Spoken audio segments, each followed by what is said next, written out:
RSS feed, so I'm gonna do that.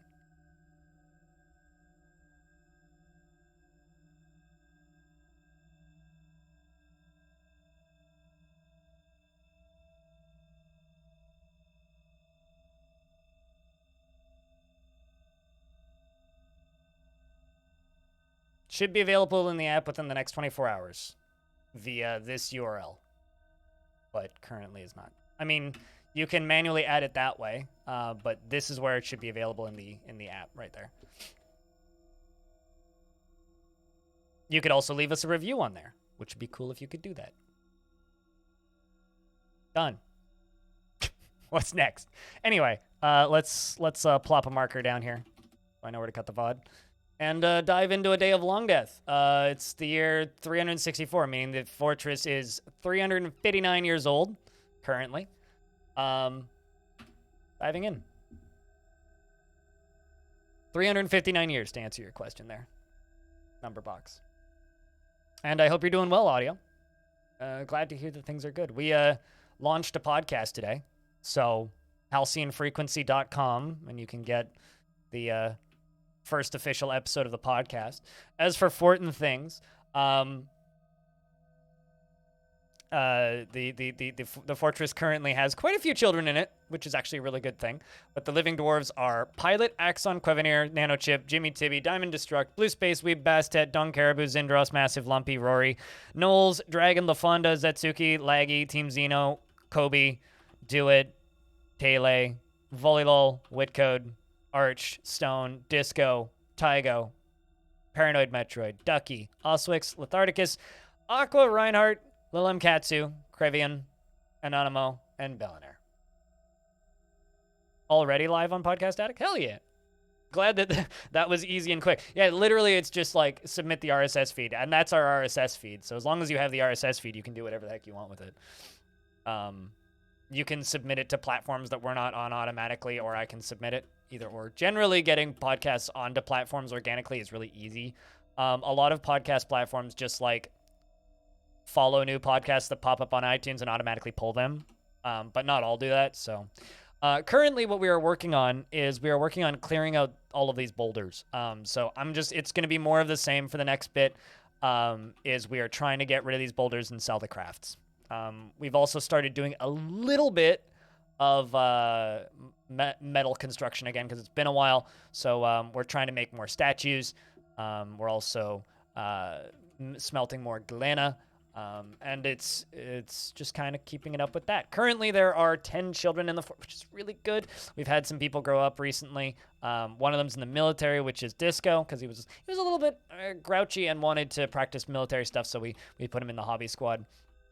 Bellinair also grew up and almost immediately went nuts. I'm not totally sure why, so he's one of the ones that we're babysitting right now. There's a few more that we're doing that.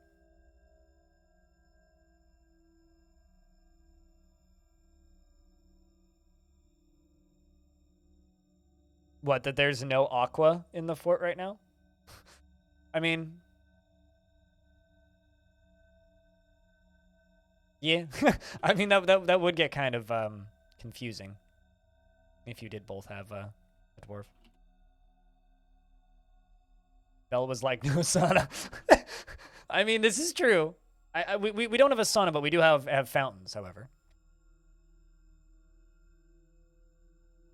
We do indeed have fountains.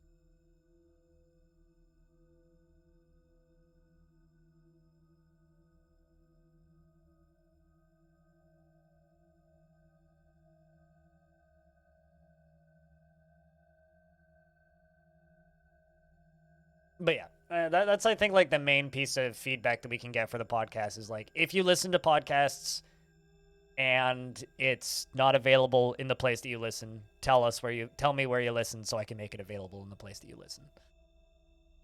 So, I mean, I myself use a old crappy podcast app called Podcast Republic that, from what I can tell, nobody uses. And like the way you get a podcast on there by default is you send them an email and then just wait. Like literally it's like email them the RSS feed. It's like I'm sending somebody in the middle of nowhere just an email saying, hey, could you put this in there? They go, okay. And then they make it work. because they don't have an automatic like accept thing. Hell yeah, Dave. I mean, the first episode, the episode 0 isn't actually an episode. It's just me rambling for a minute about how you need to have something in a feed in order for, like iTunes to accept that they exist. So, what, Podcast Republic? I mean, is it like a little blue icon that looks like this? Well.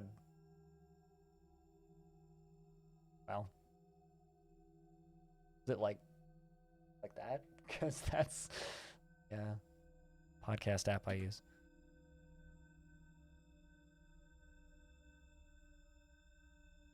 Feels like old forums before the big forum platforms were a thing and you'd have to email a whitelist application or something. Yeah.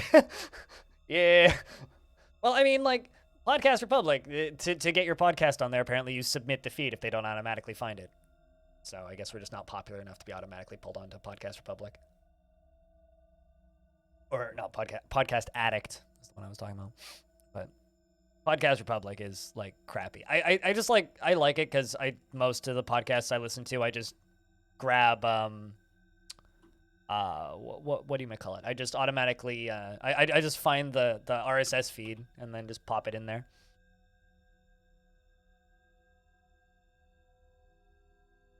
Of those podcasts, it's just food program and various Catholic podcasts and things along those lines. Yep, sounds about right. Yeah.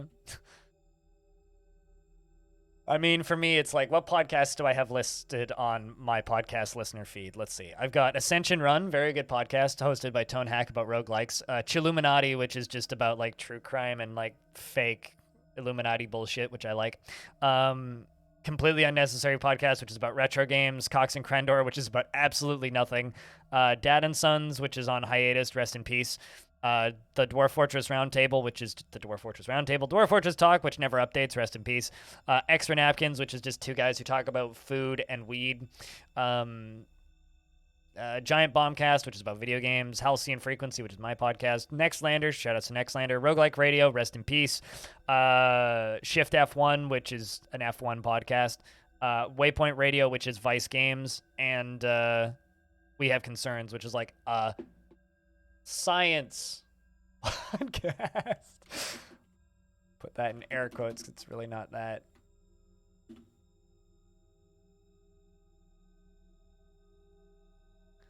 I mean, RSS is one of those like things that is super good and works real well, but the public doesn't really use it anymore. Humans have arrived to trade because we've hit summer.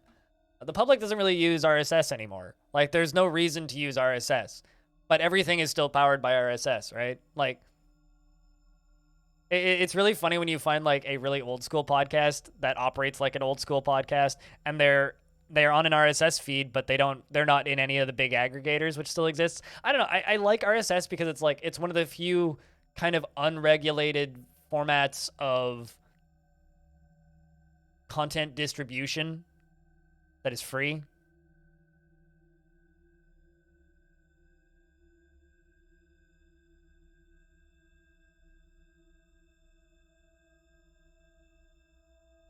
I don't know what list you're talking about, Aqua. The Royal Treasurer has arrived as well. So humans trade. We gotta bring stuff for humans to trade.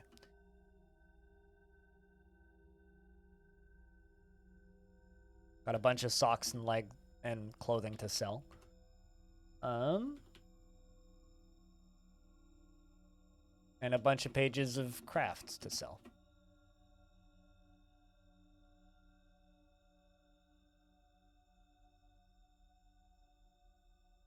But yeah, a lot of the public that posts on their own blogs or like or podcasts have, like, a lot of things have RSS feeds and just nobody uses them. Like, anybody's Twitter has an RSS feed. Nobody checks it. Nobody uses like RSS aggregators to like do that. And wait, when you say list, do you mean like the list of podcasts I listen to? I don't actually know. Aluric heading to D&D for 5 hours. Have fun at D&D. I'll probably still be live in 5 hours. Probably. I don't know why I wouldn't be.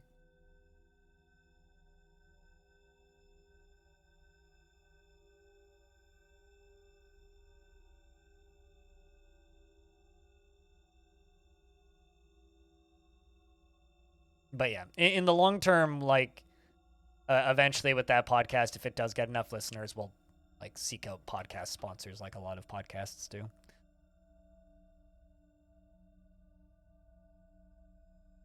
You want to bet? Aqua, you want to bet? Here's an example of a thing that lets you read tweets outside of Twitter.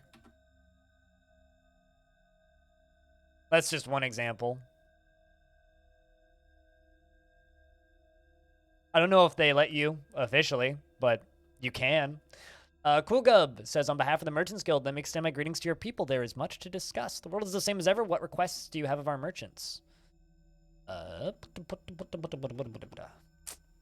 requests do I have of your merchants? Jeez.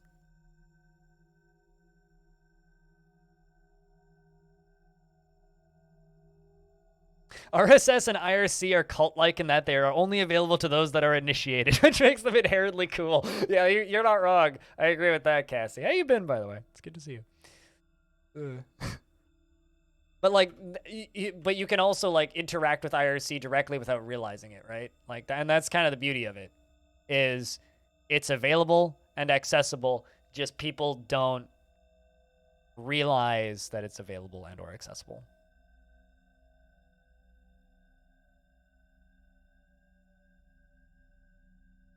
Oh yeah, absolutely. Knitter is great too, because if you actually use it as your main Twitter reader, it cuts out all of the algorithm recommended tweet bullshit that you get, and it's literally just the people you follow in order as they post tweets, which is the way Twitter used to be, which is actually kind of great. I don't like look at Twitter very often anymore because I hate like the way their algorithm works. But if I'm going to look at Twitter, I'll probably use Knitter just because it's not Twitter, right? I don't know anything about the people who run it. I don't know if it's a good group or if it's a bunch of problematic, scary people. So I'm not going to say anything about the people who run it. I found it a little while ago and I use it sometimes. Seems neat. So.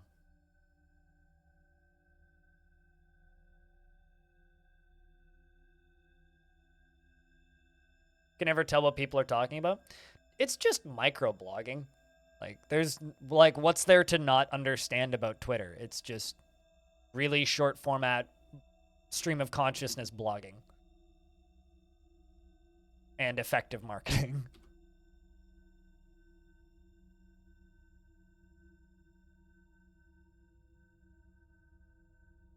All it really is. There's nothing, like, to understand, I guess. It's just really short form blogging.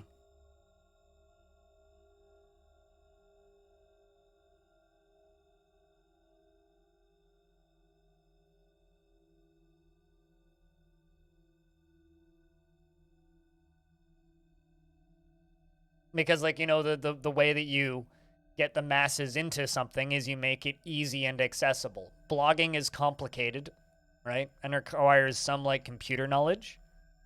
You found me on Twitter. That's not hard to do. It's literally linked on this, like, on all of my streams. It's like, blogging is complicated, but if you remove all of the difficulty and all of the feeds and all of the busy work that you have to do in order to run a blog, you have Twitter.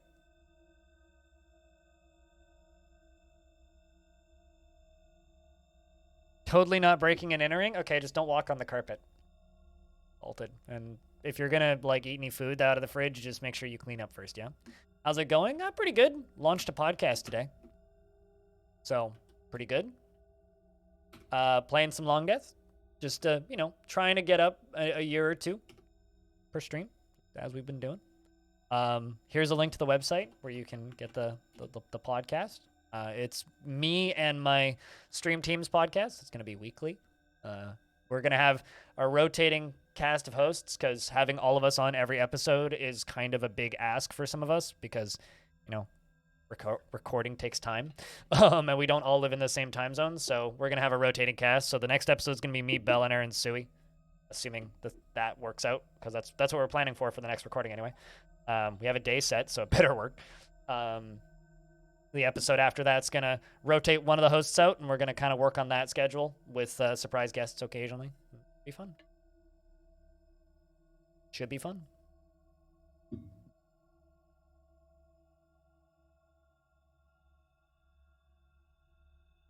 I still can't get over the university blocking the website because it's got a new domain. That's just way too funny. Hey, Darren. Yeah, it is a newly registered domain. Kind of hard to start a website without registering a new domain at some point. My broker left to go eat. Come back, man. I need you. Literally, I need you. Oh, well. Watch you until you come back, I suppose.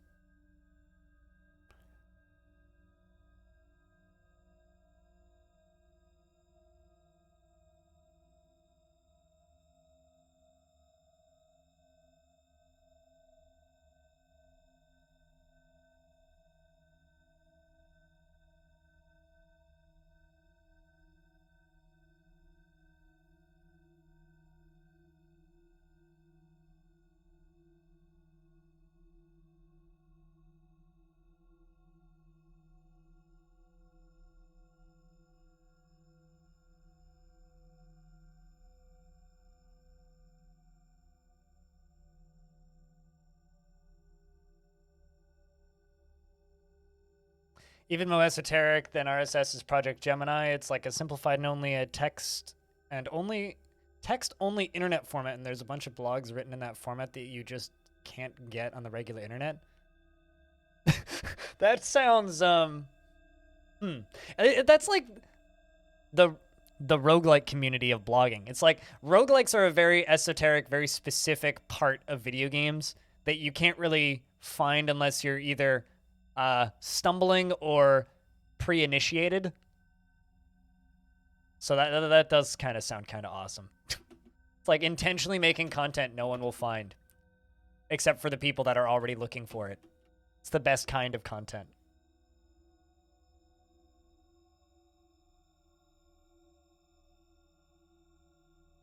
You will listen to it later? Hell yeah. Episodes, we're trying to record on Fridays and drop episodes on Sundays. We're not going to be following a lot of like immediate news, because a lot of like, if we want 181 episodes of this streams for this fort, yeah, it's kind of ridiculous, isn't it? There's more Longdeath on the internet, August and Pound, than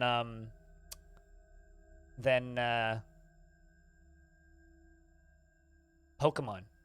There's more hours of Longdeath on the internet than Pokemon. So if you watch all or listen to all of Longdeath, that's more than Pokemon. But there's only one episode of the Halcyon Frequency podcast, which you can find right here. What's there a question mark for? There's more Longdeath than Pokemon.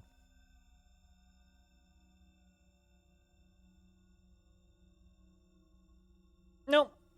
Because I know what I'm doing.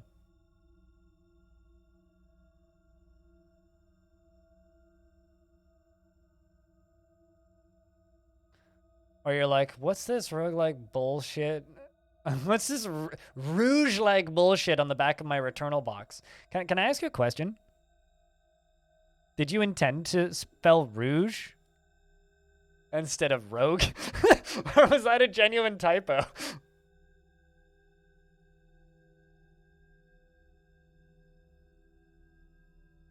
Professional Dwarfer. Or professional Dwarfer. Have I gone to hell in this game? Like, have I, like, seen the shrieks and the weird, like, glowy stuff? Yes. Several times. More than several times.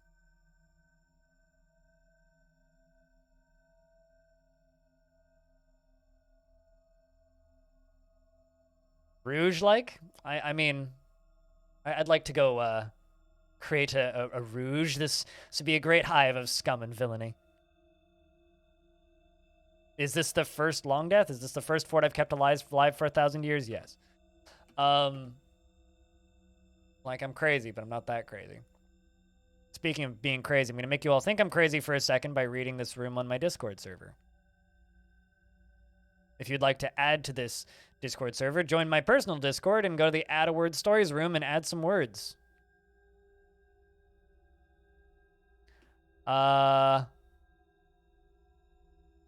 Walls of tantalizing spikes softly squeeze sanguine sacks.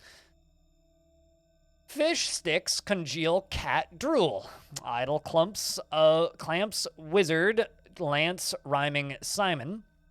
That hurts. Life is like a happy brick wall. Daffodils, doorknobs, and dogs have distressing wild grocery cheese fetishes. Invading Saxons can't swim across the Norwegian fjords.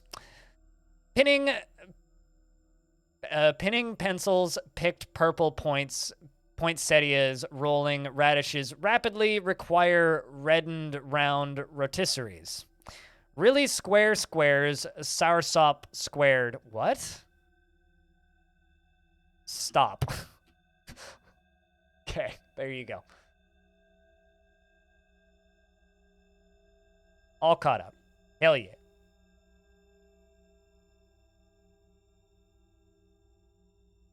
All caught up.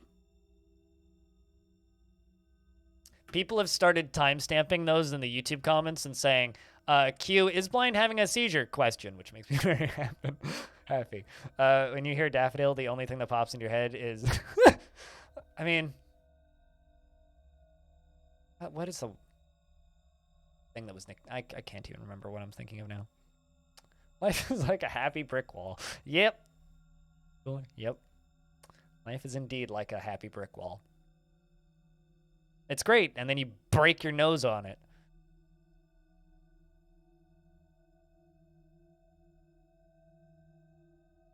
Rouge, like, it's just like roguelikes, but the ASCII shades of red. But all the ASCIIs in shades of reds. Someone should make a roguelike called Rouge-like. It's a Rouge-like.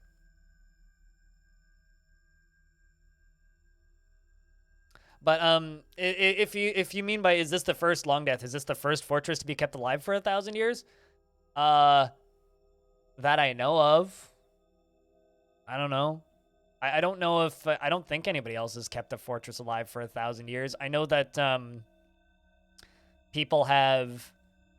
There was one person who kept the fort alive for 500, but he retired it at 500. It's called Arch Crystal. You can find it by looking up Arch Crystal. 50 Shades of Red. 50 Shades of Red. 50 Shades of Red, like? This is somebody who likes roguelikes a whole lot. We should stop naming genres after game that is pretty unique, like. We should stop doing that.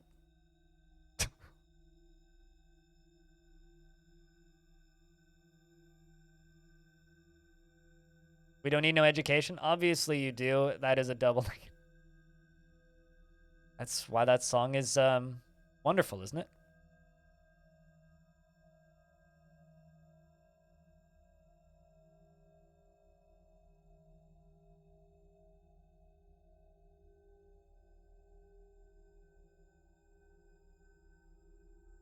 You didn't realize Arch Crystal made it to 500 years? Arch Crystal did indeed make it to 500 years. Or it was retired at 500. First to 1,000?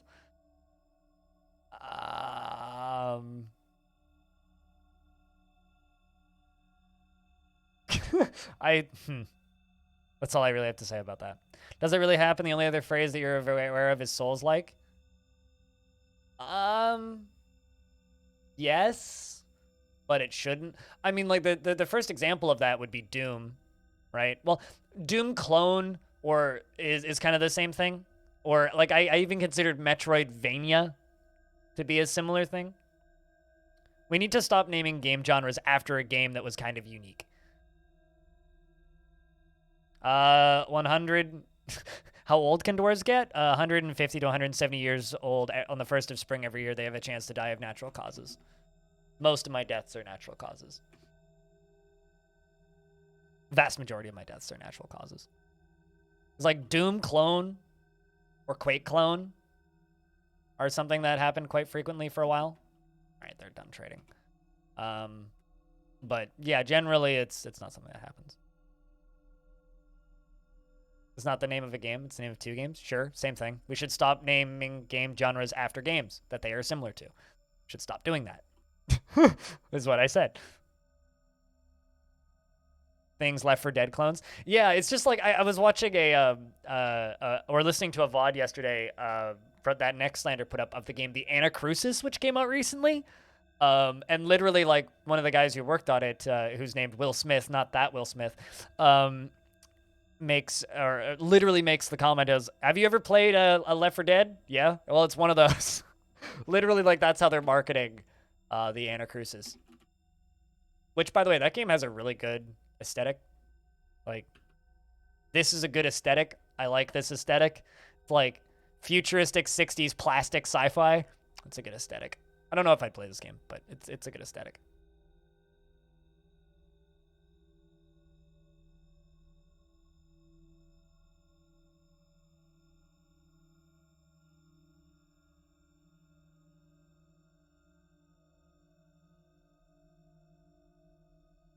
So what is this mosh pit of symbols that we're looking at? Wait, what?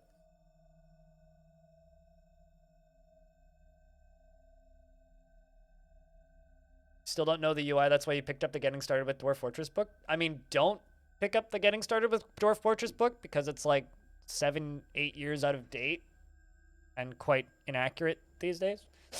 And if you want to learn Dwarf Fortress, just follow the Getting Started guide on the wiki and watch Krug Smash's Your First Fortress if you need a video.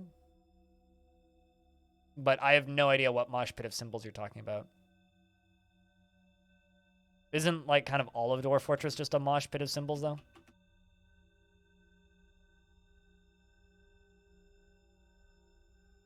I don't know. I wasn't looking at the game. I was tabbed out, so couldn't tell you. On top of a blue bit? You mean this? Is this what you're talking about? It's not a mosh pit of symbols. It's very... Those are tables, chairs, statues, musical instruments, some muddy floors, some grates leading down. Like, there's jam windows. There's brick walls. I don't know. Or Vermintide? There's more than just Vermintide. I mean, any game that is like multiplayer co-op against wave-based enemies that has a director that will send enemies in depending on how well you're doing is kind of a Left 4 Dead style of horde mode. Basically, it's a specific type of horde mode game.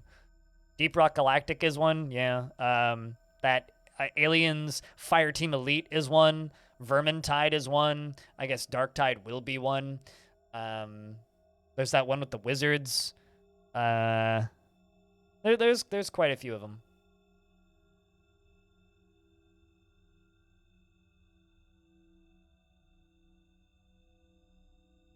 Survival game guide? Huh.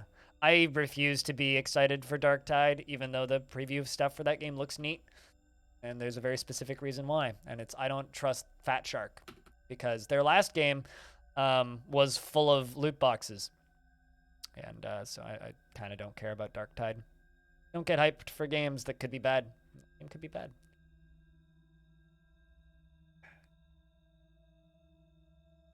That is kind of an interesting idea, the how to play survival games or survival game guide.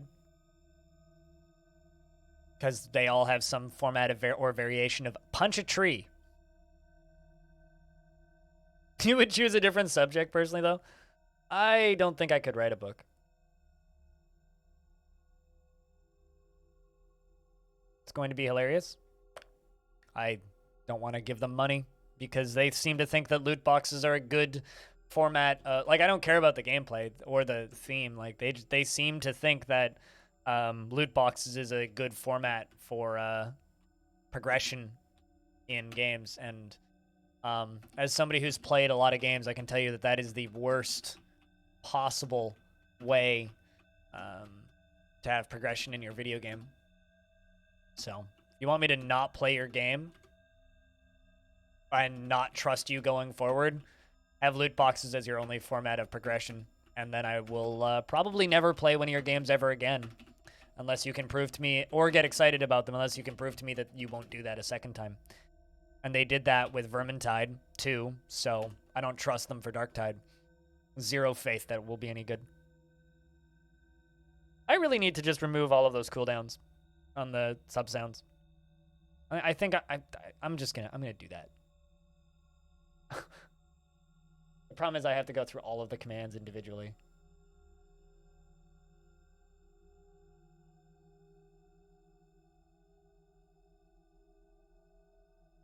There you go, audio. I'm doing the ones that I remember exist right now.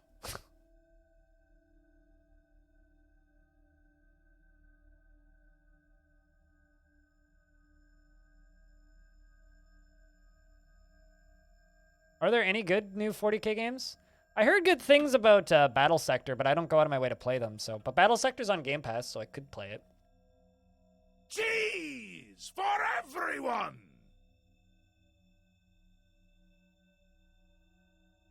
Cheese on cooldown for everyone. Yep. Coolers no longer has a cooldown.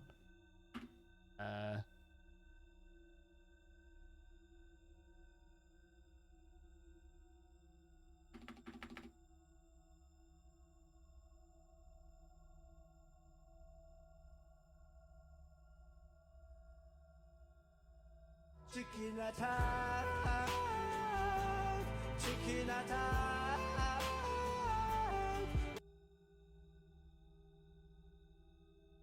Honestly, though, you think loot box as a mechanic can do fun things. They're a potentially useful mechanism in design. They just suck when they are monetized. It is my least favorite format of progression in games. I'm not a huge fan of progression in games, but randomizing progression is the best way to make me never play your game ever again. I want a like you can randomize your tech tree and stuff like that. You can have distributed like drops. But if it's in a loot box, doesn't matter if you monetize it or not. I'm not going to play your video game. I don't care. Try it now. Audio.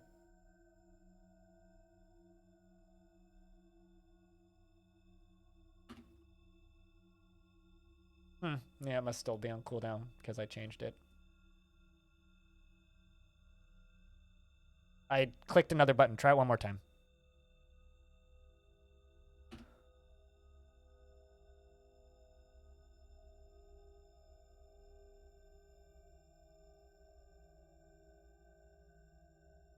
Bizarre.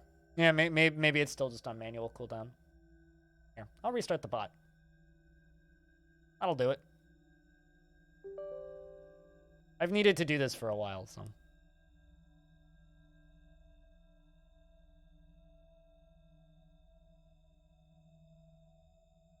Sad trombone can't be sad trombone, so it's too sad.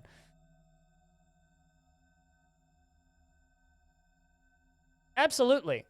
But if you, it's all comes down to how you display it, right? All comes down to how you display it. If you promote your main format of progression as a randomly generated, randomly distributed drop, I don't want to play your game. And it's literally simple as that. Okay, it should work now, audio.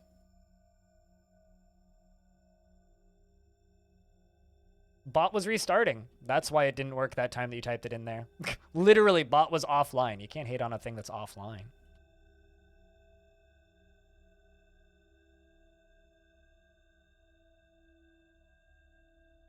Well, you thought wrong.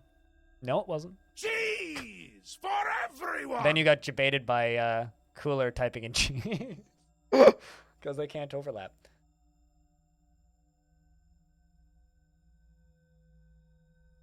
You could call it anti-monetization. Stupid got his in.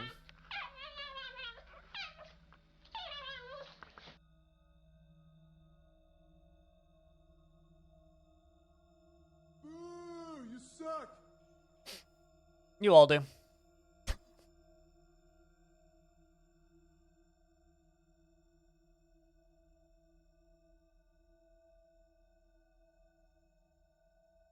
It's one stage where the game's where you need to open up cadavers in the body part and use it on your creature. Would that count as loot boxes?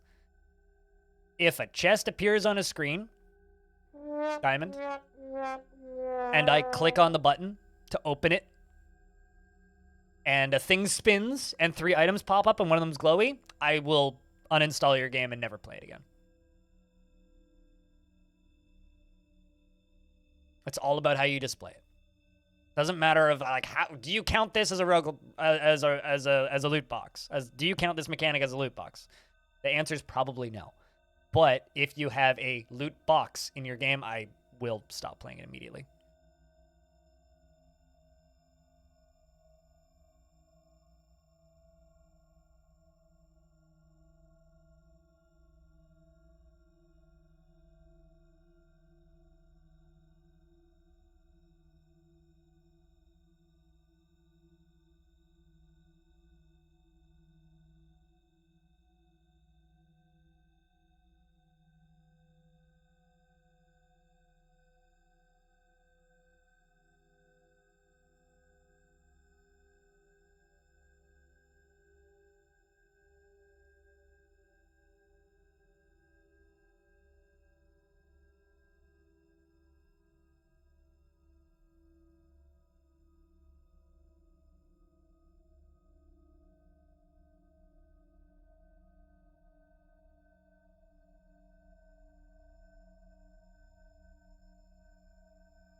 Trying to edit a thing for somebody in the back end, but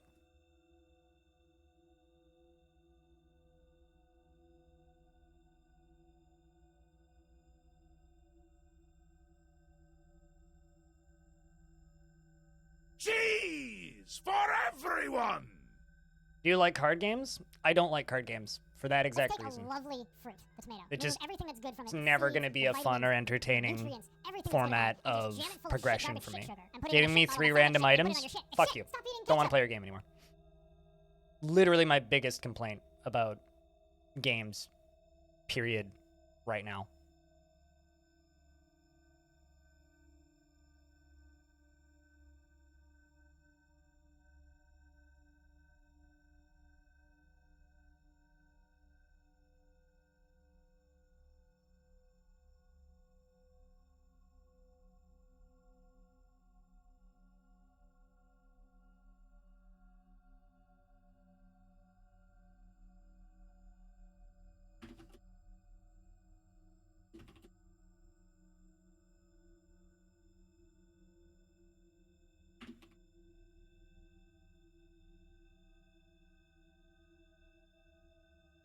Have I played Diablo 2? I absolutely hate action RPGs like that.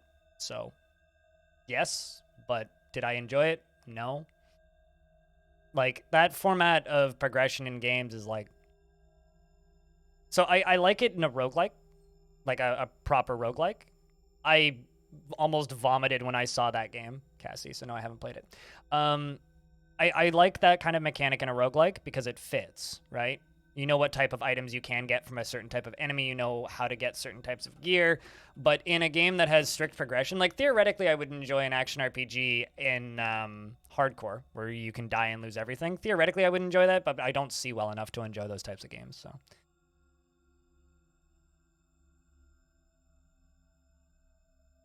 it's literally just like a shitty slot machine game with a run-based mechanic. There's nothing even remotely interesting to me about that. Cassie, that is one of the grossest visuals I've ever seen in a game. Like I literally like just took one look at it and it made me feel ill, and I never played it beyond that. So I mean, it might be a great game, but it's a theming that I do not want to partake in. Do not want to play. Crafts, rock, 200. Make a few more crafts.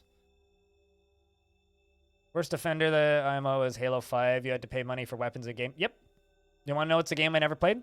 Halo 5.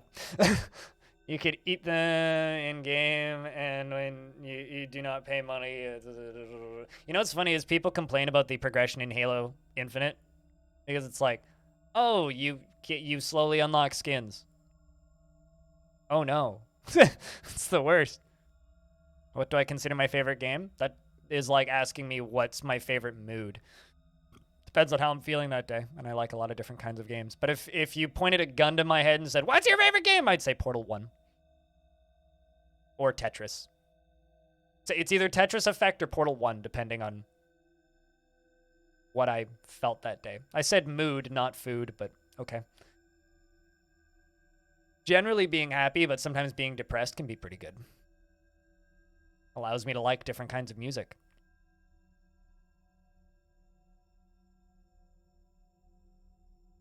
I probably would like Diablo 1. I've never played it, though, so I couldn't tell you.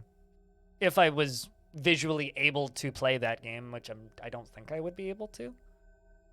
Get your speakers on, though. Ah, neighbor's kid's trying to sleep. I gotcha. Don't want to wake the neighbor's kids up. Screw the neighbor's kid. Loud noise.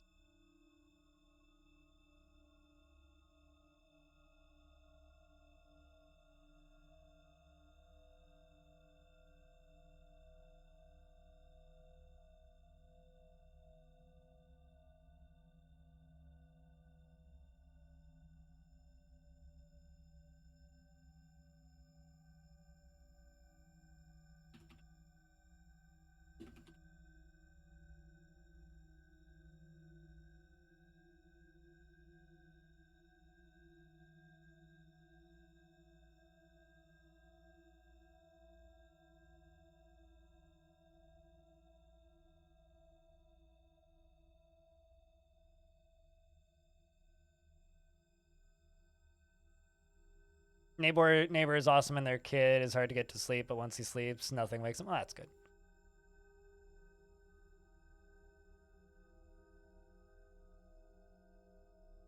Or are you a god at DF? Yes. 1 to 2 hours of being quiet is fair. You need thicker walls in the space that you live in. Is what I would say. DF is easy, is the actual response to that question, Doggus 10 Pound. Doesn't matter whether or not it's an easy map or a hard map, or you make the game easy or hard for yourself. DF is easy once you know how to manipulate it. Because DF is a game that's easily manipulatable. You just need to manipulate it. Also, hey, Disco. Speaking of Disco, your dwarf grew up recently. And you're one of my only furnace operators. You're doing all right. You're a little bit lonely, though.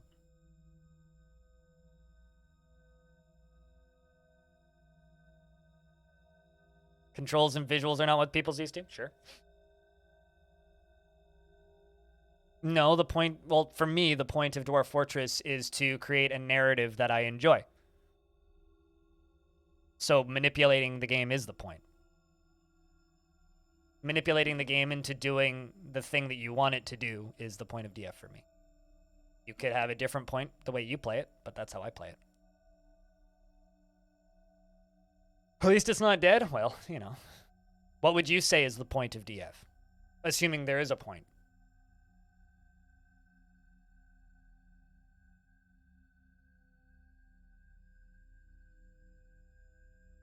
I mean, the vast majority of people who play Dwarf Fortress, air quotes, cheat. But I'm not even talking about cheating. Has this fort ever been under serious threat? Define serious threat. Because we're under threat right now, but define serious threat. What's your definition of a serious threat?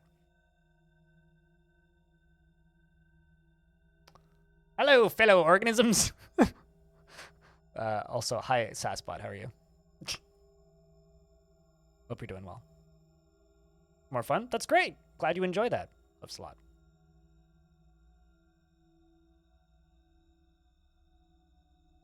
I would consider duping metals cheating, which most people do. What threat are you under? The threat of the population dying out. That's a very legitimate threat that we are under, that we've been under for the past 150 years.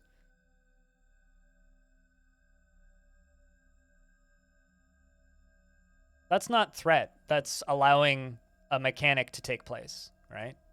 Goblins aren't really a threat. There's many ways to get around goblins entirely without even having to fight them. So goblins aren't a threat. Elves are pretty weak. If you have an even remotely geared up army, you can fight off almost any elven threat. Titans are usually gimmickable. The only threatening titan that we had to fight, which was made of glass, I just dropped a boulder on it instead of fighting with it. Or I make them fight amongst each other until they weaken up a bit. I don't consider any of those things threats, really. Our biggest threat right now is the population could die out.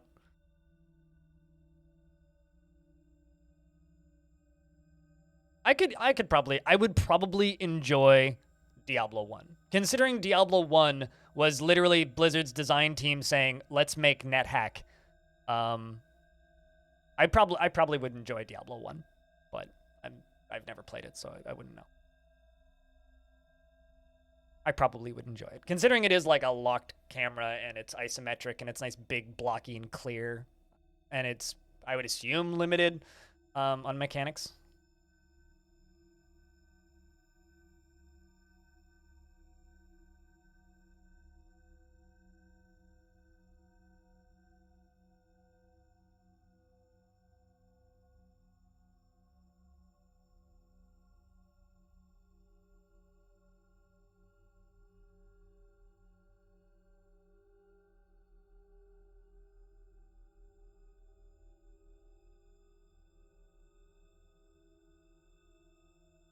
And we're into fall now. How many dwarves do we have? 51 total. 32 are actual citizens of the fort. The rest are merchants. But we're gonna, I think we're gonna run out of merchants eventually, because there seems to be a limited number in the list on the helixes.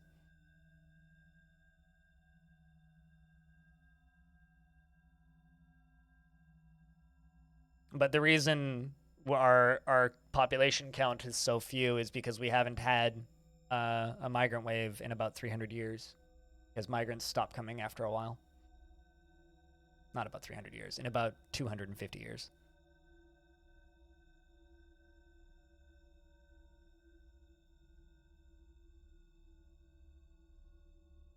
But why? Because that's the way the game works.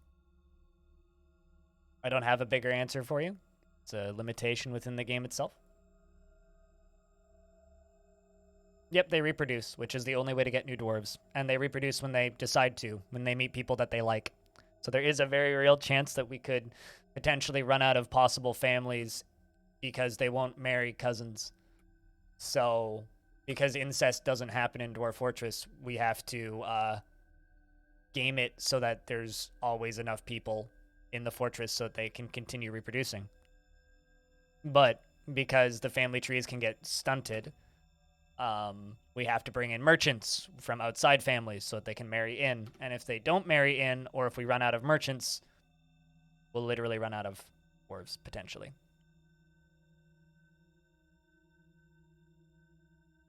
It's hard-coded. It's hard-coded. A wild sasspot. A fort could be too dangerous for migrants to show up, or you could start a civil war which could stop migrants. We don't have either of those problems. Population management, exactly. So because we, or rather, there is an artificial limitation in the game where when this menu, dead and missing, hits 3,000, the game assumes that you have too much population and stops sending migrants, and there's no way to disable it, and it's hard-coded into the game. Tarn says he thinks he can disable it, but hasn't and doesn't have a solution to it. So, and it's been an issue. It's been a hard-coded thing since about 2009, apparently. Do you control both sides? No. I mean, you could theoretically, if you start a civil war with your own colony, then one way to do that is by making a fortress, and then making a bunch of artifacts, then abandoning that fortress to ruin, then reclaim, or then making a new fortress, or then reclaiming that fortress, retiring it, and then starting a new fortress, and then sending a squad to go steal artifacts back from that fortress. You could do that, or try and steal an artifact from a current fortress, or attacking your own trade caravans are all ways that you could start a war with your own faction. And no, you don't. You can't really control both sides, but you could make a new fortress as part of the same faction and then invade yourself. But like you don't control both sides. You can, yes, with DF hack, which I'm not using. Because the whole point of this fortress is to prove to people that you can keep a fortress alive for an extended period of time without using DF hack and without using DF therapist, because there's so many people who claim that that is not true.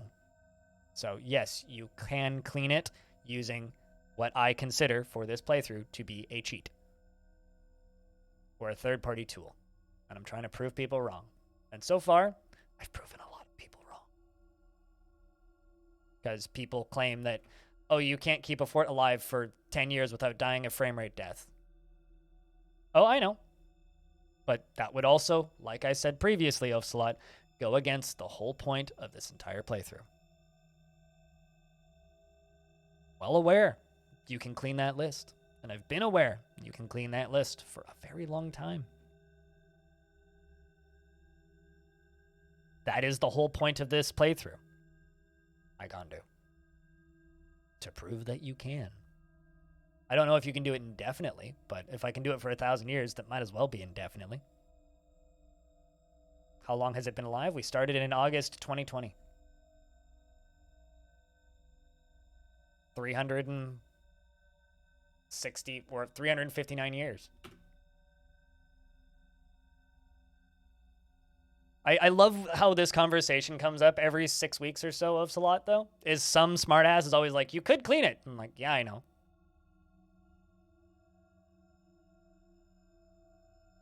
That doesn't change anything.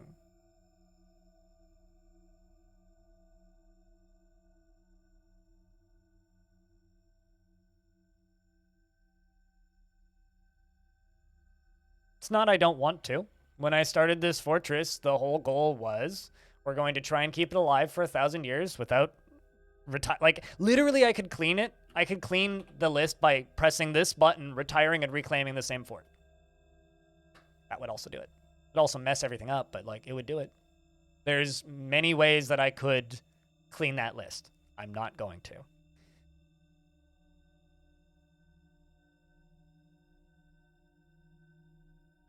Should take much longer than 10 years. Yep. But there's a lot of people on the subreddit and the forums that claim otherwise. And there's a lot of people who are like, Dwarf Fortress is broken, spreading all of this incorrect information. Like, I play a fortress for 10 to 15 years and it gets down to, and it gets unplayably slow. It's like, or something like made the frame rate disappear and now it's unplayable. And like, yeah, I've had moments where something gets stuck somewhere and my frame rate goes down to nothing, but I'm always able to fix it. I'm literally just trying to prove people wrong. It's the whole point of this entire fortress. It's trying to prove people wrong. In game 10 years? Nah. I mean, that's what I believe. That's how I play. With the normal population count? Yes, but with an asterisk. And the reason I say with an asterisk is you would need to... It would take longer because my frame rate would be lower. Not unplayably lower, but off stream, I retired and re-embarked on this fortress and let 220 dwarves show up just to see what the frame rate would be like, and it dropped by about 10 frames per second, so I was sitting at about 20 instead of about 35, which is still totally playable. So it would take about 30% longer because time would be running slower. But the asterisk is I would need to build the fort completely differently because we'd be getting attacked. And we'd be getting attacked pretty frequently. Probably what I would do is just ignore the sieges. I just wouldn't fight back. So we'd just lock the door. Is probably how you'd have to do it. And the reason I say that's how you'd probably have to do is you'd want raids to be coming infrequently. So you'd probably have to isolate from your own faction. So you probably wouldn't get as many traders, meaning you'd probably lose contact with your faction. That or you could fight the sieges, and the way you'd fight the sieges most likely would have to be with like drawbridges or something else that's like super OP and would win the fight and also clean it. Or lava would also do it. You could do it with lava. Yeah, you could do it.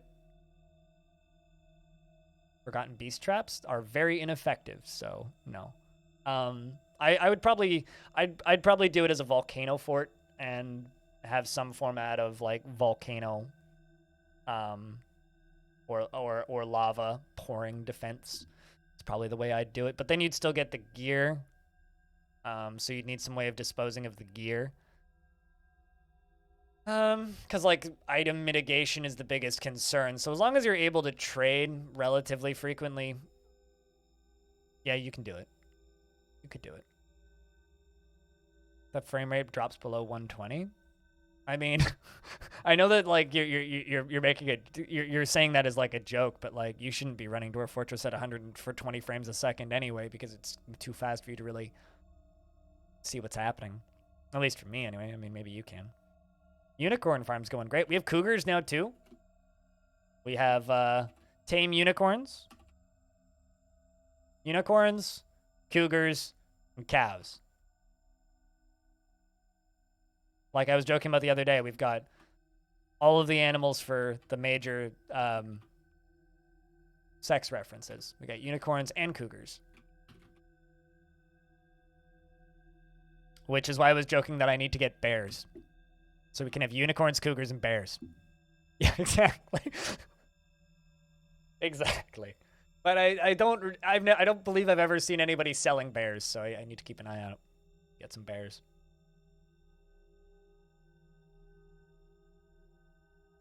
Can't survive past 10 years in DF regardless of in-game time, regardless of FPS. You could now. And the reason I'll say that is Dwarven Depression has been completely nerfed as of the most recent update.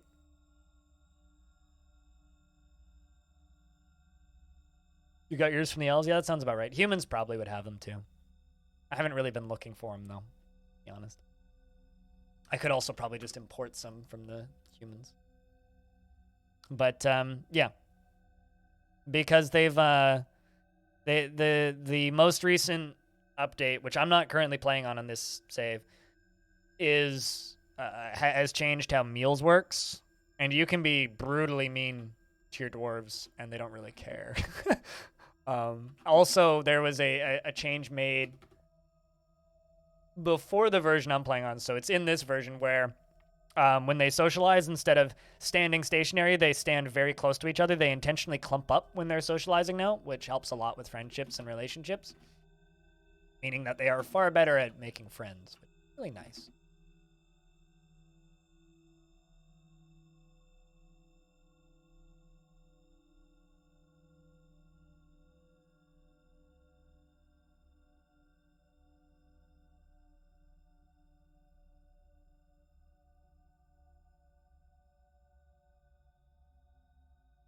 Using Red Dead Online is kind of a trip. Using a palette cleanser before you go back to DF. What, like original Red Dead? Like Red Dead 1 or Red Dead 2 online?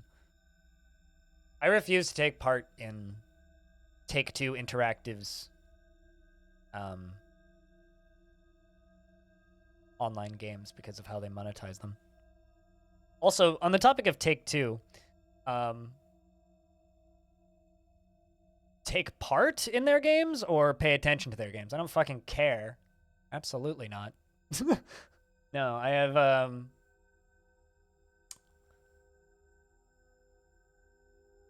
have ethics that I believe in and I stick to them.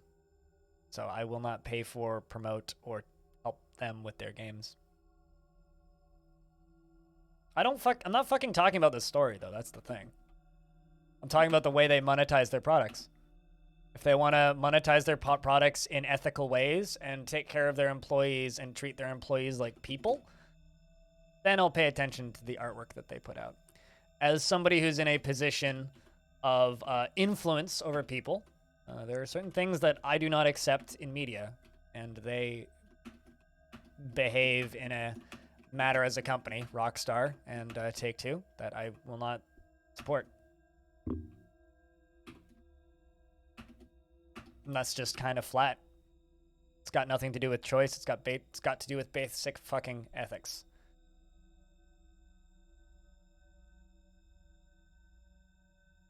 I mean, I was a big fan of Grand Theft Auto up until GTA 5 and GTA Online, and I do not like what Take-Two does. Speaking of Take-Two, they just spent $12 billion on Zynga. $12 billion on Zynga? Which is funny to me because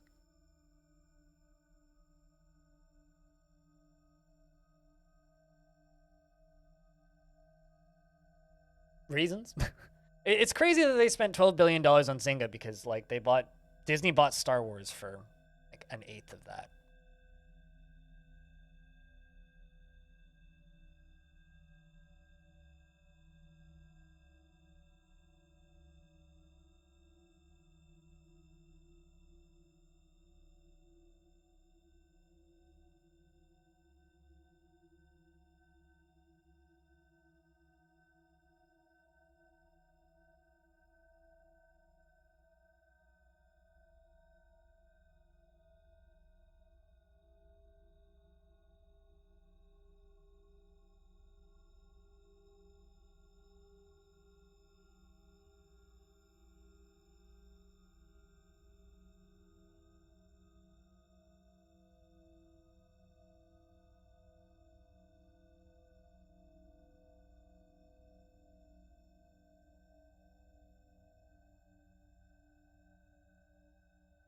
Zynga? Yeah, Farmville Zynga.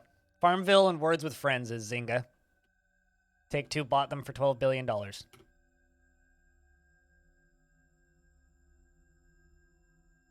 You thought it was Zynga, and yeah. Well, I mean, ZYNGA, Farmville, and the two of the most popular online poker apps is Zynga. It Takes Two. Yeah, no, Takes Two. Take-Two, aka the company that sells anything that has the words "take" and "two" in their name. Apparently, they sued a tattoo shop for being called Rockstar Tattoos or Rockstar Inc. I think was it. Yeah, they filed a wrongful trademark dispute over Take-Two, or It Takes Two. Yep.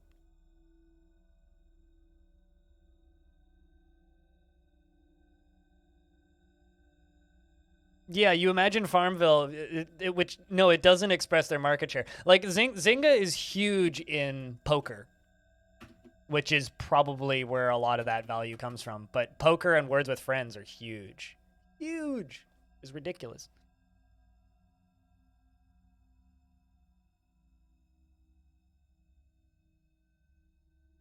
With Flash's death and the smartphone's rise? Yeah. Yeah, no, Zynga's such a weird one. You don't use the term lightly, but what garbage people to sue like that? I mean, that it's almost it would be like Supergiant trying to, or not. It would be like Activision trying to sue Supergiant for having a video game called Bastion, but vice versa, because Activision is the big company here. So it would be kind of amazing if they sued over the character Bastion, or it'd be like Amazon, or actually it would be like Riot Games suing Twitch for being called Twitch, when Riot Games has a character called Twitch. Nil Tongsdumat says, I'm your liaison from the Mountain Homes. Let's discuss the information. We've updated your maps. And what requests do you have of our merchants? Cheese, please. How come I'm stuck on this side? This menu. Because I hit the wrong menu. That's why. This is the menu I'm supposed to be in. Yeah, it would be like Amazon suing Twitch for being called Twitch. Or not Amazon suing Twitch. It would be like Riot Games suing Amazon for having Twitch, calling Twitch Twitch. But they are fortunately or unfortunately are well within their rights to sue. How come this is not working? I can't move into the right of this. Did I deselect the screen somehow? What the fuck is going on? I literally like can't move around in this screen. All right. I'm super perplexed. Look forward to our meeting next year. Our fortunes rise and fall together. I wasn't able to like request things though. What?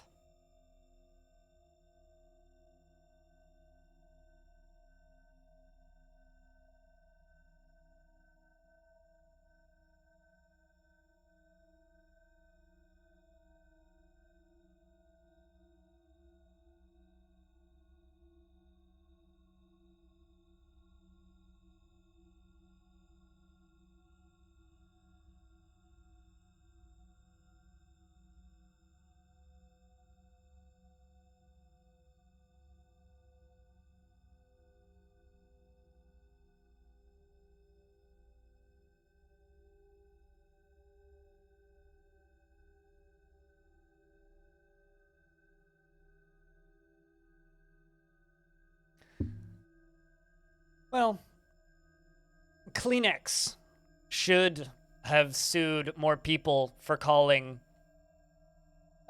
things that aren't Kleenex, but they didn't, and then Kleenex became Kleenex, right?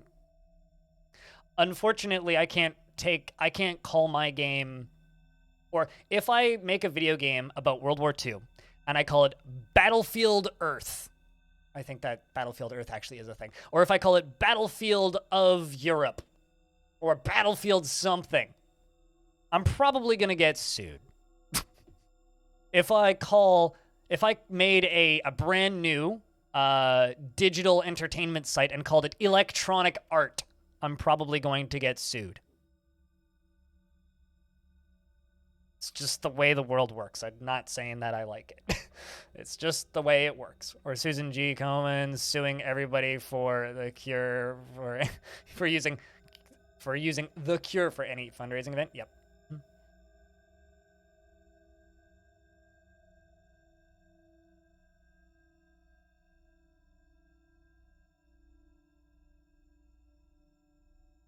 There's a restaurant called Nike? Huh. Interesting.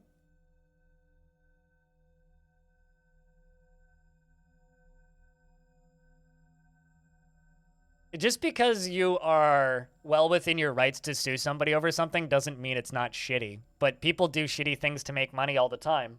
Like Elon Musk firing a car into space. Everybody goes on about how great and cool that was, or how awesome it was that he fired a car into space, but in reality that was a car that he owed to the designer of that car. It was the first car off of the line, which was supposed to go to the designer of that car, but instead he shot it into space for reasons. Evening, Stone. How are you? It's good to see you. Hope you've been well.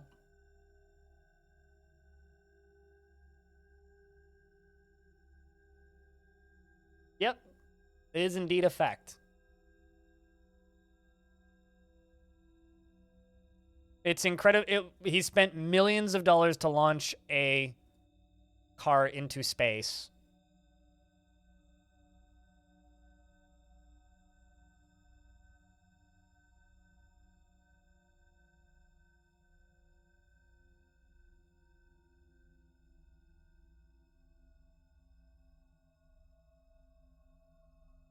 Roast beef today? Ooh. Wasn't that his personal car? Technically. So when he booted the original founders out of Tesla, he promised them the first car off of the line. That was in their dismissal contract. Was the guy who designed it would get the first car and the other guy would get the second one. He never gave either of them a car. And he also specifically didn't give him he didn't give either of them the first two cars off of the line. He gave that car to a friend of his, the first one, sold the second one, and then took back the gifted one and shot it into space.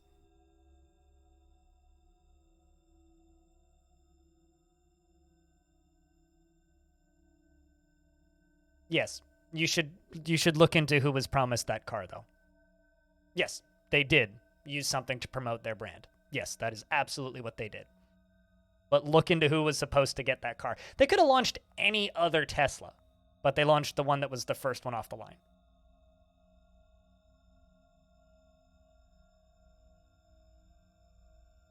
I'm just saying. Should look into who was supposed to get the car. I know why they did it, Hobo. And you telling me this is not changing the fact of whose car they launched. But whatever. It's just an example.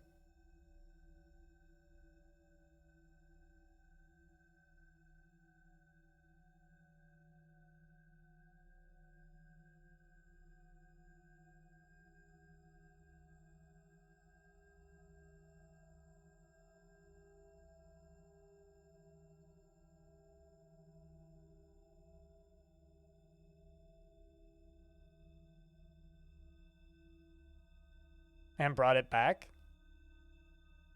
I mean, that would prove that if they launched a drivable car into space and brought it back, that would be interesting.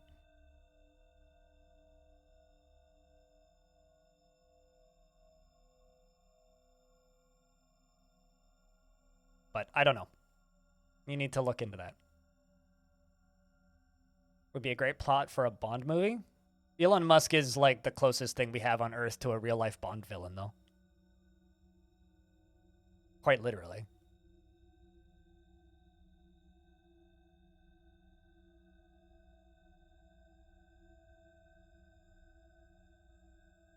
To have clear below and hear the lightning alarm go off at the nearby golf course? Seems like somebody pressed the wrong button, would be my immediate thought. The lightning alarm. Huh.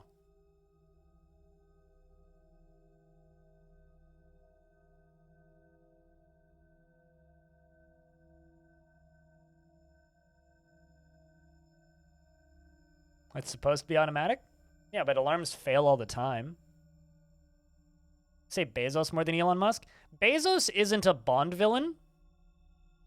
And the reason I will say that Bezos isn't a Bond villain is because he sucks at everything he tries to complete. He's more like a fucking Austin Powers villain. He tries really hard to be evil. Like, he's trying so hard, but failing miserably. Whereas Elon Musk is just actually evil.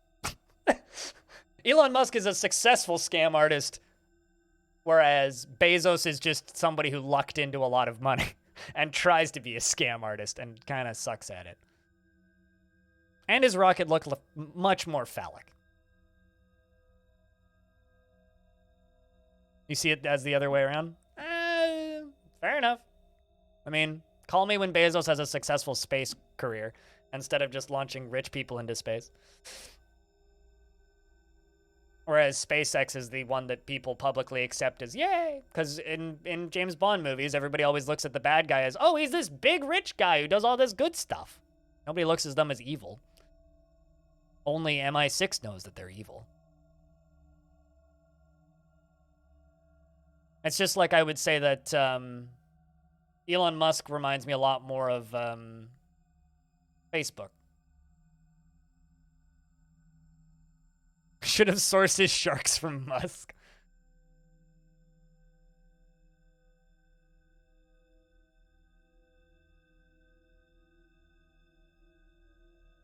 But that's my take on that, I guess. When it comes to which rich man in the world is the better Bond villain.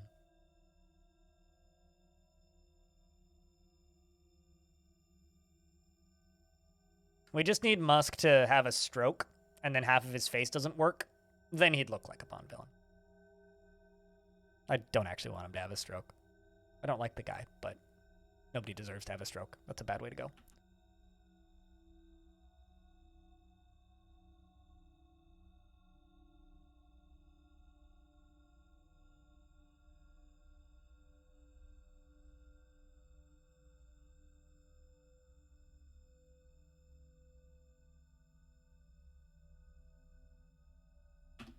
We're going to keep making these lead statues. Existing image.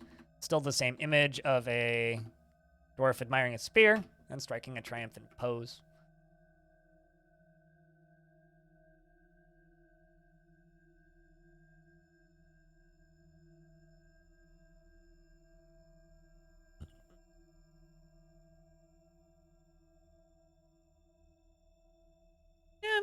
I mean, to a degree, Kakapana, both of them could be a Bond villain. It just kind of depends on what era of Bond you're talking about, right? Either of them could be a Bond villain.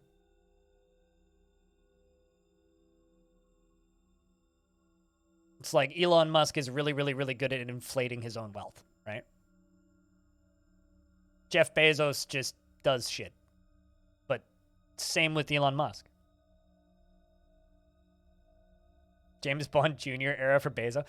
Which is why I say that to me Jeff Bezos is more of an Austin Powers villain than a James Bond villain, you know? Like he's just kind of silly. He's trying to be evil, but fails horribly. Also, I always forget that James Bond Jr. even existed, so.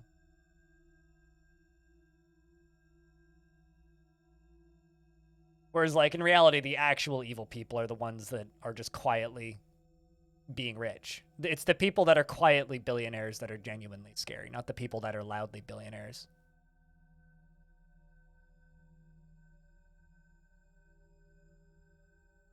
Like the guy who funded the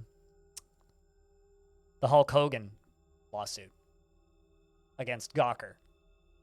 That guy's way scarier than any of the people that we've talked about in the last 10 minutes.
You watched that show as a kid, but it was the only cartoon that ran for a period of your early school years? I gotcha. Yeah, I only learned that James Bond Jr. existed a couple of years ago.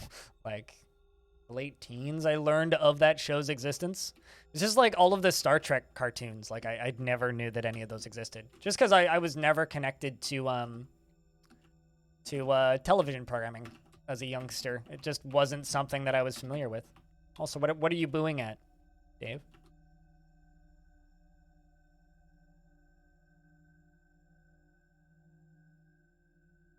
There are many billionaires that aren't in the news, then they affect a lot of things, and that affect their companies and employees. Yep. Those are the truly scary people in this world. Elon Musk is just an easy punching bag to punch at. It's like, I've never met the guy, so I have nothing against him personally, but there's a lot of things that he says and does in the news and publicly and the way he treats his employees that just make me not like the guy. Sure, as a person, he's fine, but as a business owner, he seems to be rather insufferable. I think, yeah, pretty similar for me to Anonimo. It's not that we were too poor for it, it's just it was not something my parents prioritized as a thing to spend money on.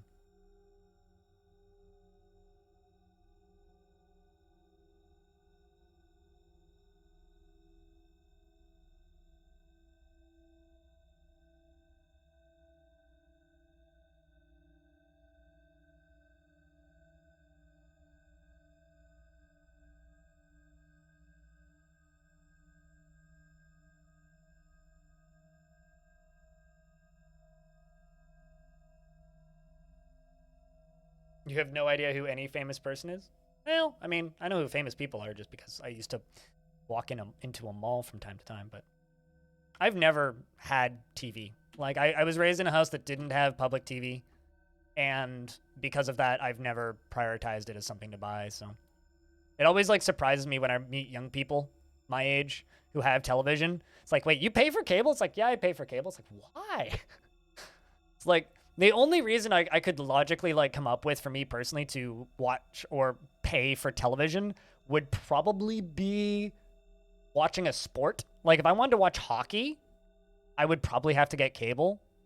But the only sport I actively follow is F1, and F1 is $10 a month to watch it, so it's not really a super complex or super expensive sport to watch. But it was only for movies, and later on you got an NES. Yeah, I never got consoles either. The only consoles I've owned in my entire life are consoles that I've bought. Also, in regards to me having maybe not the normal opinion on people like Elon Musk, to be clear, I'm not saying you shouldn't buy a Tesla. I'm not saying you shouldn't, like, enjoy kind of the end game of some of the companies that he stands for, but just realize the only thing that dude actually cares about is making all of the money. He doesn't care about the environment. He doesn't care about the planet. He doesn't even care about space. He just cares about making all of the money. And he's doing a very good job of it. So, some of the products that exist because of his craziness are not a negative. But a lot of the stuff that he says and does is a negative.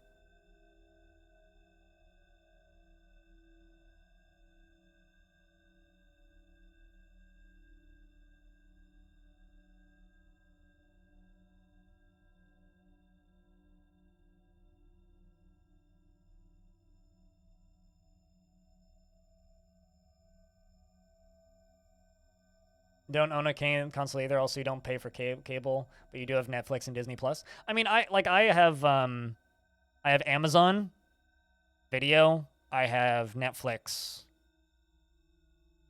and I guess Spotify. Those are the subscriptions I pay for. But I refuse to give Disney my money, though.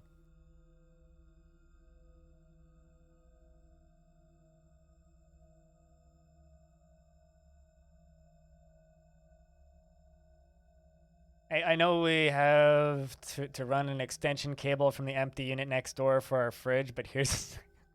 Oy vey. I mean, video games are the place of raising you, so despite being poor, you had a lot of games in most systems. I mean, you can, like, absolutely get consoles as long as you're not, like, worried about them being the most recent one. Maybe, like, not so much these days because people are desperate to get hardware, but, like... There was definitely an era there where you could be a kid that was born with no money in a family that had no money and still be able to like afford to have multiple consoles. Like if you go out and you could buy a Wii in like 2019 for like $5, and games for the Wii were really cheap. You could buy a PS3 in like 2019, 2018 for like $50, and the games are like dollars a piece. Maybe like the rare ones would be expensive, but like, you know, you could get fucking Madden NFL and like a Call of Duty used for not much, right? You could get a couple Battlefield games. There's still people playing those. Could, you know, there's plenty of games that you could, like, you could go buy the old Wolfenstein games, and like there's plenty of older games you could pick up. As long as you're like not worried about getting the new things at launch, like you can there's absolutely like a will and a way to go out and get yourself those.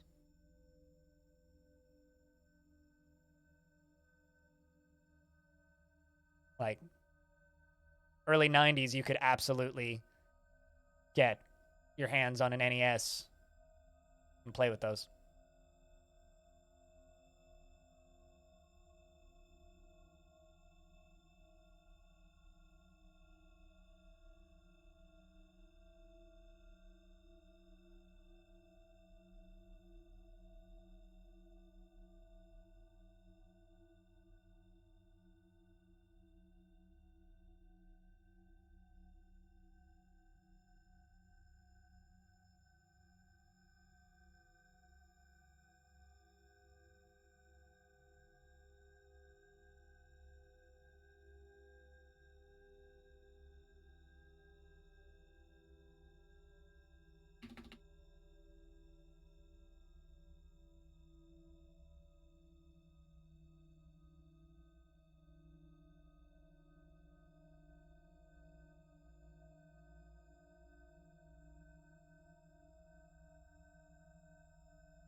podcast stuff in the background.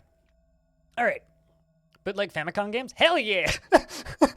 I mean, I actually, there's this video that got recommended to me a whole bunch on YouTube over the past week that I eventually ended up clicking on.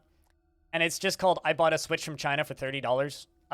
It's by one of those like cheap gaming people. It's literally just like a knockoff Switch that kind of looks like a Nintendo Switch. It's sort of like the same shape as like a Switch Lite, basically. Roughly the same size, roughly the same dimensions, roughly the same control scheme. And it's just got like MAME on it and like a billion baked-in games. Thing's fucking $30, and most of the games run playably. And like, he's going through it, and he's just like, it's got Kaizo Mario ROM hacks on this thing. And he's just like fucking playing Kaizo Mario. He's like, this controller's like usable, and like this screen is fine, and like it plays fine. Even though like the instruction manual for it is literally just like instructions on how to download ROMs off of torrents. It's just funny to me that, like, if you need to play games and you're on a budget, you're willing to like just go through eBay and get some legally shady things, yeah, you can play games on the cheap. You could absolutely do that. You had a chipped PS2, so you always saved up for when you went to Colombia to buy copied games. Oh, absolutely. I mean, like, a lot of the games I played when I was younger, I bought off of friends, and I bought discs off of them, which, like, maybe 1 in 10 games I bought off of a friend was a legal copy of a game. Which is funny, because, like, Age of Empires 1 was one of the few that I did actually get a copy with the case and everything. That was the official label. Most of them was just like, yeah, they just wrote on it with a Sharpie. Like, people I knew were just running a goddamn racket with that stuff, but it was kind of fun. Literally just download a bunch of ripped games and put it in there. Yeah, absolutely. I mean, I can't go linking it, but just look at the video. I bought a Switch for $30.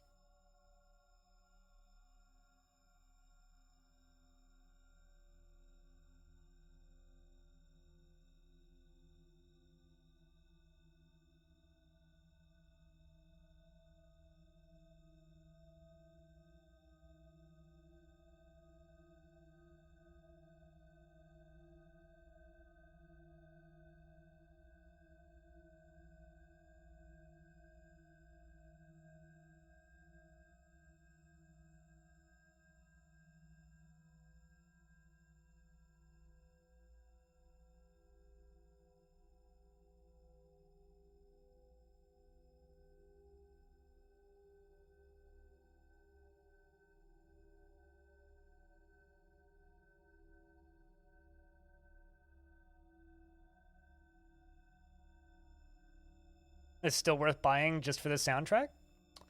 I mean, yeah, that's why people buy the Age of Empires Definitive Edition.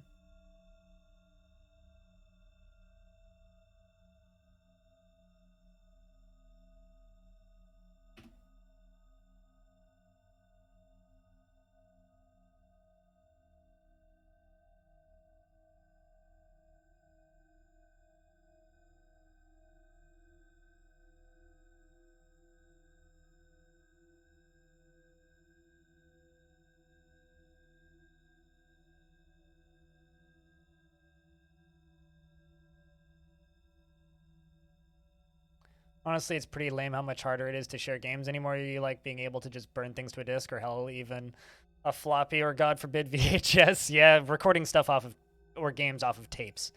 I had one computer that could do that.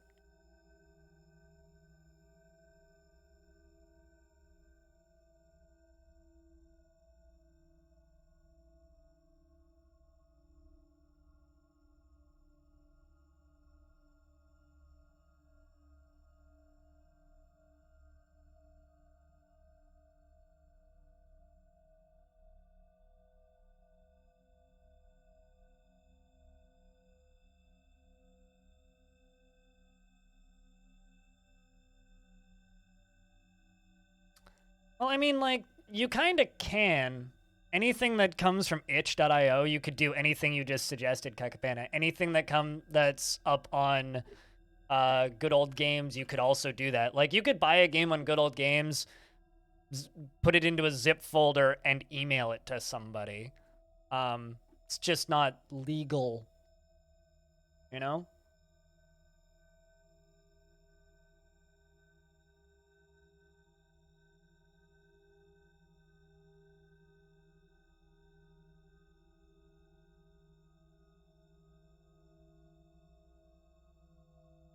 But the thing that really bothers me is like the aggressive need for everything to be online, have an online store, and have an online marketplace. And like it's the main reason I'm so against NFTs in video games is because the more hooks that games get in them like that, the more requirements for those sorts of features and tools games get, the less accessible they become just automatically by default. Yeah, I literally just named 2. I mean, technically, you can buy games DRM free sometimes from Humble too. It's like Humble offers DRM free, Good Old Games offers DRM free. Steam, some of their games are offered DRM free. Like Warsim is DRM free on Steam. You can copy your downloadable from Steam that you get for Warsim and put it on a different computer, and it'll work without Steam. Like, there are DRM-free options, and anything that is DRM-free is that. Play to earn. Fuck that shit. Last I heard, games are supposed to be free and not a job. Or games are supposed to be fun and not a job. You're supposed to be entertained by a game. I'm not looking forward to an era of games where people are look at a game based on how much profit they can milk out of it. Which is just gross. Just plain gross.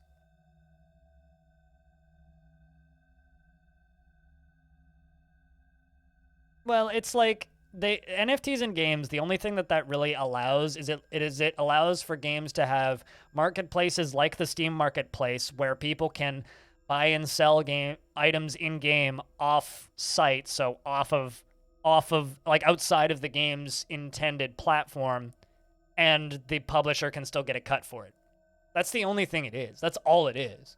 It's just them trying to have predatory marketplaces with more of that. So.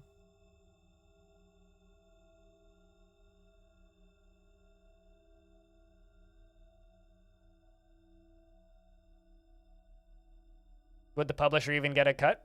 Don't talk to me about wasting resources, cutest. If you're concerned about wasting resources, don't use Google.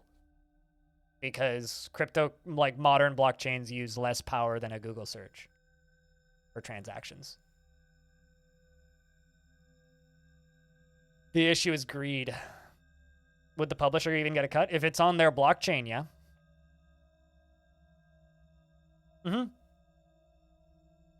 Your name fits that sentence in such a funny way. Oh man, really? Because your name's just, oh man, really?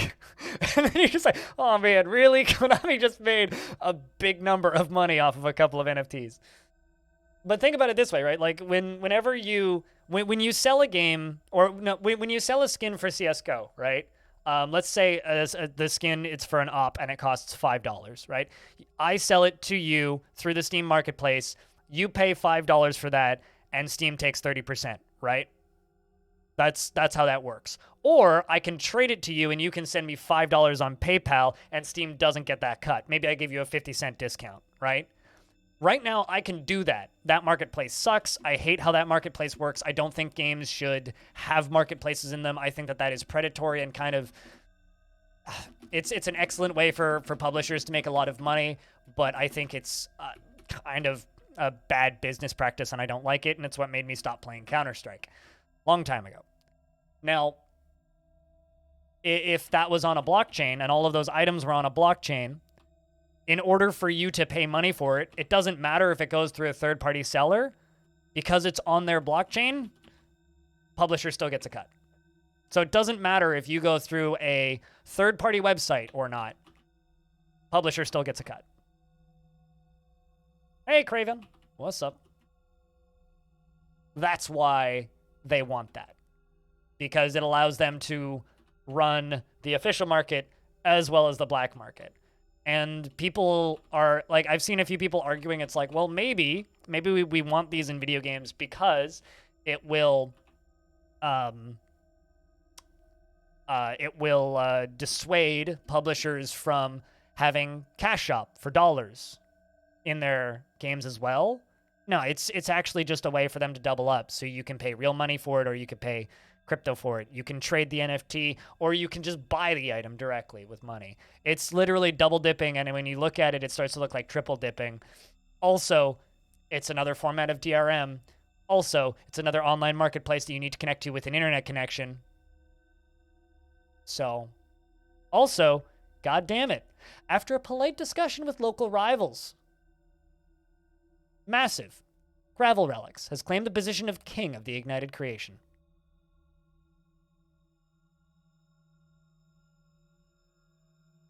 That's a historical moment. We have a king again.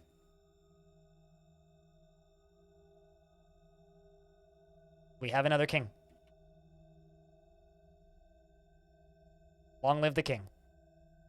Hail to the king.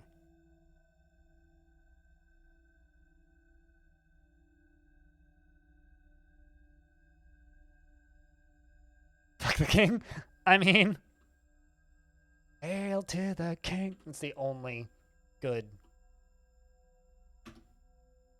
album or song that that band put out, or Avenged Sevenfold has put out in a very long time. So we have a king now named Massive. Massive, massive, massive. What do you like?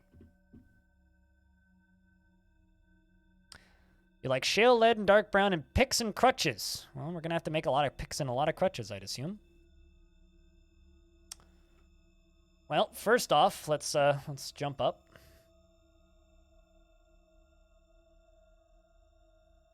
We have indeed been kinged, yeah. Alright, Massive, you get that. Got a good throne room. We'll need to make you a new tomb.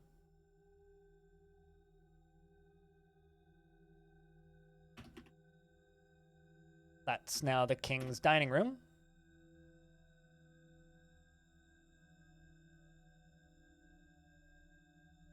Yeah, that was the last good thing that they did, just in general. Like that was like, I don't know. Hail to the King's a good song, but like, I don't know. That can go to Massive because that's who it's supposed to go to.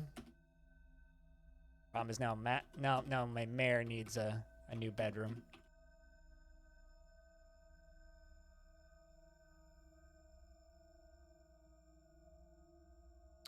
Now he literally just needs a royal mausoleum. His bedroom's not quite nice enough, which I think is kind of hilarious, actually.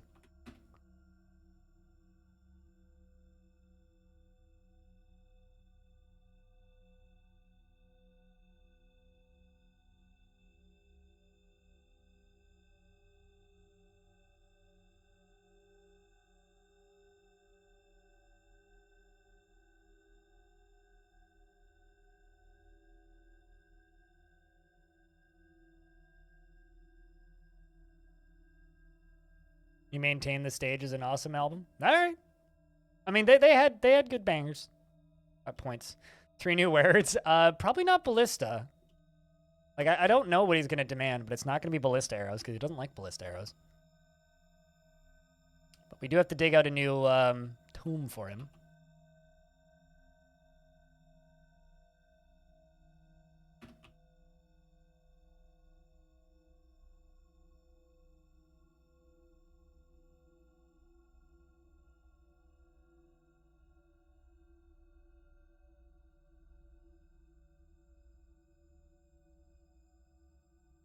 All right, and then I'm actually just going to prioritize this up a little bit.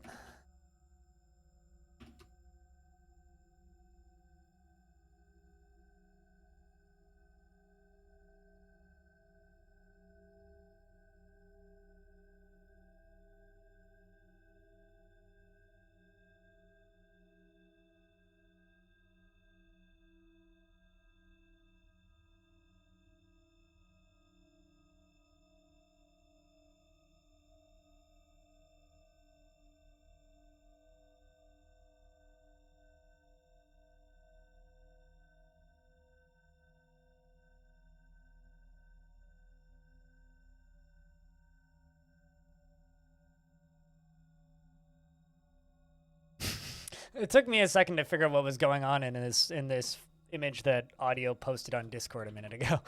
But yep, I agree. Now that I've figured out what's going on. Speaking of absolute bangers, the new Under Oath album, I bought it. I listened to it and I was like, I wonder how much the LP for this is. Looked at it with shipping. I was like, not bad. Huh. How'd you get the priority numbers? You don't. Okay. See this? Set priority. Plus and minus on the numpad. By default, it's priority 4, 5, 6, 2, priority 1. It works on digging and any kind of designating. It doesn't work on buildings. And what's this about a podcast? Exclamation point podcast. Me and my stream team have been talking about and debating back and forth as to if we should do a podcast for the past year, and we finally, over the Christmas holiday, I built a website using Squarespace because I don't know how to make a website, and went through all the rigmarole, and we now have a podcast. So you can listen to me and my teammates babble about video game things. I've had podcasts, many over the years. In fact, I still have another one called Audio Tapes and Visual Drugs with me and Rhinestone, but we don't update very often.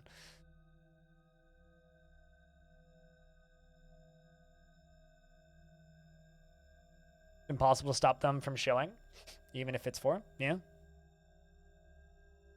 Oh, how did I get rid of them? When you restart the game, it defaults them back to not being there. You accidentally got hungover last night? Why that? But also click on that website and go to the iTunes section and leave us a review. It doesn't have to be about the podcast, but it has to contain 5 stars and at least 1 word. So maybe just like leave a review on the podcast and just write the word beer or something. I don't know. It'll be fine.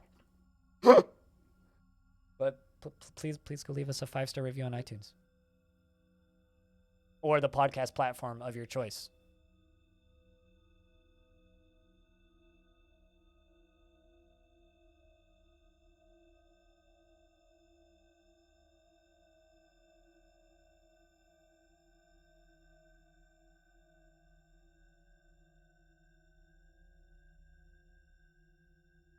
Because currently we don't have any ratings or reviews, unfortunately.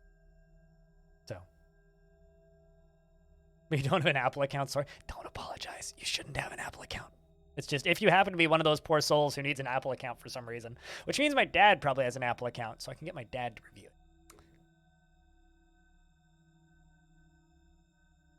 But the fact that you could find it means that I've done a good job. Out of curiosity, where were you able to find it, Aqua? I mean, I've already put it up on Podcast Addict because people stated that it wasn't available on Podcast Addict. So I was like, well, I guess I will make it available on Podcast Addict. I don't know what that is, but...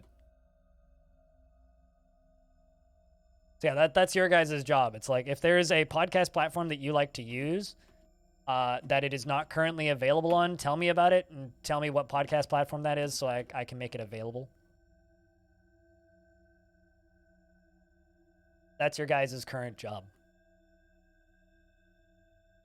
Is tell me where you need or where the podcast needs to be available so I can make it available there.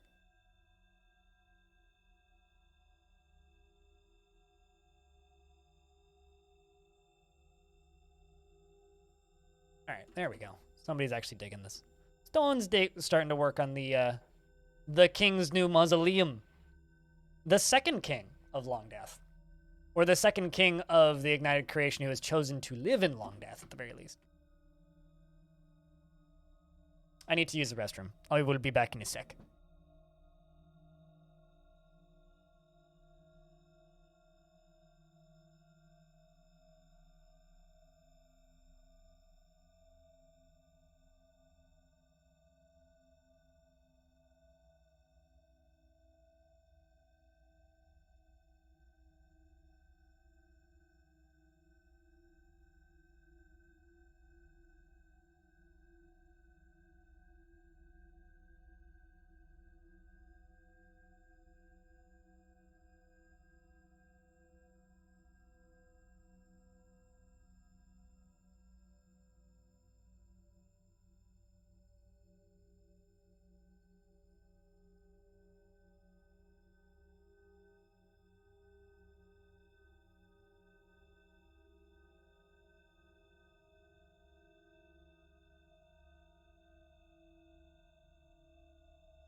they got PC building sim in their bundles. Well, I'm glad that is thus making everybody able to print their own graphics card.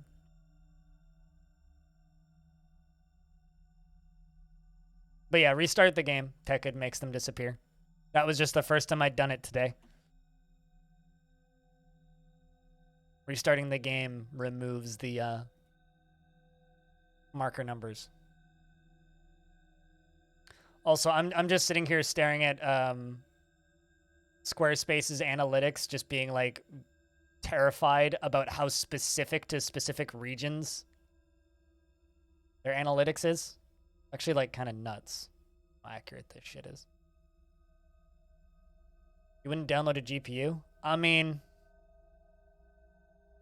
if I can download a type font, the font would include a G, a P, and a U.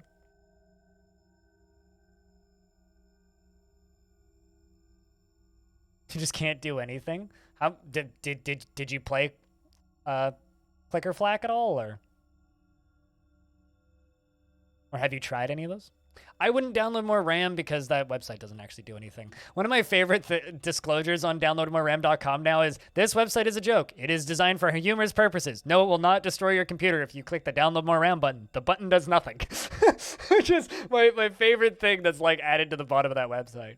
It's so funny to me. You gonna try them out on the weekends? On the weeknights? Gotcha.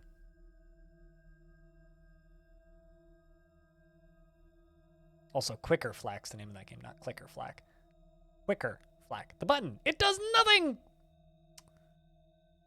Must have bugged a fort because you read that, but restarting never worked, huh? I mean, I don't know. I don't know. Who cares? The numbers are useful anyway. You have one of those Apple accounts, so you tried. Well, thank you. I appreciate the attempt. Basically, like, you know, RSS feeds and podcasts don't have algorithms, right, that promote podcasts. Like, they like iTunes doesn't. The only way to actually get promotion for a podcast is to get reviews. It's literally the only way. That and word of mouth. So we just all as a team have to yell at people and remind them to listen to the podcast. And you guys, if you wanna, can listen. Otherwise, don't. I mean, the nice thing is like, I've been this is gonna sound weird, but the past year I've streamed less than any other year I have in the past like 10, because I've been working on other things. And this is one of those other things where it's like, it's still content. It's content that I create, and it's content that me and my team are in. And it's something that you can listen to when we're not streaming. And I stream less now than I did previously for a lot of reasons. Mental and physical health being two of them. So now it's like I stream about 38 hours a week now, whereas I used to stream like about 70. So like the amount that I stream now versus the amount that I did in like 2018 is kind of dramatic, but ideally I can still create things that you guys can watch and listen to outside of the stream time, which is better for everybody. Personal policy, you don't work more than 24 hours a week for your mental health tanks fast. I don't think I could afford to pay rent if I worked less than 24 hours a week. I am what I would legitimately describe as somebody who listens to podcasts all the time, because it's one of the few mediums. It's like talk radio, basically. It's internet talk radio. That's really what it is. And like I listen to talk radio because I like having people in the room talking. So I will put on like the CBC talk radio stations, and we have some pretty good ones in Vancouver. There's one that literally just like interviews local people about random shit. Like they will interview like the fire station chief for tiny town in northern BC because he rescued a dog from a burning thing.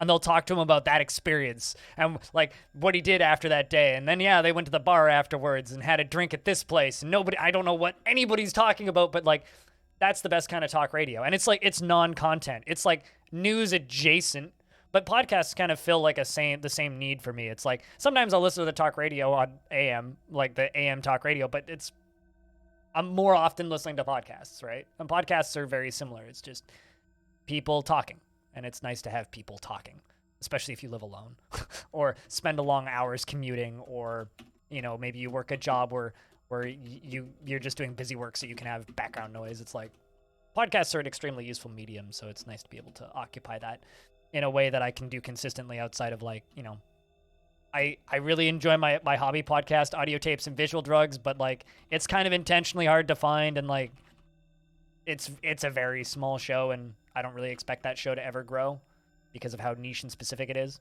So yeah, simulates overhearing conversations or in an office or outside walking or sitting on a train or something.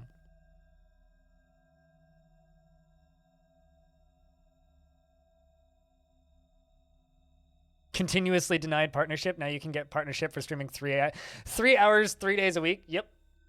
Yeah, with worse numbers than I had back then.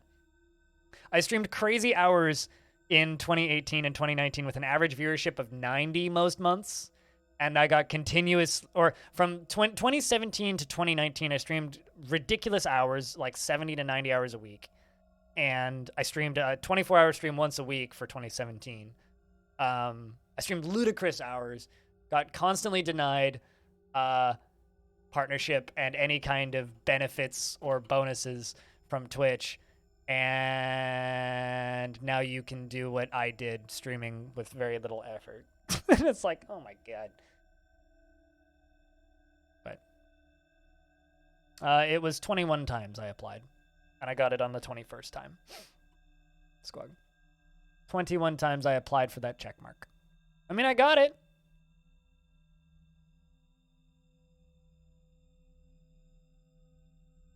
But I wouldn't recommend people do that.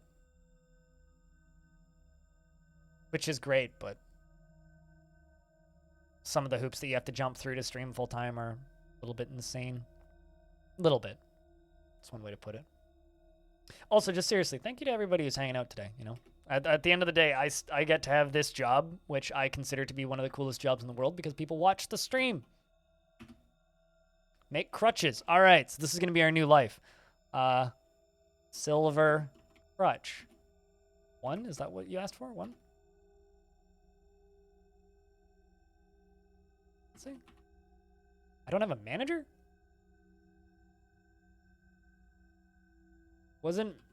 I guess because Massive the king was my manager, is no longer my manager because they became kings. So let's make you our manager again.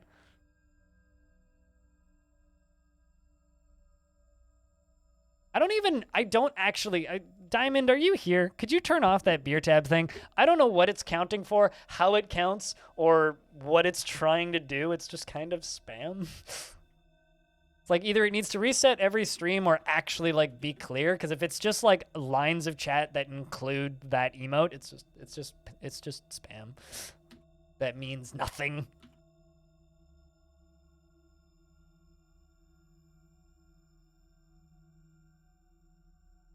Kings don't often do that, Nomo. Well, this king's gonna keep doing his old job. Like, all right, you're important now, but can you, like, you know, keep your old job as well? King's like, okay.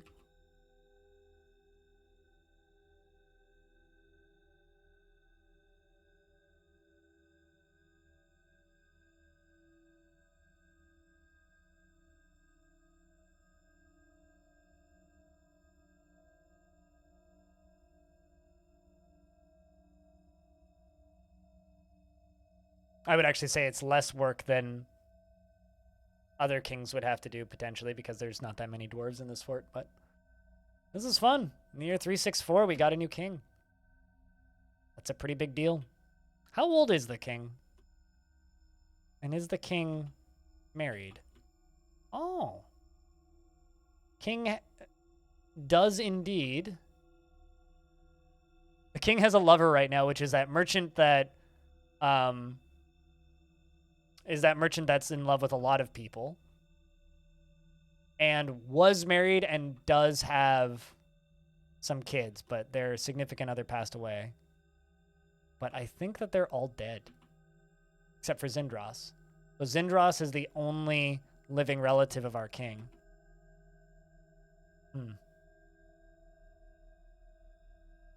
Question is how old is Massive?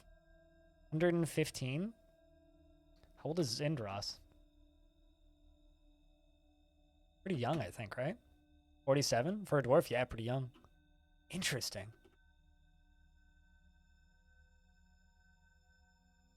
Married couples. I haven't seen any births happen outside of that. I know that if their lover dies, they can get removed, or they can remarry. But that's basically it, is their lover has to die.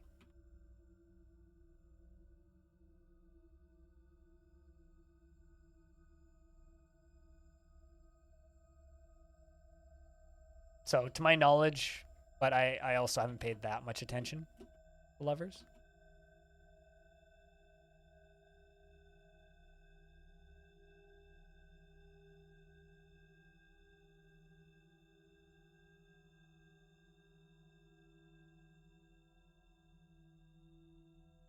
There we go. That's what we need happening. Digging.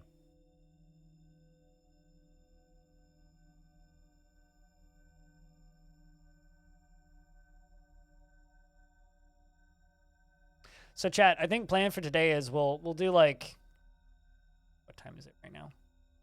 12:30. I do another 3 hours of Longdeath. And then after that time's up, we're I think gonna go play some more Zomboid, if that works for you guys. I think that's the plan for today, because still got that server. Apparently power's out everywhere, so surviving's getting tougher.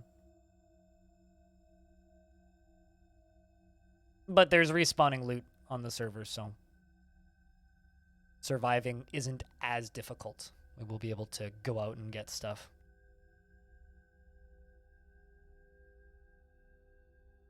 I don't know where everybody's living right now, but there's still people actively on the server, so it'd be fun. As I have hiccups. Oh, yep. It absolutely is. Just over on this Discord server, just like the other ones. Anonymo the second, the Dwarven child, withdraws from society because the first Anonymo withdrew from society and I forgot about him and they died. And I felt so bad that I let them, you know, have a sequel.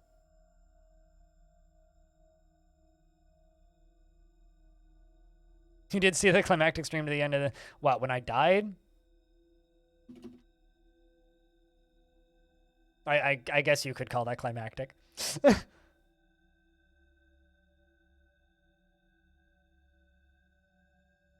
See a good zombie smacking item? Yeah, just a good pipe. Just a good pipe. And a flashlight and matches and that stuff. Burn barrel in the middle of the house. One of my favorite things that ever happened in Project Zomboid was when somebody was like, "Hey, you know, like it's dark in here, so I'm just gonna make a campfire in the middle of the living room." It's like, "Oh, that's not gonna burn the building down. It'll be fine." It burns building down. Act surprised. Definitely had that happen before.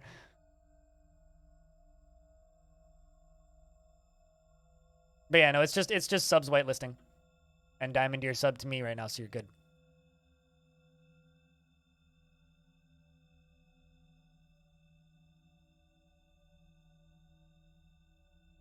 It's funny because it was FG who burnt the house down.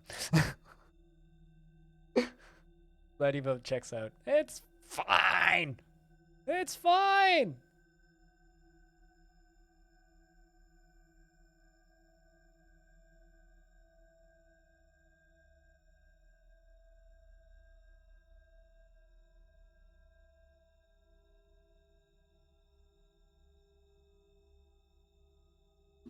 All right.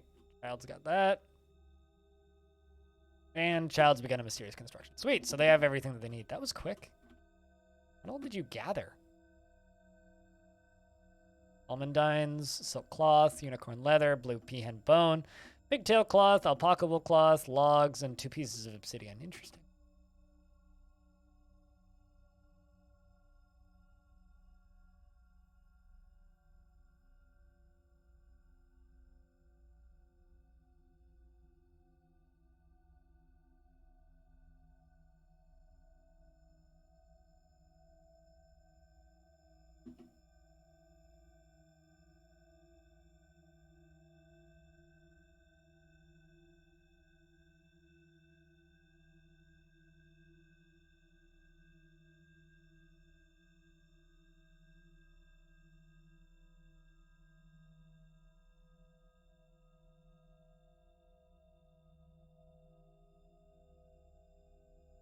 But yeah, giving this to the king is going to make this better.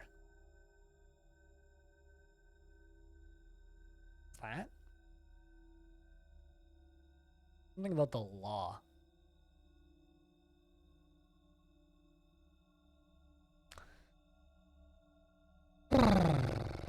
So, chat, how's your weekend been? I know it's Sunday because I skipped yesterday to finish up doing podcast things, making sure it was available everywhere. But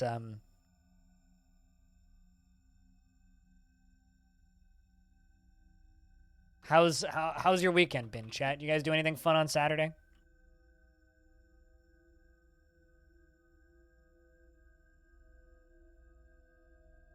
That's not good. Huh. That's one of the weirdest things that's ever happened to me. Let's see if I can do that again. Hold on.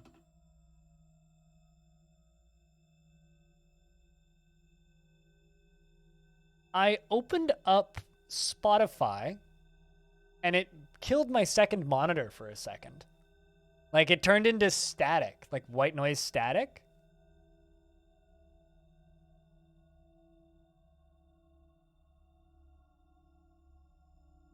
Just opened it again and it didn't do it again. Weird. That is bizarre. Very strange. Literally never seen that before.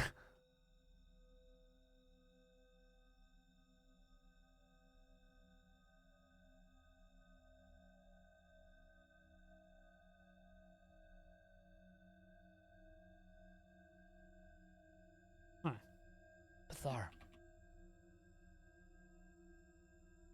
Anyway, artifacts ready.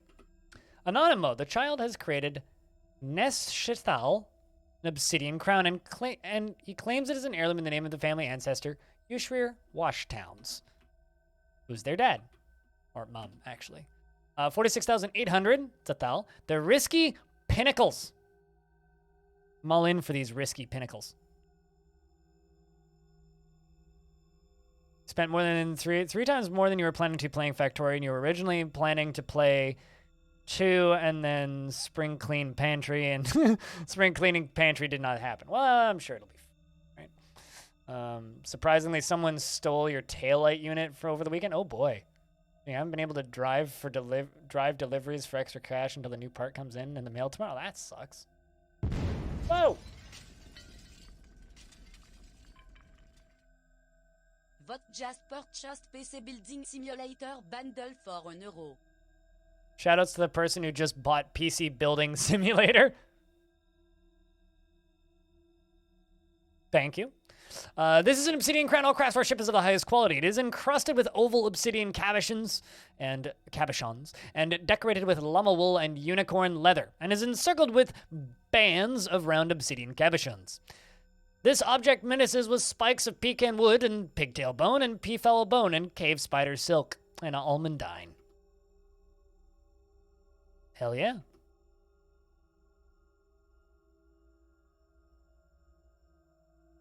And I think that we need to make some display furniture real quick. Well, actually, nah. Let's put it in here.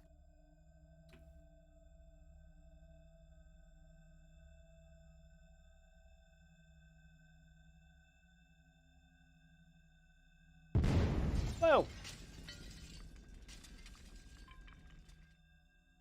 For for just purchased PC Building Simulator bundle for €1. I have a question. Because the first name was Vote, and this one says 4. Are you spreading political propaganda via buying copies of PC Building Simulator? Is the next one going to say Gremlin? Is this so? That's a very strange way of making a meme, but I mean, you do you. It has to. Yeah, it has to be. Diamond, I'm calling shenanigans. Yeah, the same suspicion. Gremlin for Mayor Marketing has indeed entered a whole new level, yeah. I'm waiting. There's going to be another explosion. That or it's never going to come, and it's just like leaving us hanging here. Someone just wanted to buy 2 copies, and they're like, hey, we'll leave them questioning reality. You know, like 100 bits works for text-to-speech, right? And you don't have to buy 3 copies of PC Building.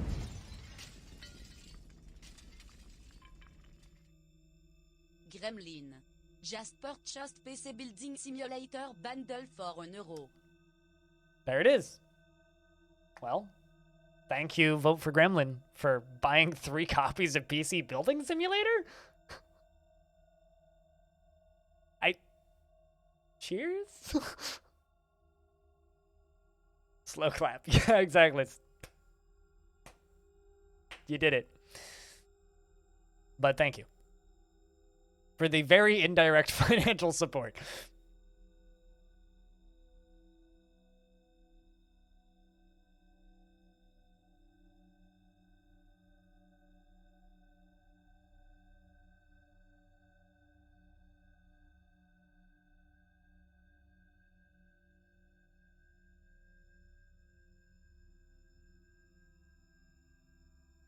While you're at it, you should go and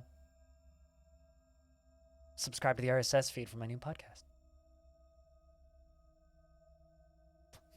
You know, sometimes I forget that I have a link where you guys can buy Humble Bundles because I make so little money off of it. Like, it might as well not exist. Now I need to make a pick.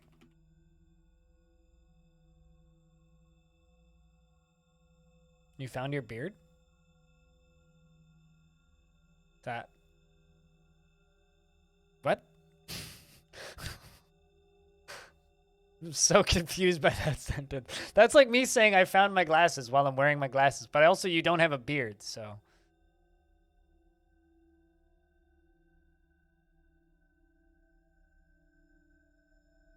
Oops, I dropped my pocket. Exactly. Well, it's definitely, you definitely be talking about an analog pocket. Speaking of pocket, there's a thing that's in the mail somewhere that should fit in my pocket that hasn't been shipped yet, and I want it to be posted. Trying to plug the thing, and you're just excited. Community posts. Who even looks at those?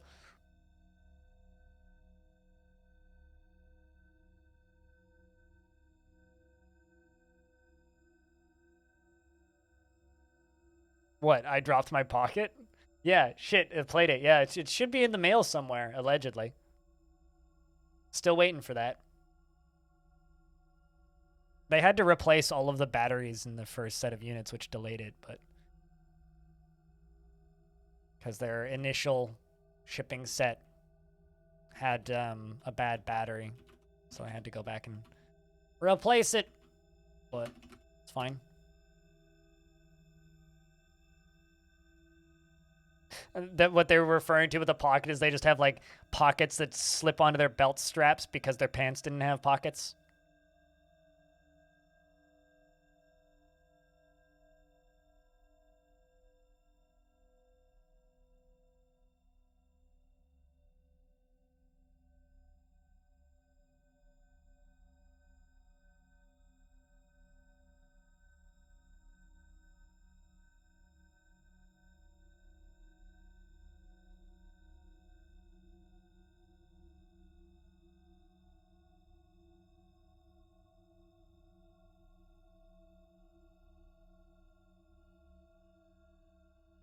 Also, I now have 8,899 subscribers on YouTube. I need one more for 8,900. My big goal for YouTube is 10,000 subs. Yeah, it's starting to seem feasible. Make a tool. Just wait for that wall to be fixed. Gotta be somebody coming to build it.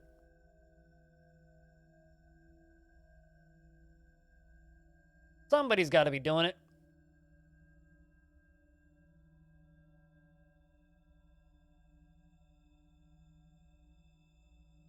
Still trying to figure out what I found my beard means, but I'm sure it's like a paper like tape on beard or something.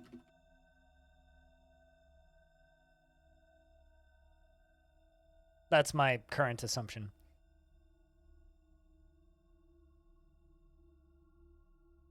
Might have to get an early lunch today. I'm like weirdly hungry.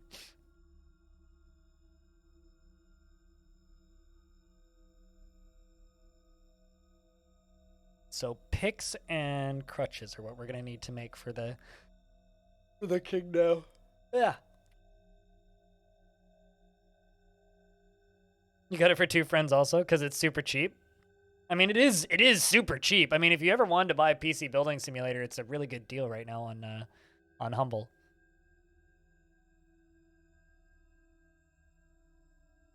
But yeah, no, I forget that I have Humble sometimes because I make almost no money on it most months. Just because, like, I don't really go out of my way to promote it. And by that, I mean I don't promote it at all. By I don't go out of my way to promote it, I mean I don't promote it. Not because I think you shouldn't use the service or anything, but just because, like, I don't want to be annoying about it. And honestly, Humble Bundles aren't as good as they used to be. They used to be a lot better. We've had this discussion a couple of times recently, but...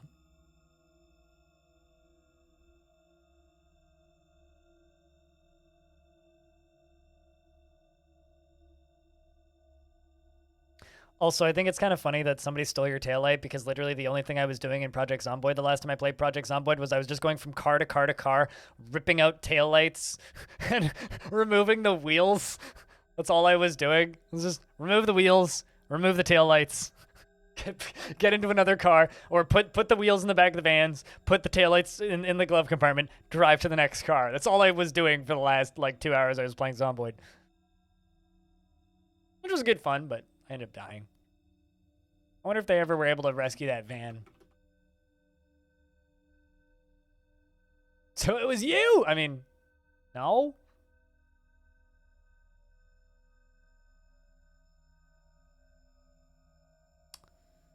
Man, all of my trying, I still managed to screw it up. I nicked the light. I assure you I didn't. More just a funny coincidence.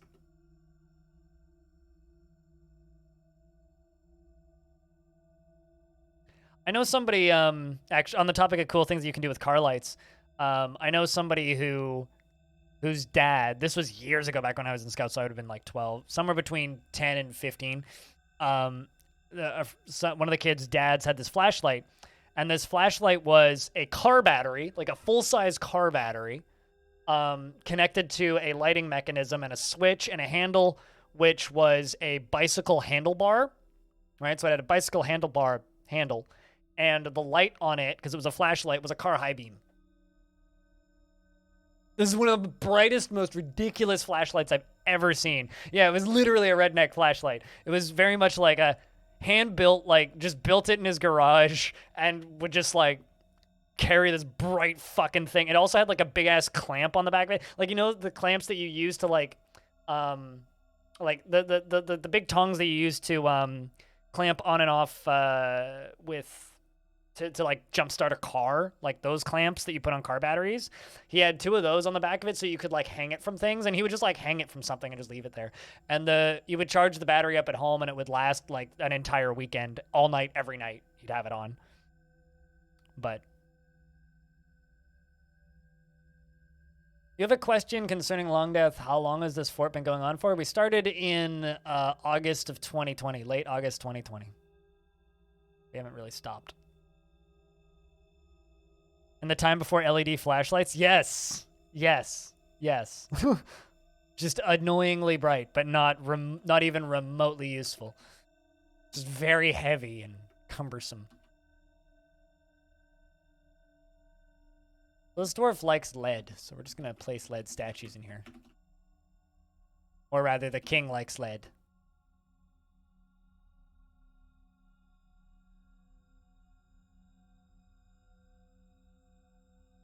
So we'll have an army of lead statues defending him.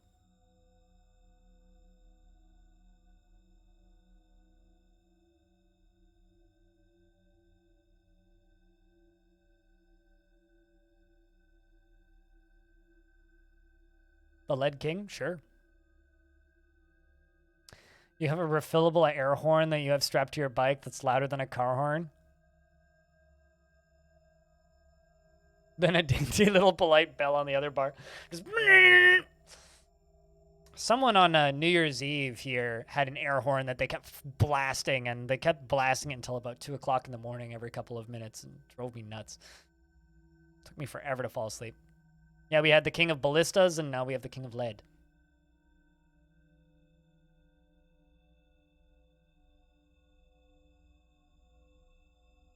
At the pace I was going at the time, yeah, it would have taken about a whole year. At the pace I was going at the time. But I've slowed down, mostly due to burnout. Like, when I started episode 1, I was streaming 7 days a week.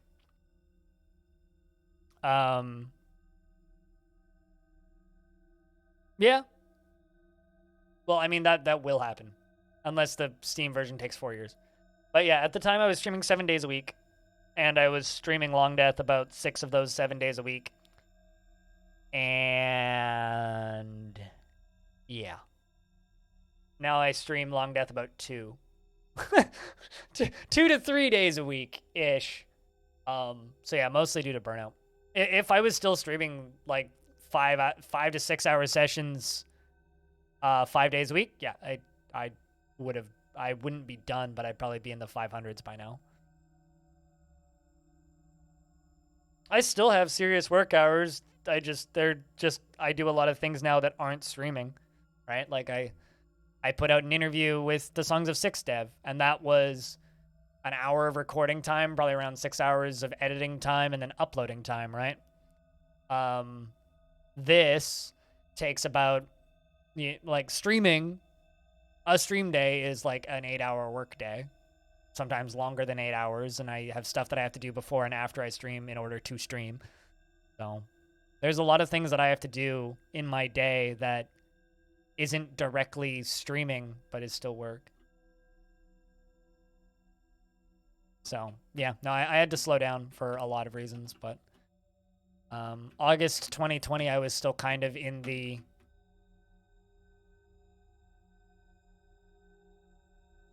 I don't want to say denial phase, but like I still kind of had like this thought in my head that I could just work that much. And I can. I'm suicidal more often than not when I work that much, but I can. It's just not really a long-term completable.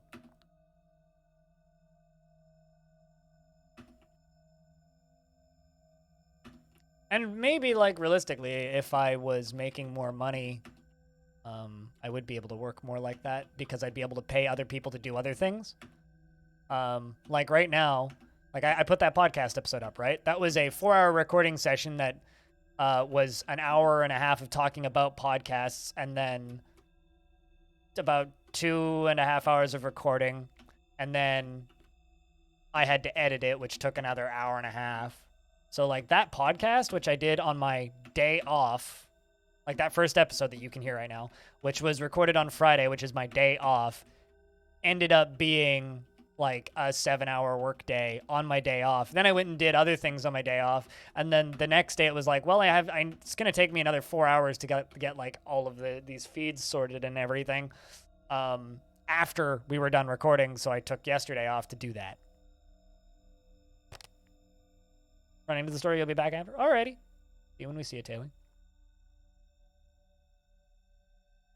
So it's like, I don't know. I guess I'm in the fortunate position now where I'm consistently making enough money that I can stream less. And create other things that people still like, you know?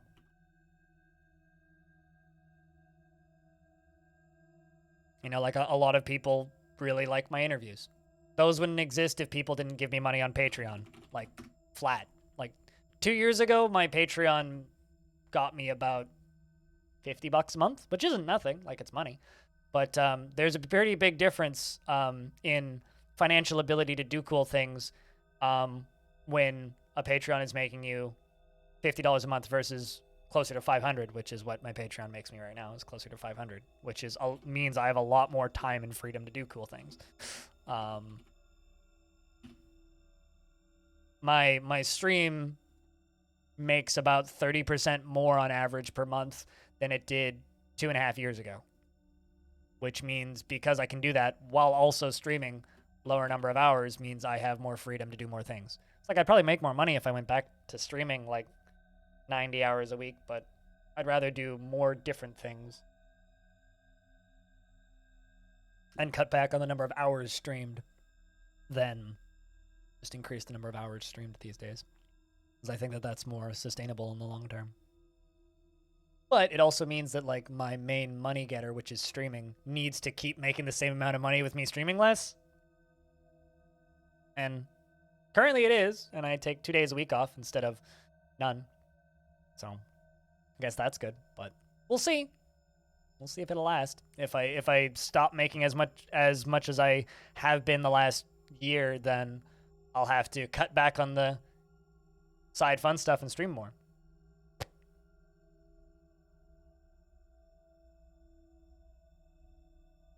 It's called being self-employed with no audience. Gravium. The only way I make money is if people decide to give me money. It's the only way I make money. Advertising doesn't really make you much. The humans have arrived with their donations because it is the 1st of spring of the year 365.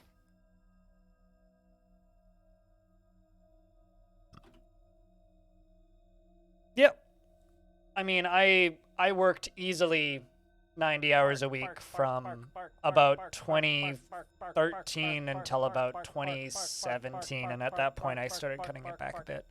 Because like in the early days of me streaming, I was streaming 30 plus hours a week, working 40 hours a week, and commuting. I have the perfect voice for this kind of thing. I don't know, I think Total Biscuits was better, but I have a usable voice. It works. It's manageable. With some fun microphone bits, I can do cool stuff.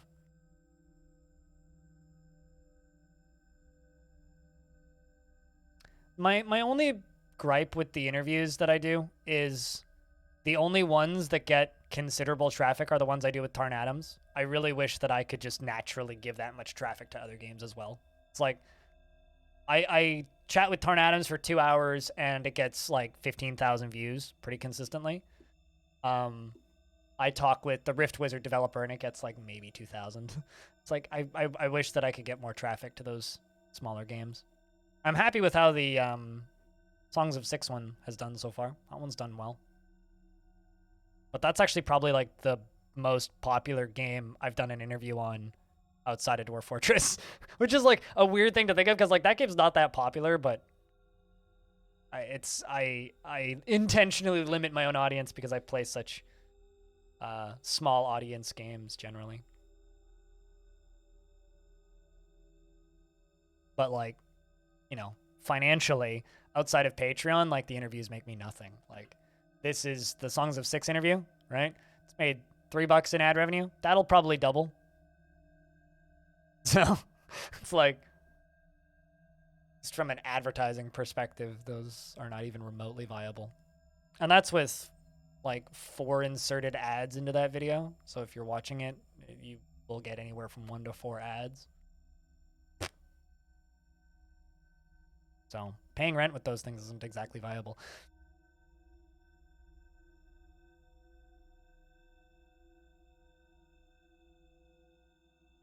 But also able to cater to an audience to pay for your time. Yep. So that's why I stream. It's because I need to stream in order to make a living. I like streaming. Streaming's great. But I have to do other things, otherwise I go insane. But now it's like I stream, I do the interviews, and hopefully that podcast can become a revenue source. So far, it's done nothing but cost me money. It's like $200 a year for hosting, plus you have to pay for certain other things. Like you have to pay for iTunes. To put a podcast on iTunes, you have to pay iTunes. It's like $20 a year. It's like to have podcasts promoted and hosted on all those platforms, it's like definitely cost me about $400 so far for all of the podcasting stuff. Not even talking about like the software that I pay for. But admittedly, you know, we're splitting it 7 ways, so it's not actually that bad, but it's still kind of like money. Speaking of money, thanks for the $3 audio. Cheers, dude. Rory's not even in the top 3, and he's not here to do anything about it. Ha! Get wrecked, Rory. Thanks, though. Seriously. He's on vacation. Well, he's not on vacation. He's in California right now looking at housing because he might be moving. So he's in Arizona right now, but he's might be moving. He's talked about all this on his own stream, so I don't think I'm exactly doxing him, stating things that he's stated already himself.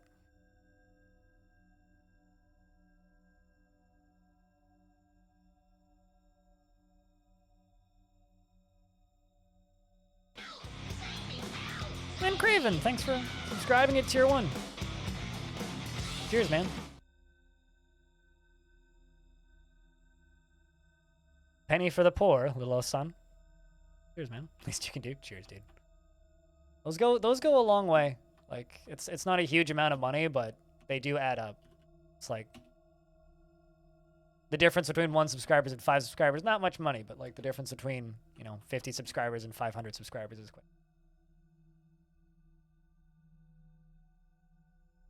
Oh, really? Like outside of airports? Audio? That might move you to Florida?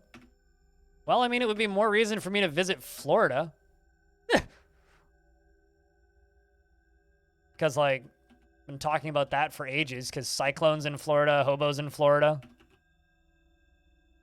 Just kind of need the world to get a little less nuts. You can become another one of the Florida men.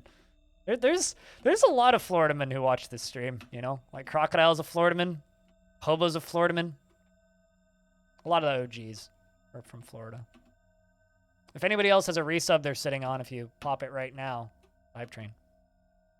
Or a scam train, whatever you called it. Also, this isn't me directly telling people to start a Hype Train. Like, this is not an incentive. I finally got around to updating the emote that gets shown as part of the Hype Train to the Crypt Zoom instead of Crypt King. It just fits better, I think.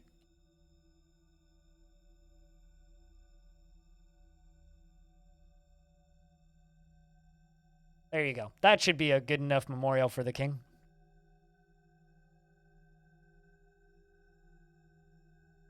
I mean, I would know what industry if I knew what industry was in Orlando. So I have no idea what's in Orlando.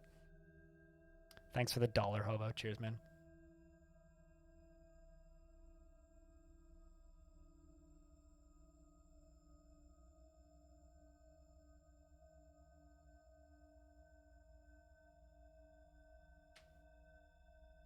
But yeah, no, this was a thing that I learned about Hype Trains recently. If you click on this button, it tells you how much you need in total to level it up. Is it a rat-based So that's kind of neat. I only learned that the other day. I used to always like have a lot of like big issues with Hype Trains, but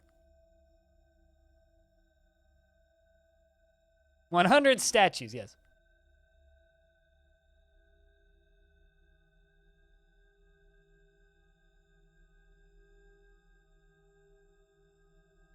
What, roller coasters, audio?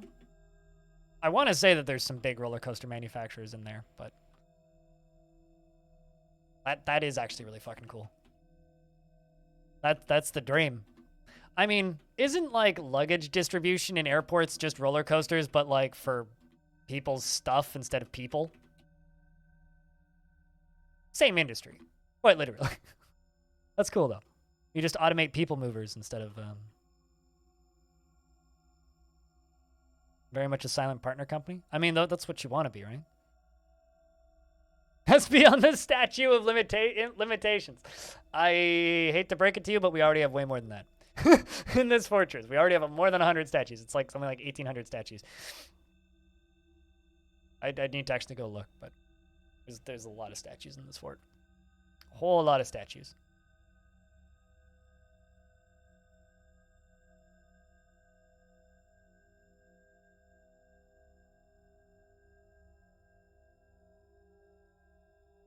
Prefer the other brand than the rat. You like you like the parks better. You dislike the move towards screen-based rides. They're talking though.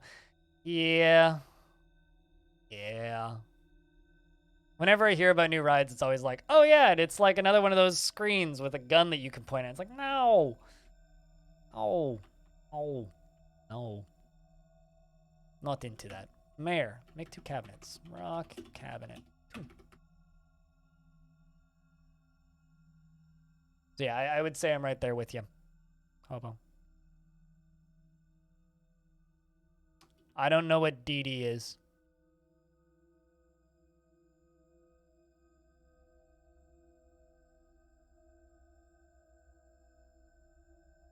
Also, when Hobo said rat-based industry, I immediately thought that he was referring to, like, Orlando being infested with actual rats, not Mickey Mouse. I only just put those 2 together in my head. Dueling Dragons? Oh, okay. Gotcha. I only just put that, like, 2 and 2 together in my head that you were referencing Mickey. And not, like... I guess, like, I don't know. I wouldn't put it past Orlando just, like, being really infested with rats. It's like, if you state that you work in the mall here, it's like, oh, so you work with rodents is like the go-to joke. I also thought he meant real rats. Like, he's referring to, like, fucking Disney. Okay, I get you. I understand, I think. I'm also an idiot. Don't mind me. But, you know.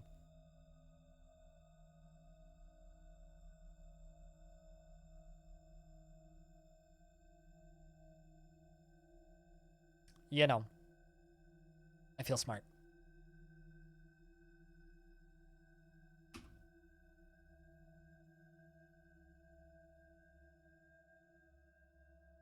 But yeah, that's cool. Hopefully that the interview goes well. Also, chat, you have 40 seconds. We need like 3 subscriptions or like 1,200 bits to level up the hype train. Up to you guys. But thanks for the train regardless. The elves have arrived to a trade. They say wee, and there's only 2 of them. Very small shipment, guys. Come on. You guys have done better.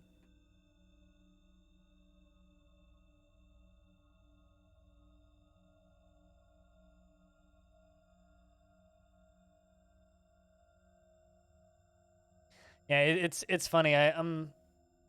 I've always been like a fan of old roller coaster games, but I've never been a particular fan of the industry at large. It's like I've always been kind of fascinated with like designing theme parks as a puzzle and as a video game, but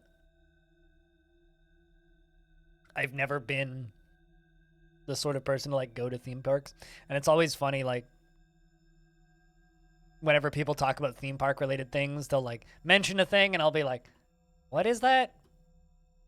And then realize what they're talking about like halfway through the conversation and then feel like a big idiot. I'm like, I should know this. I've spent way too much time playing games based on this stuff, but I haven't retained any of that information.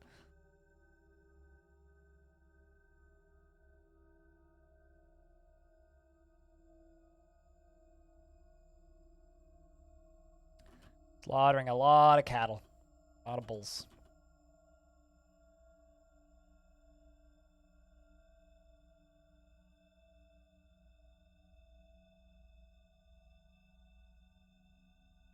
Nope. Not really. Very much like a Eastern USA thing. We just don't have the weather for it.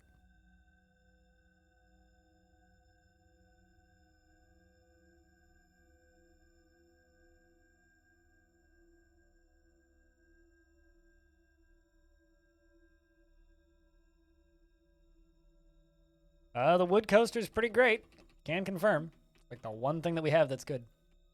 Although they keep closing it as part of the pandemic because people have to sit too close together, so it doesn't fit within the what's it called? Within within like the people separation restrictions. So instead of like that, whenever the park is open during the pandemic, they never have the roller coaster open because they can't keep the lines reasonable. So the line gets way too long and people end up bunching up because of that. And they can't separate people apart enough, so they just close it generally. So it's been closed almost nonstop with the exception of the few times like in July last year when cases went down to almost null. It was open for a bit, but it's been pretty consistently closed.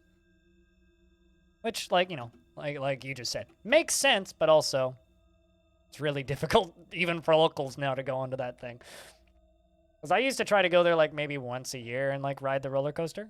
But yeah, it's just like a kind of a non-thing now.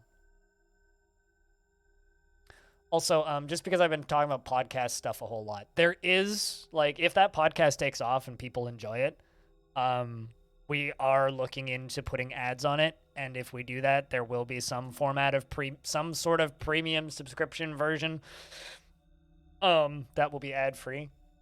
Don't know exactly how that's going to look right now, but we'll make it happen if it gets popular enough, which would be cool. It'd be cool that it gets popular enough to pay for the hosting for it and maybe an editor, but we'll see what ends up happening.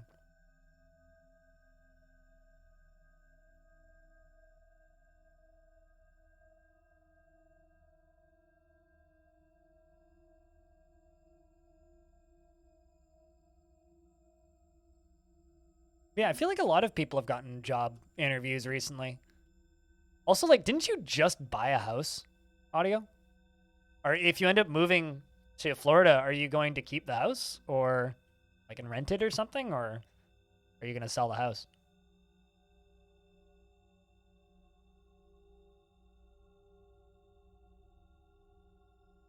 Rent it to your brother? Hell yeah. Pretty good.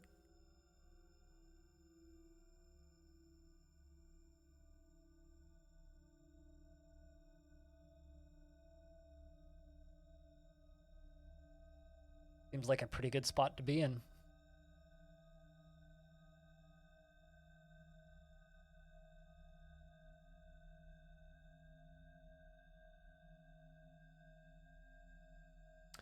Now we wait for our broker to come over.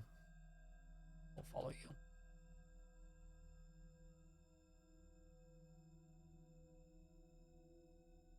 Just an interview? Well, good luck with the interview.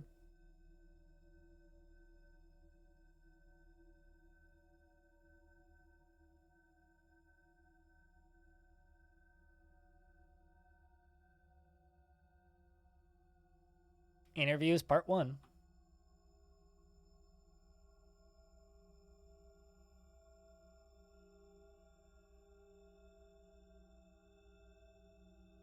Bring anything fun? There's like no livestock in that shipment. That was a tiny fucking shipment. But we gave them a big gift. Maybe they'll bring more next time.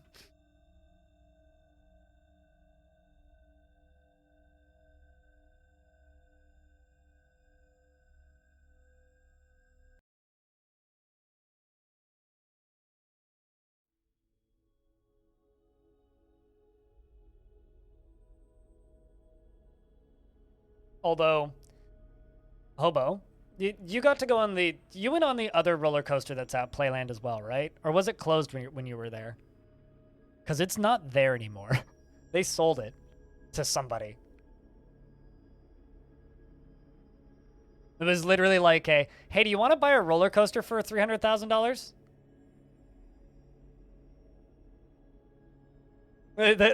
There was literally like fucking ads in the local newspaper to just buy a roller coaster. And so then somebody went and disassembled it and it's gone now. $300,000, yep. It was literally like a, You could just buy a corkscrew roller coaster for 300 grand. Allegedly, it was valued higher because it's a movie prop. Because it was in Final Destination. It's not unobtainable. No, it's not. It's like, if you had, you know, like $15 million to your name, like, that's not a huge purchase to make. 300K? It's like, where are you going to put it? That's maybe the hard bit. And, like, assembling it and transport and storage is, like, that's expensive, but, like,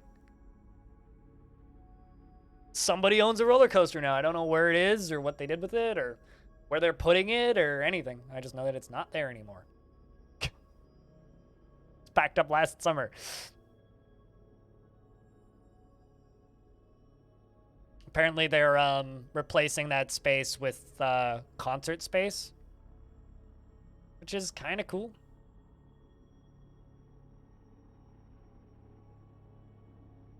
No, like, the roller coaster's gone now.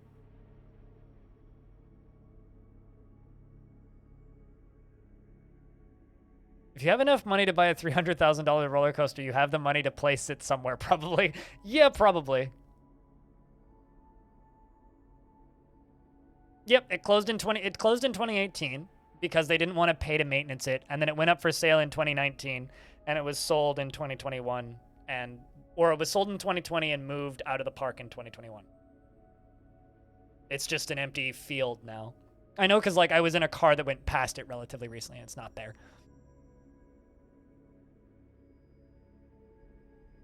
Which is kind of nuts, actually. That is just gone.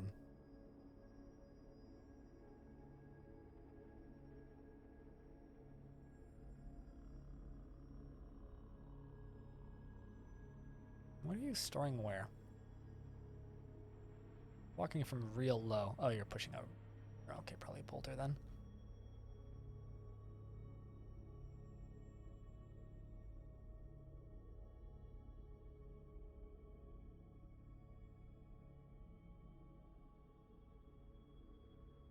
Also, like, that same park, I don't know if they're having a hard time right now, but I wouldn't be surprised if they are, because, like, they did their Halloween thing, which is normally, like, the park's open, and then there's also a bunch of haunted houses that you can go into, but they weren't able to have the haunted houses because that wouldn't fit COVID restrictions, which I don't understand. It's like, to a degree, it's like, they're outdoor haunted houses. What? Like, how does that not fall within those guidelines? But I guess they were worried about people bunching up inside or whatever. Like, they'd have to redesign certain elements of, like, the claustrophobic areas, but, like, I don't know. I don't understand how they couldn't have haunted houses, but no haunted houses. So I guess you could go to a normal-ass theme park, but there's also, like, people dressed as zombies sometimes, maybe. I don't know. A lot of the things, like, some things that have had to close because of the pandemic just kind of make me scratch my head more than anything. It's like, I don't fully understand this, but okay.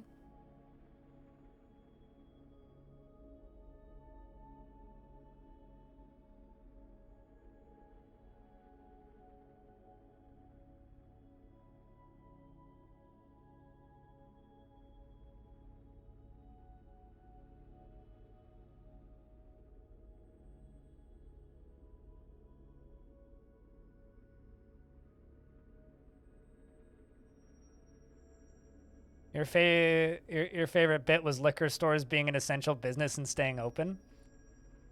Not in Mexico. And not in Australia. They closed both of those in Mexico and Australia, and there was, like, damn close to riots. And I remember, like, seeing photos of the first day that what's it called? Of the first day that liquor stores were open in Australia again, and there was, like, lines around the fucking block.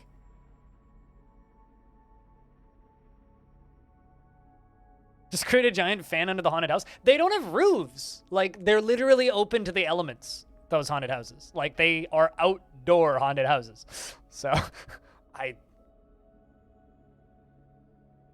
literally going anywhere was spooky. Still kind of is. Like, going outside right now is like, it's Like, I walk into my grocery store with a black jacket, a black mask, and a black toque on, and gloves, and I feel like I'm there to rob the place. Like, if you were to do that in, like, 2014 here, you literally would probably be followed by security the entire time. Like, there's... The like, everybody is dressed like they're about to rob a bank now. Like, going outside is kind of spooky. I mean, like, we're used to it, but it doesn't change the fact that it's kind of spooky. Also, Hobo, I think that your jump for logic today is, like, my favorite piece of logic I've ever seen. It's, listen, if you have enough money to buy a $300,000 roller coaster, you probably have enough money to store it somewhere. That is the funniest thing. Also, yeah, I think, like, the actual mind-blown play there would just be to buy the roller coaster and rent it back to the theme park.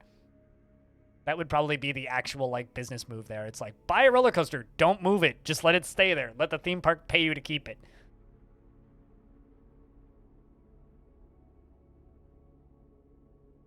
Yeah, you can walk into you can literally walk into a bank in a balaclava and nobody will blink. Like, you can do that now. That's insane. It's such a crazy world we live in. Like, I kind of love it, but also it's fucking wild.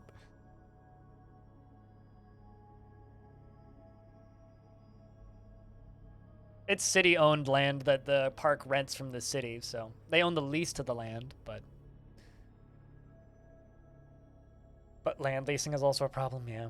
I don't know. I don't think that's the reason they wanted to close it. The reason they wanted to close the roller coaster is because they wanted to reclaim that land for other rides and bigger concert space, bigger outdoor concert space for raves and festivals. But I think we're all seeing how well that's turning out.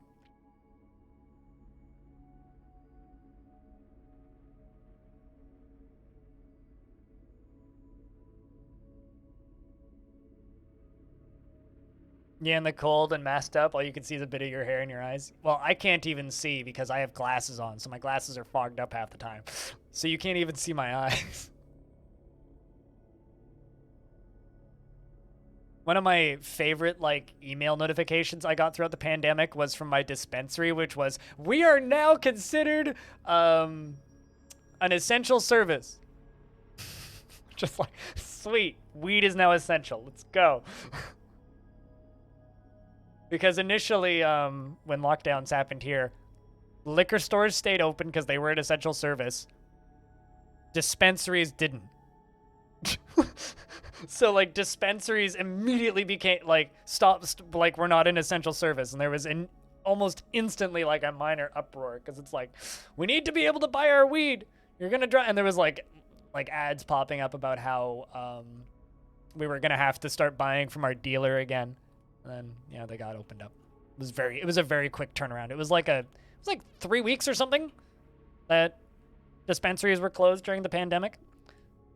And then almost immediately they legalized public alcoholism, so you could drink in public parks. It was like within 6 months we were allowed to drink in public parks. And in an even shorter period of time, it's like now all smoking areas you're allowed to smoke cannabis instead of just the specifically designated ones.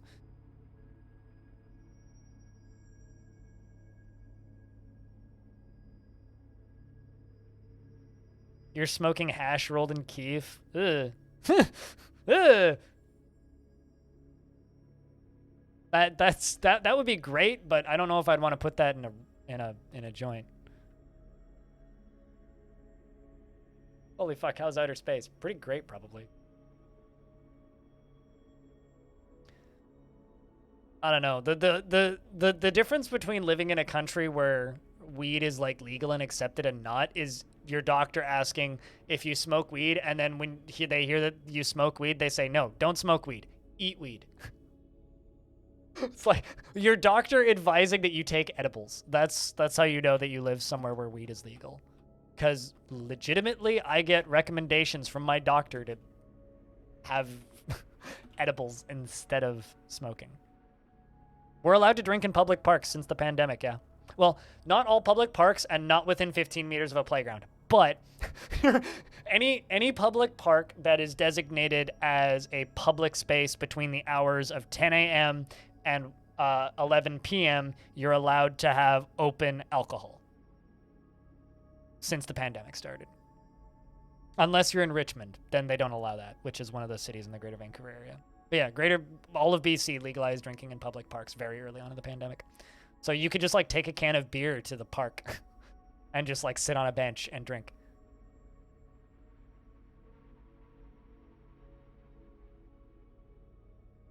Lighting things on fire before ingesting them never made sense. What, ingesting the fumes? Let me ask you a question, Wild Sasspot. Have you ever sat in a house that is making cookies and you just get to smell that delicious fragrance of cookies?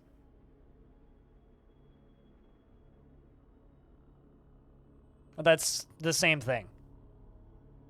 So you get to smell that delicious fragrance of cookies. And it makes you happy because you get to smell cookies. Now imagine that beautiful scent also made you feel numb inside and see stars.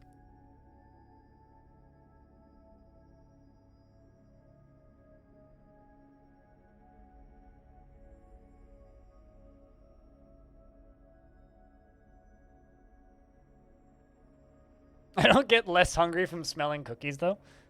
I mean, weed makes you more hungry, just like smelling cookies does. That's all it really is. Like, you have to... Yeah, it quite literally has no effect. I mean, like, when you cook with weed, you have to burn it first, basically. Well, you have to decarb it. You have to heat it up and, like, blast it first.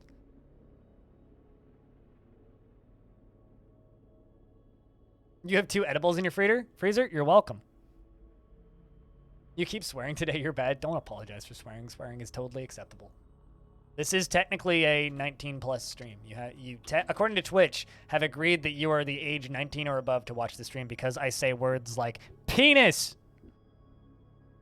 Which is also why we're not technically supposed to curse on the Halcyon Frequency podcast, because we don't have the like explicit labels selected.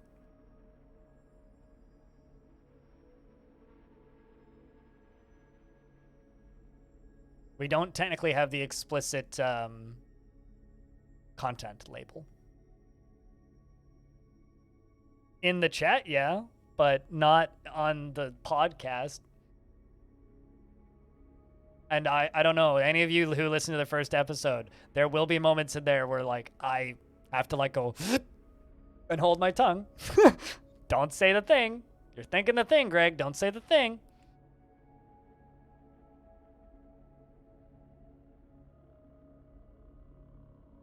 I said a word that's sensitive to your ears, like loud noises.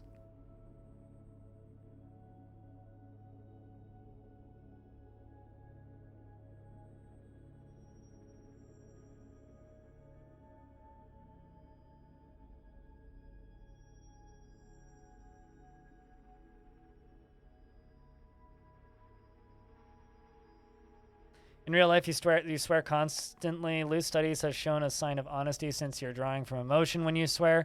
Accidentally swore 8 times in one breath talking to your boss once. 8 times? Well, I mean, you can fucking fit the word fuck in almost any fucking sentence. It's really fucking easy to fucking swear a fucking lot. Fuck. Like, saying that you swore 8 times in one sentence is not that crazy. Made some THC key lime pies. Ooh.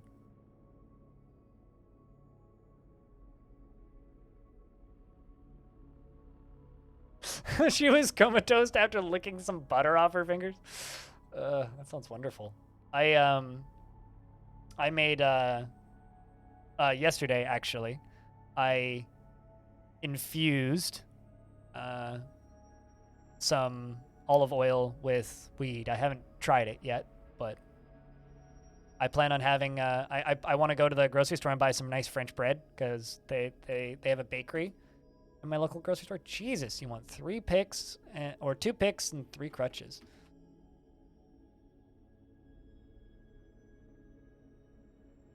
Three and 3 I'm going to do because I can't remember which was which.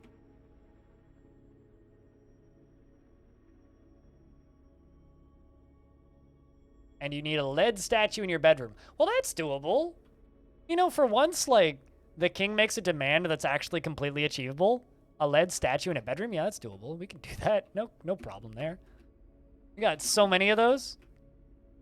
I can give you, like, way more than one lead statue, in fact. Let's give you, like, 3. How's that sound?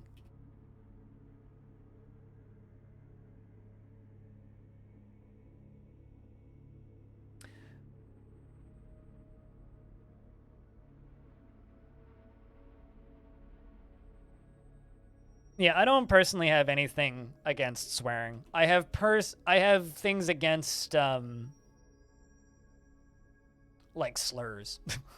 Like if you're gonna say something that's a slur against somebody specific to attack them, that's just mean. Swearing is just a word. Swearing I have no issue with. There's a difference between a swear and a slur.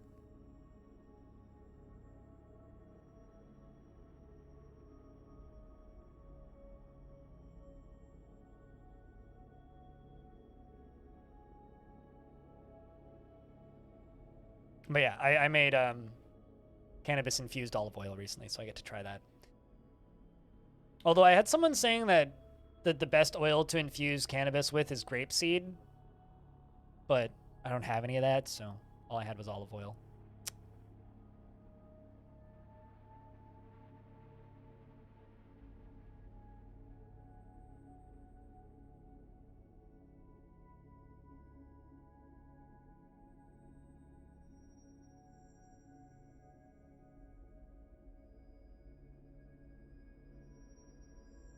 Also, speaking of key lime pies, are you familiar with the key lime pie conspiracy on the internet?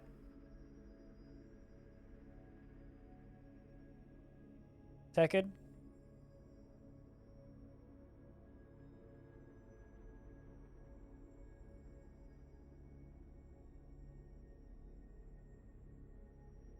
You are not? It's kind of a halfway meme, halfway conspiracy. There's a person that reviews key lime pies all over the internet.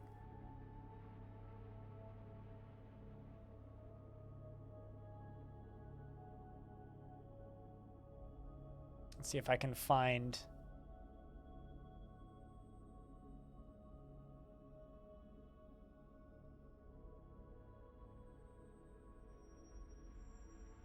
see.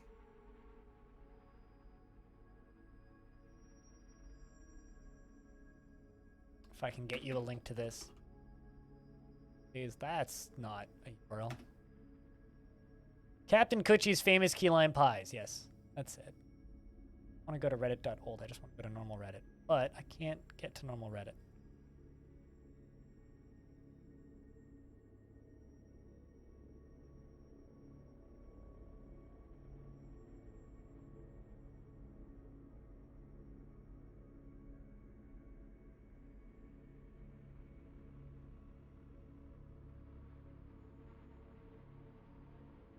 There you go.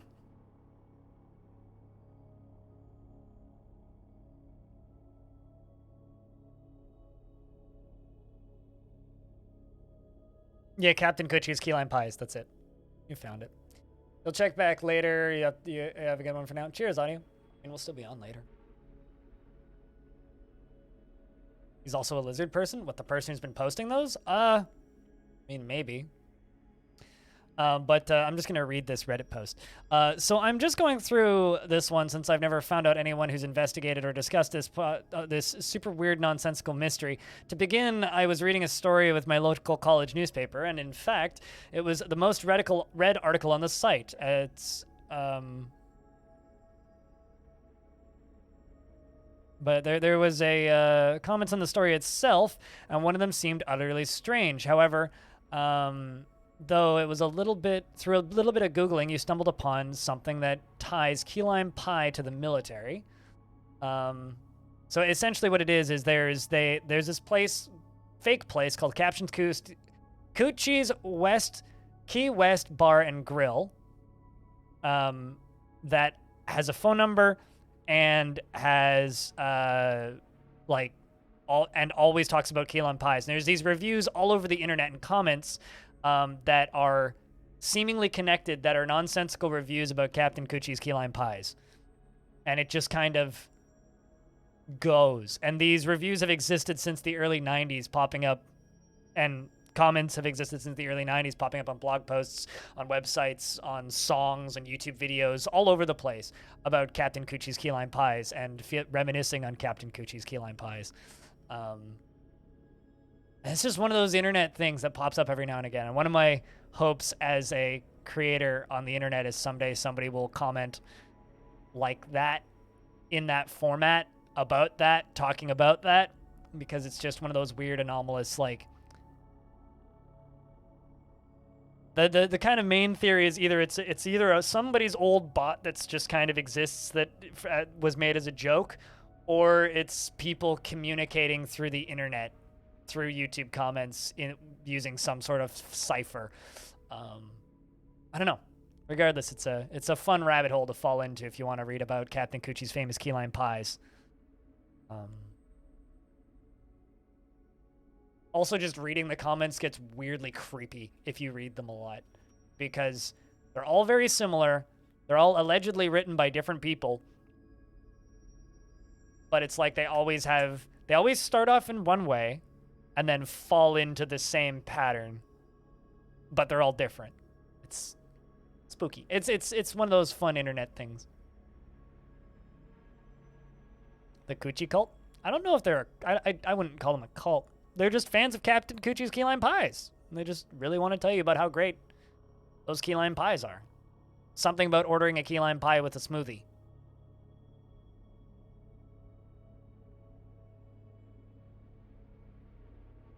It's just like the internet mystery of the Kentucky Quiet Pills. What? Quiet pills are bullets, guys.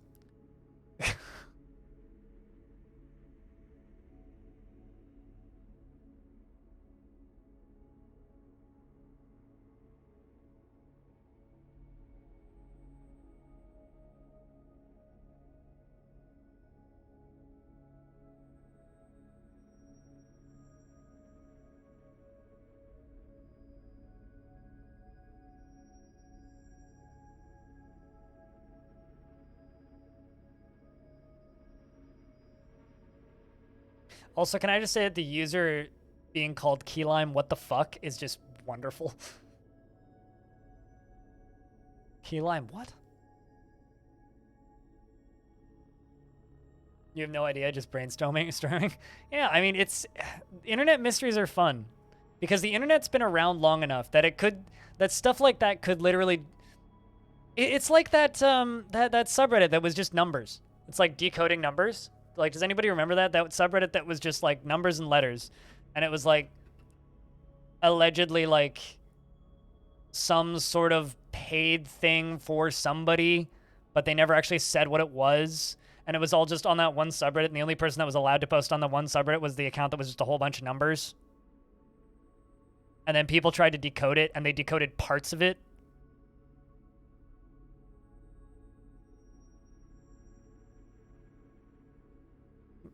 I don't even know what that is. What is that? Wild Sasspot.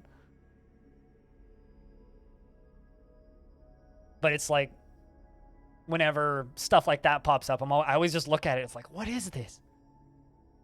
Because, like, you know, something could just be like an old ARG that never took off, right?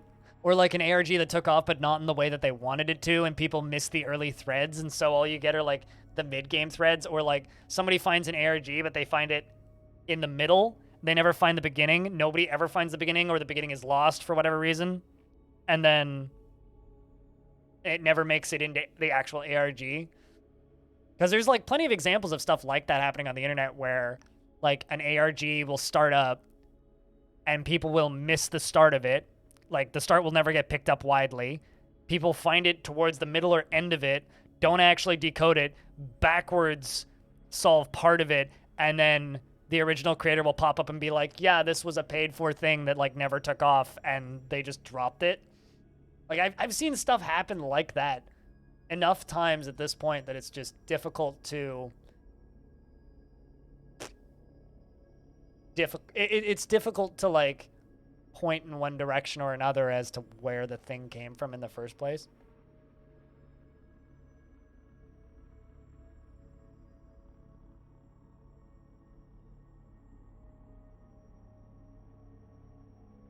I don't know. I find all that stuff fascinating. That had weird stuff on the interwebs? Yeah, but, like, here's the thing, right?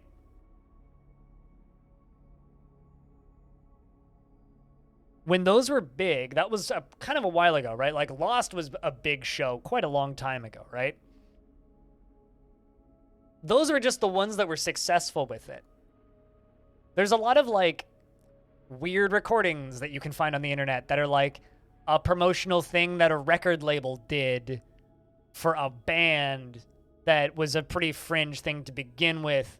And the only way to find, like, the beginning of it was to see this one show that they did in '99. But the band never took off and very few people went to the show, so people missed the initial bit. So, like yeah, there are ARGs happening for things that are successful all the time, like, oh God. What was the name of that game that you played as the high school kids on the island and you, like, had to, like, tweak the radio back and forth to, like, find signals?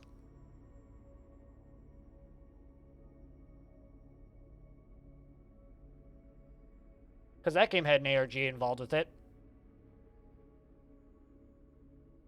What was the name of it? It had some, like, Telltale people working on it. Cave something? No. Not Cave Story. That's a different game. What was the name of it? It was like a 2D platformer, like, narrative thing.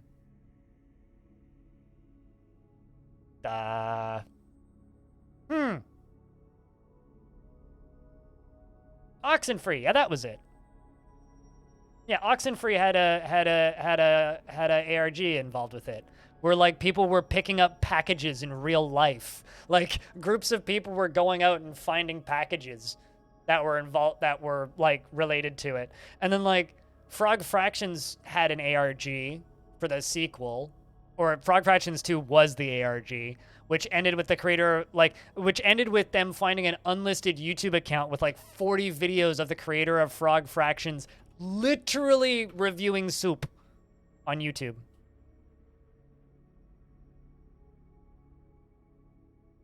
Yeah, but like I was saying, ARGs are even more fun when they, or like one that's going on right now. There's an ARG involved with the new that card game, Inscription. Inscription has an ARG. You can take part in that, and it's ongoing. But, like, there's ARGs all the time that are successful, right? But for every ARG that is major from a major medium that takes off, there's so many, like, half-made, incomplete ARGs that just don't go anywhere. And those cause some of the greatest internet, like, things ever.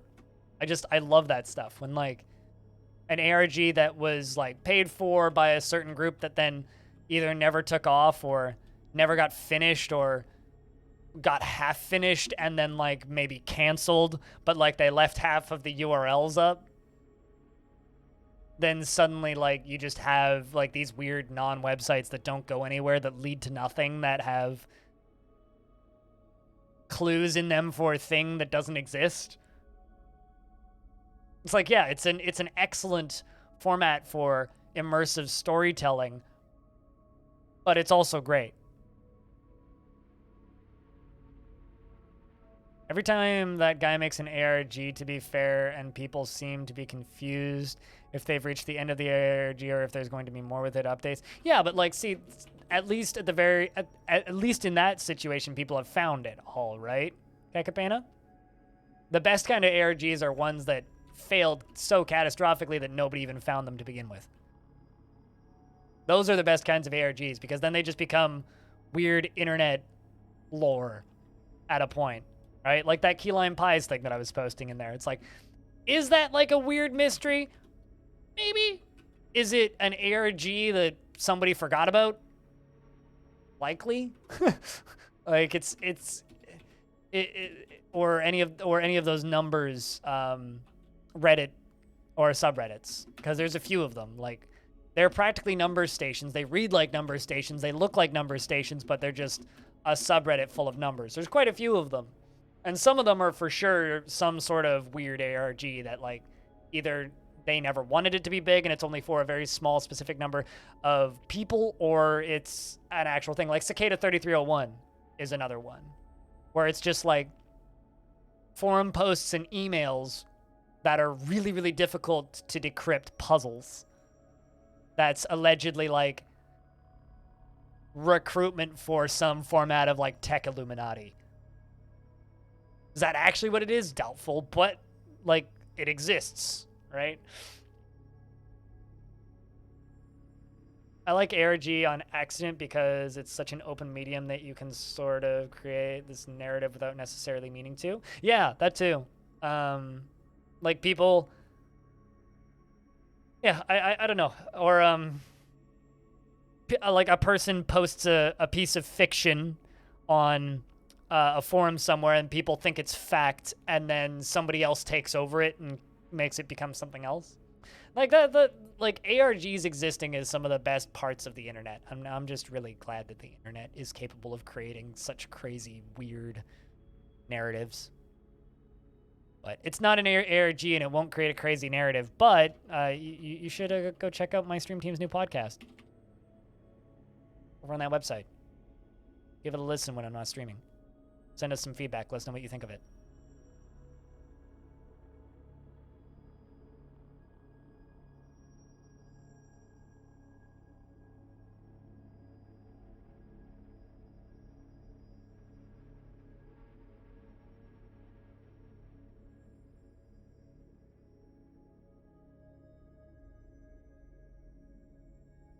We'll still probably create an internal narrative. Oh, probably. But it's certainly not an ARG. Definitely not.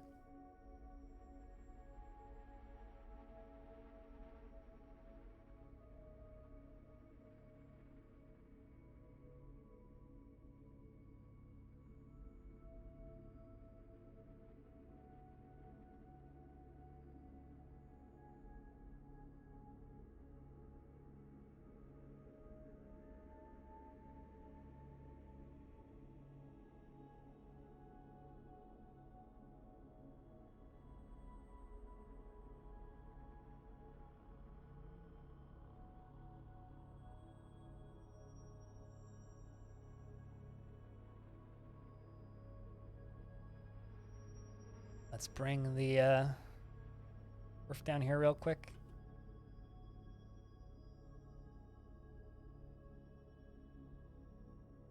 Trader. Human pikeman fell over. And also, a thing that you guys can do that's very helpful is if you listen to podcasts and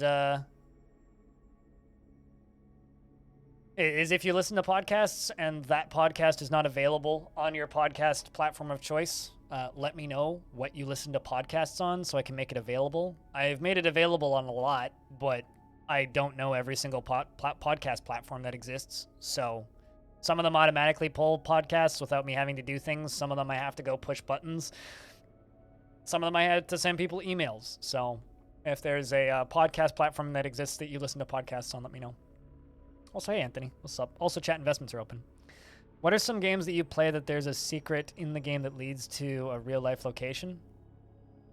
Yeah, I would consider that an ARG. I don't know. I don't play games like that, and I don't go seeking out ARGs. I just like internet mysteries, and a lot of internet mysteries either end up being or turn out to be some format or old, unaccounted for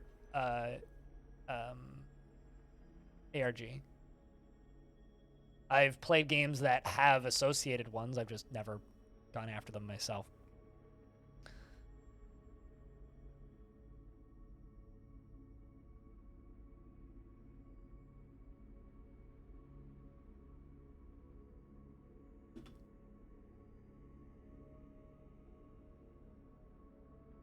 Good evening, wait, what? How are you?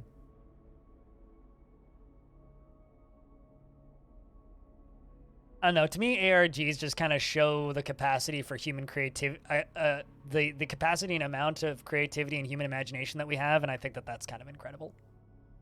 Like, I think that humans have this kind of incredible capacity for creativity and this kind of amazing ability to just create stories and fantasies off of almost nothing, and I think that that's really neat.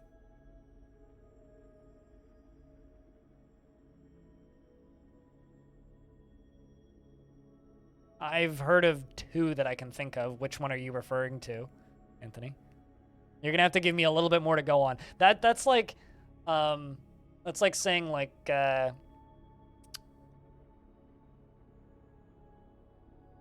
you ever hear about that band that turned into a cult? Like, yeah, there's a couple of them. Which one?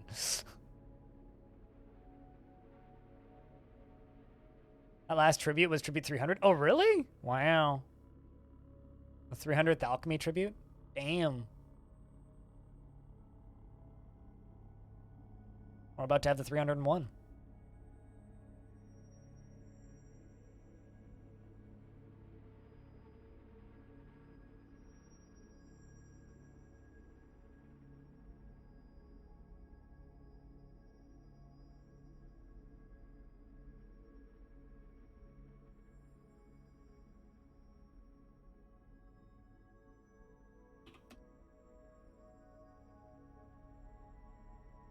Lead statue in bedroom. Those should be done. All right, well.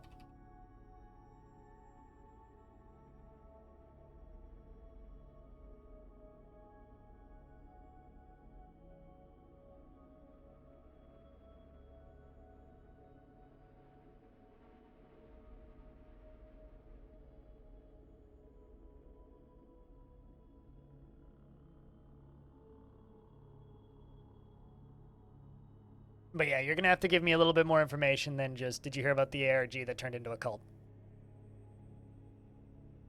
Because, like, Cicada 3301 could probably be considered that, even though I don't think that's what it actually was. There's alleged things with the key lime pies one.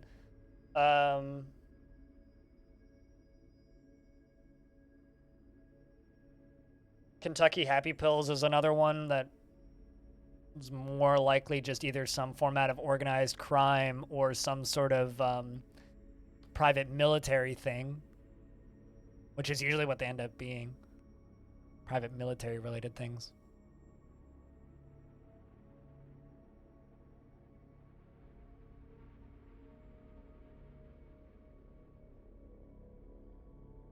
I'm seeing memes about how big God of War is. Now I need to go see what the install size is for God of War because I'm curious. 70 gigabytes? That's not that big.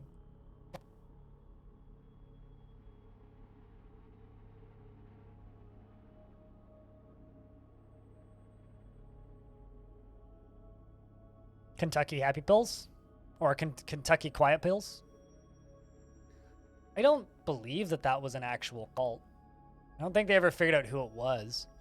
Because Kentucky Happy Pill, or I keep saying Happy Pills, Quiet Pills, was a website that was linked to on Reddit quite frequently that then people found in the CSS. It was people talking about payments and organization and meal planning and travel planning around alleged assassinations. But I don't think that's not really an ARG. That's more just an internet mystery, which led to what seemed to be some format of private military operation surrounding an actual assassination that happened in Saudi Arabia. So, yeah, I don't know if that quite counts as a cult, but...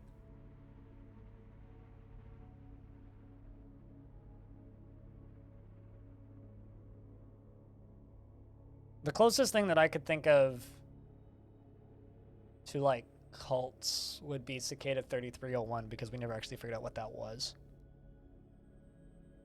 which fakes an assassination. Yeah, no, this was a real assassination.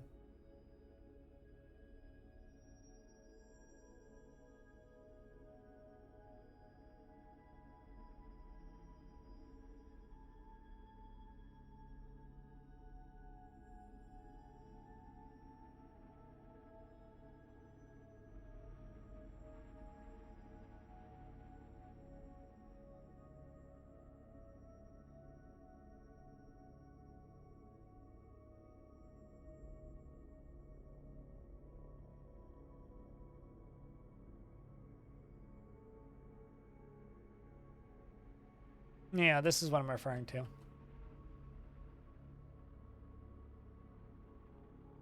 Lake City Quiet Pills, also known as Kentucky Quiet Pills.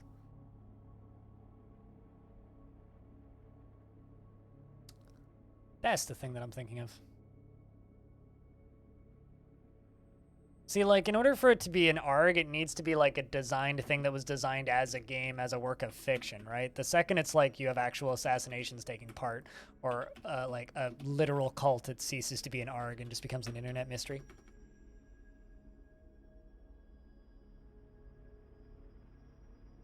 There was an ARG that was supposedly run by a serial killer? Talking about the thing that Snowrail did? Now I'm diving into real deep 4chan lore dumps. So if anybody here knows what I mean when I say Snowrail, then you can just, like, figure out what kind of person I was in 2006. Snowrail, a Greater Vancouver native, also piece of shit. Also has been dead for, like, 8 years, 9 years. I think he died in 2013. But a lot of things you shouldn't Google that I'm saying out loud right now, by the way. Like, don't maybe look up his Wikipedia page. I wouldn't actually look up Snowrail. If you're gonna look up Snowrail, look him up on Wikipedia. That's maybe the only thing I would say. Do not Google him. Although most of his websites are probably offline these days.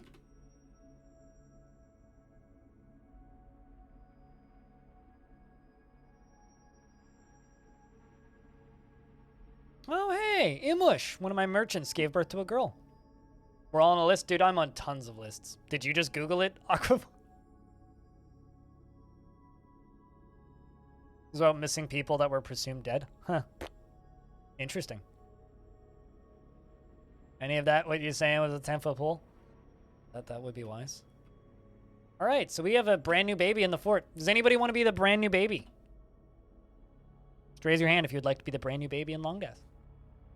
New Dwarf baby, yeah!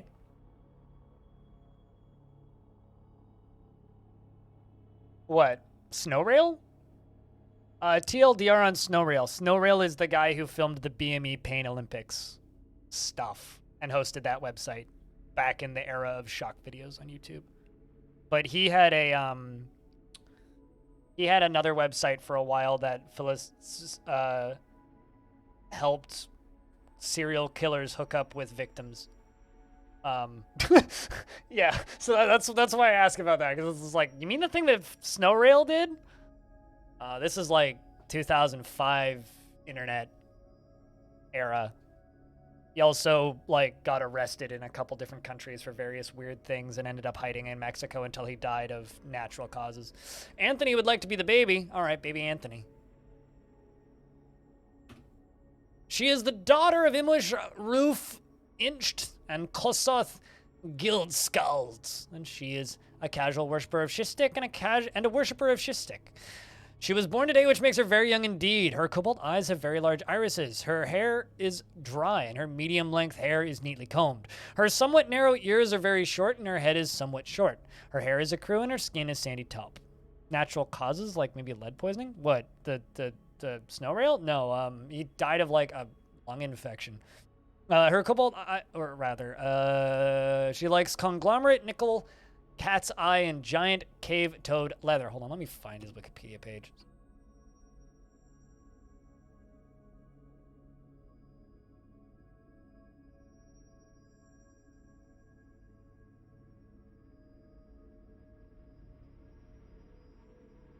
Can't even find his Wikipedia page now. Finding the one for Snowball.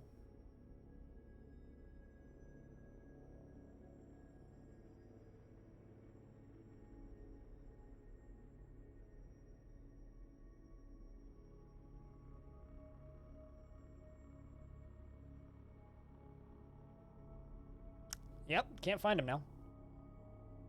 Maybe they deleted his Wikipedia page again.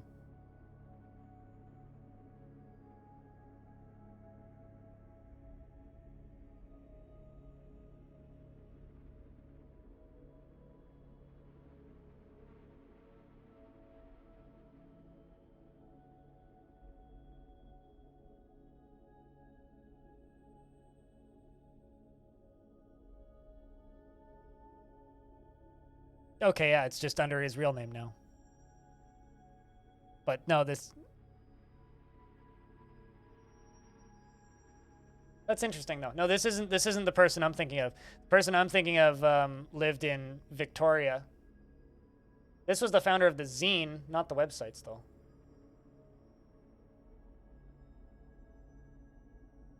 I'm thinking of somebody else. I'm thinking of the person who was hosting the websites. This person just ran the zine. But anyway, I don't want to dive too deep into that rabbit hole right now.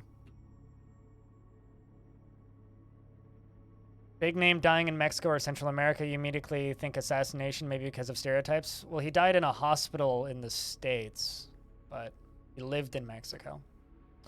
Anyway, she is pleased by her own looks and accomplishments, and she has a low sense of self-esteem, and she has a tendency towards forming deep emotional bonds with others, and she tends to be a bit stubborn in changing her mind about things. Tends to think before acting and prefers that everyone act as harmoniously as possible. And she has a greedy streak, and she has a tendency to go it alone without considering the advice of others. She needs alcohol to get through the working day. Now I need to figure out what his real name was.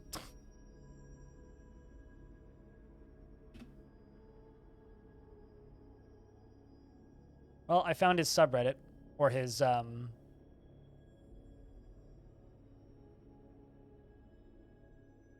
old Reddit account.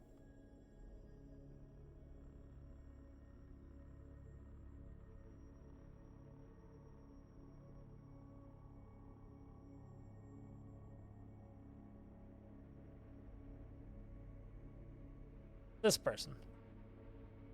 This is who I'm thinking of. That might have been him. I don't recall him living in Toronto, though. But I might be wrong there. Anyway, I found the thing that I was thinking of.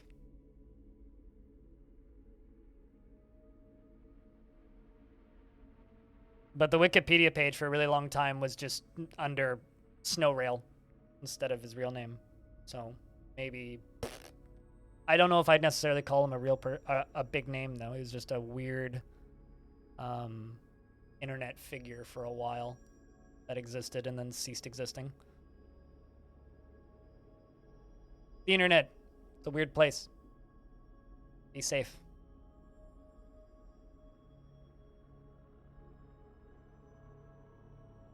Not everyone who dies under America was assassinated. Yes.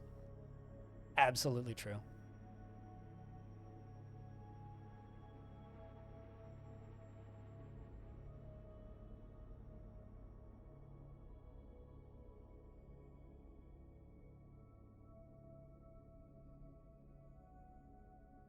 In fact, I'd say if you were to count all of the deaths that happened in South America, you'd find that most were not assassinated. Yes, this is true. The vast majority of deaths are not assassinations. Fact. So you are not likely to be assassinated in real life.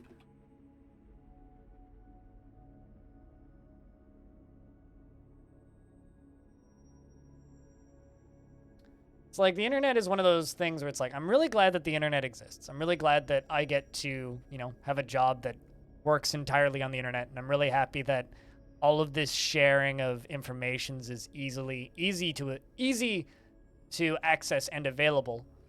The thing that makes me sad is also like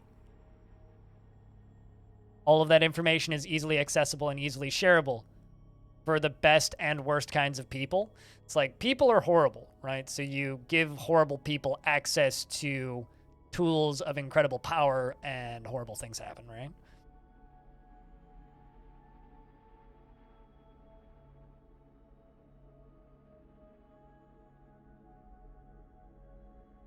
Someone using the initials SL, which correspond to the Wikipedia page. The question mark that I have about the Wikipedia page, and I could be wrong here, that I always had about that person was that they lived in Victoria, or being like British Columbia's capital. But that Wikipedia page has Toronto as their listed residence, but which might be correct, but I don't remember that detail. I always remember that person's residence being Victoria, British Columbia, and then later Mexico, and they had a place in Germany for a bit. In Twitter and 99% of 4chan? That's unfair to 4chan. There was a lot of good people on 4chan at one point. I don't know. I have this obsession with internet garbage like this. Like, I will find out about somebody weird on the internet like this and then spend the next, like, 3 days researching them. And just, like, reading. Like, when I'm not editing and I'm not streaming, it's just like I'm just on my computer just reading, listening to death metal, reading about weird people on 4chan from 2005.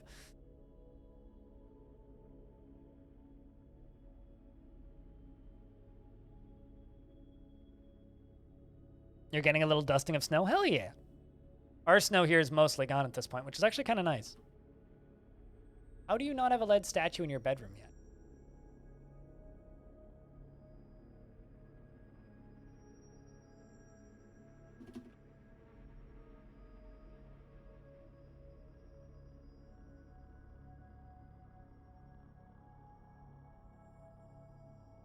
Are you working on that?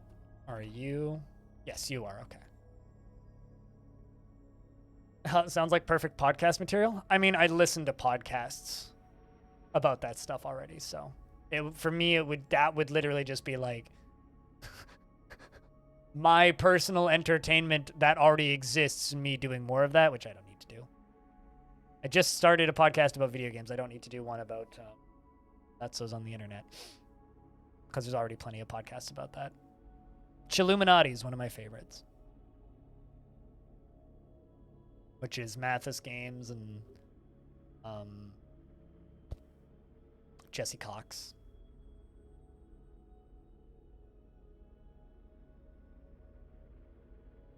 This will be putting a lead statue in this bedroom, thus fixing the issue of my king demanding that, and also make his bedroom slightly nicer.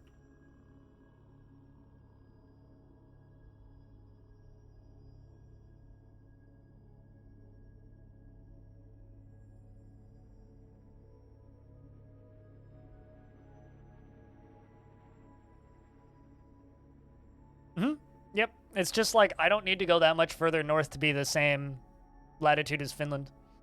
I only need to go about 3 to 4 hours north.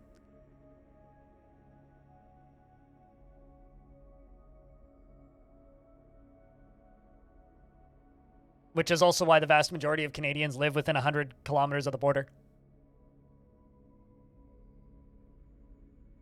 A faraway majority of us live within 100 meters of or 100 kilometers of the border, because it's just easier to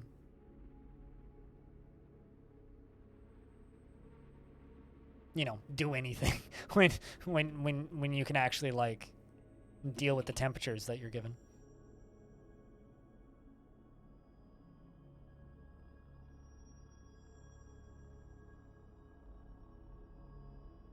Canada's a mighty big country, a whole lot of land, and most of it is frozen most of the time. Most of it is frozen most of the time.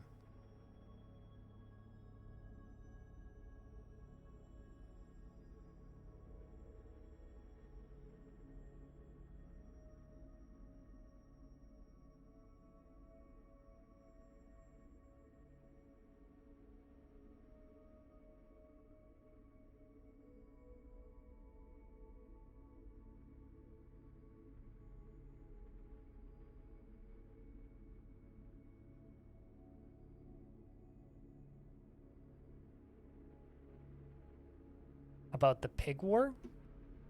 I mean, that's something I've never heard of before, so explain like I'm 5. What's that?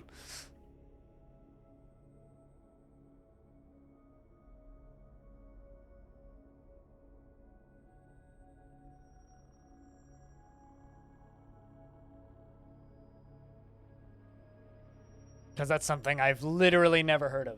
The pig war.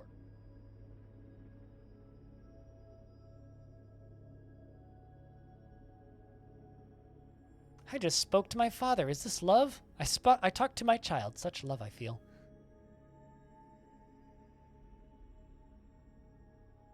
Oh, bringing in the showers.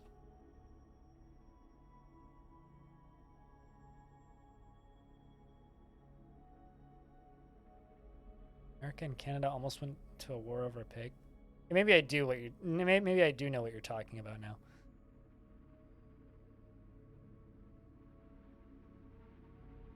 I mean, also, if you start reading about all of the things that countries have almost gone to war for, find a lot of really dumb excuses for potential violence. Really dumb excuses. As there are no good excuses for violence, but they're often just like petty and silly at best.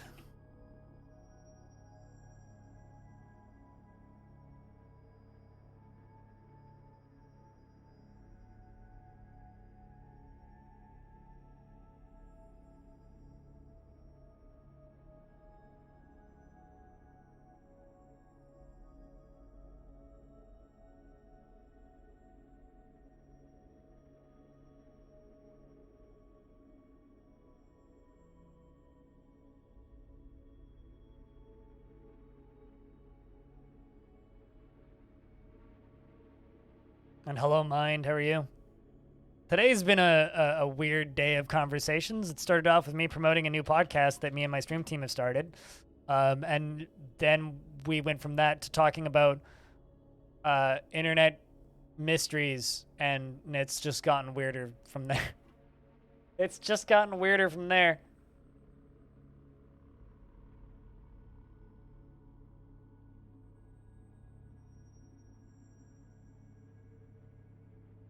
I was there to tell him to stop it or I was fired. Huh.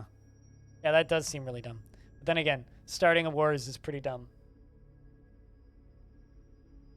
But you know, that's just my take. Starting wars is pretty dumb. Hot take. From me. 2022. Maybe, like, don't start wars. Okay, thanks, guys. They made a fourth democracy game? Was that in early access or something? Huh. Must have been in early access.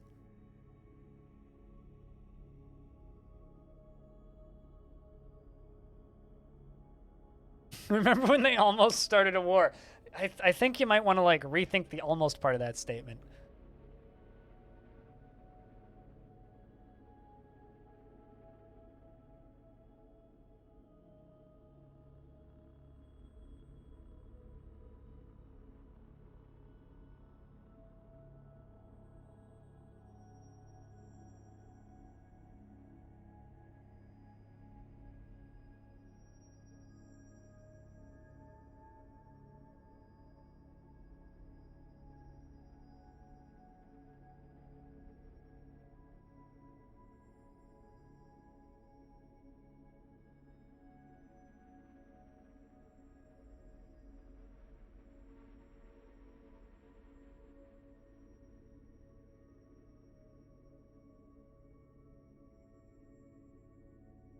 No, it's not. It's out of early access.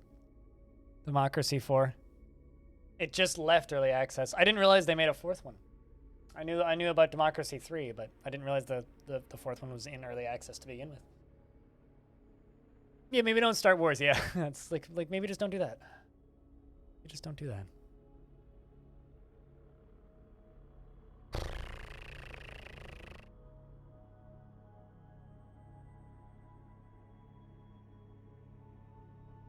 Also, cutest, I would say that podcast is going to end up probably being better than just After Hours. Because After Hours is just like, you know, the one-time show that's streamed and then it's done.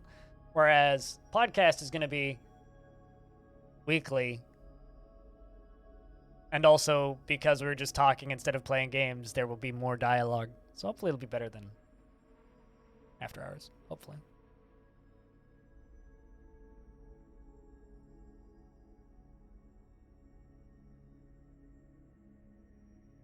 Yeah, but we still have the songs about Rasputin, which are some pretty great, like, pop sensations.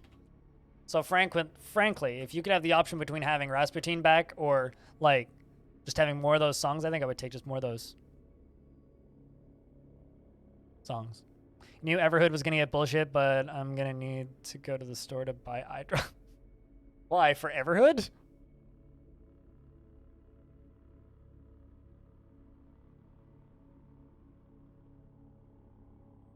That must be some kind of bullshit. You're going to need to go to the store to get eye drops for it. Why in the world do you need eye drops for Everhood?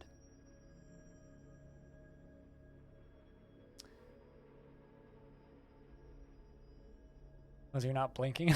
Oh, like your eyes are drying out because you're just like staring straight at the screen. That seems not great. I'm gonna put it that way.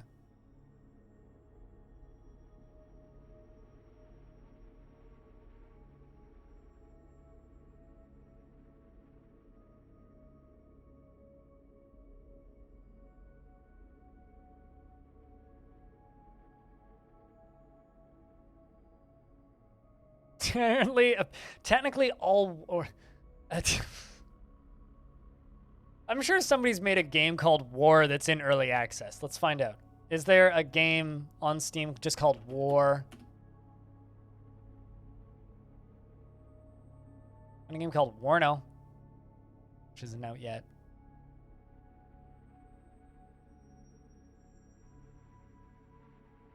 I mean, I guess like Totally Accurate Battle Simulator was in early access.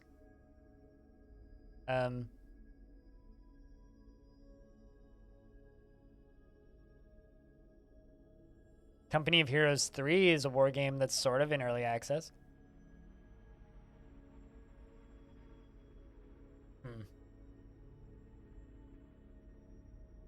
I haven't found a game just called War yet.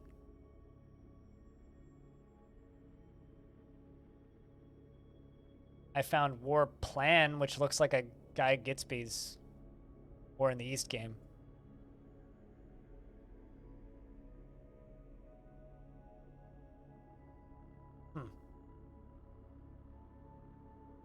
I don't know.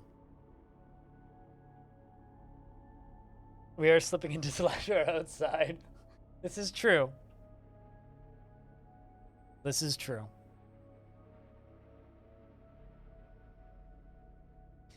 The important question is, though, is there anything wrong with slipping into Slasher outside? I should probably go Slasher outside now.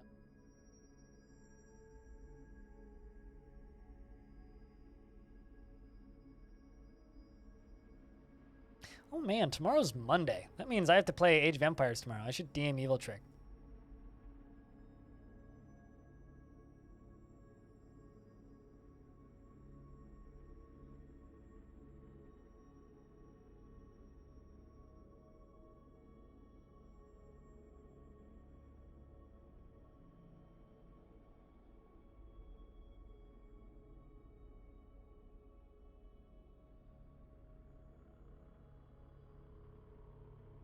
Going bowling in a bit? I don't think I've been bowling in a decade. The only time I think about bowling now is when whenever I'm listening to the Shift F1 podcast and they reference the NASCAR races and they're like, NASCAR is doing the Go Bowling 500, sponsored by GoBowling.com. So that's the only time I really think about bowling is when people shout about Go Bowling! Because NASCAR has the silliest sponsorships. With your cousin, Roman? Hey, Nico, it's your cousin, Roman. Go bowling. Always wants to go bowling. The last time somebody wanted to go bowling that I was in the general vicinity of was when I was at TwitchCon in LA with Hobo and King. And Hobo and King both wanted to go bowling, but we didn't end up going bowling. I think I was too high to go bowling. Holly Golly, thanks for the host. Here's liked your dwarfs were good.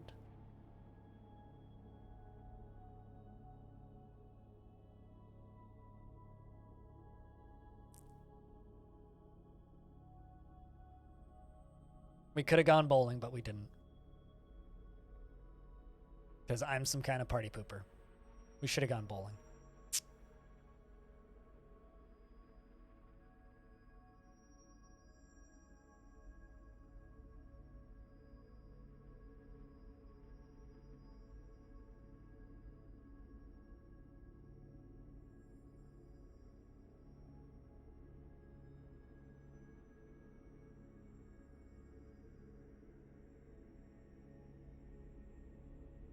I've been bowling for a while. It's been about 2 years. Stopping for obvious reasons. Yeah. Yeah, I've never been a big fan of bowling because bowling is one of those things that I am just kind of inherently horrible at. But, you know.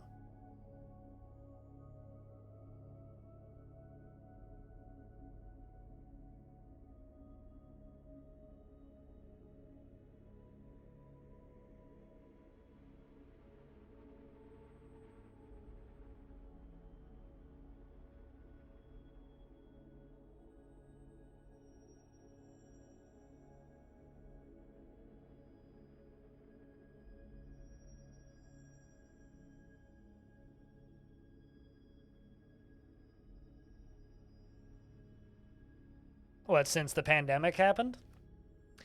My favorite thing, Stone, is the person who I saw a post on Reddit from, and they stated that they turned in 2020, they were 14, and they are turning 18 this year. So in 2020, before when the year the pandemic started, that person was 14 and they're turning 18 this year. Which is crazy. You don't care for bowling, but it would often be a date activity back when you lived in the suburbs because there was fuck else to do, really, which is go bowling. Yeah, I guess that's probably a reason I would go bowling if somebody wanted to go bowling. I would consider going to bowling. It's like the same reason I'd go to an arcade now. It's like if somebody wanted to go to an arcade on a date, but I would never go out of my way to go to an arcade by myself.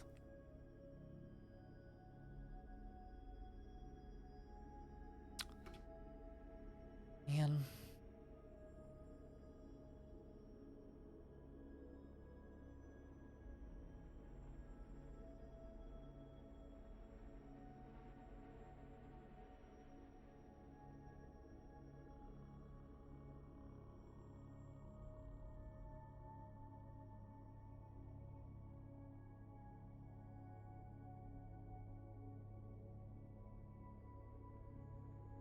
So you're 14, right?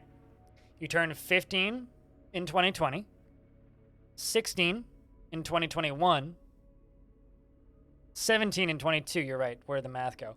And then the beginning of next year, they'll be turning 18. So yeah, you're right. Where does the math go? I didn't think about that. But also, still a long goddamn time. 14 to 17 is just as terrifying.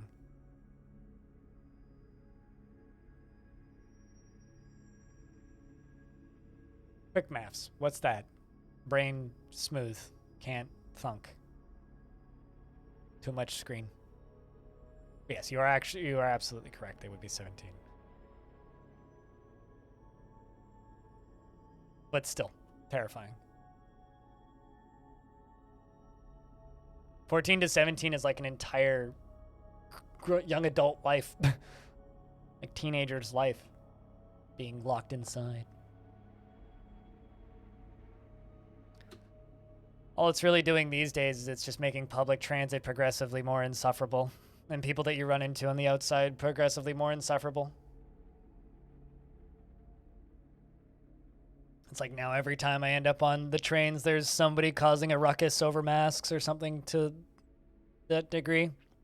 It's like I've taken the train twice this year, and both times I've been on the train, there's been some sort of kerfuffle with security. for some reason because somebody's being an idiot. It's just real annoying. I just wish it wasn't a concern. That or that people would just behave, but can't have either of those things.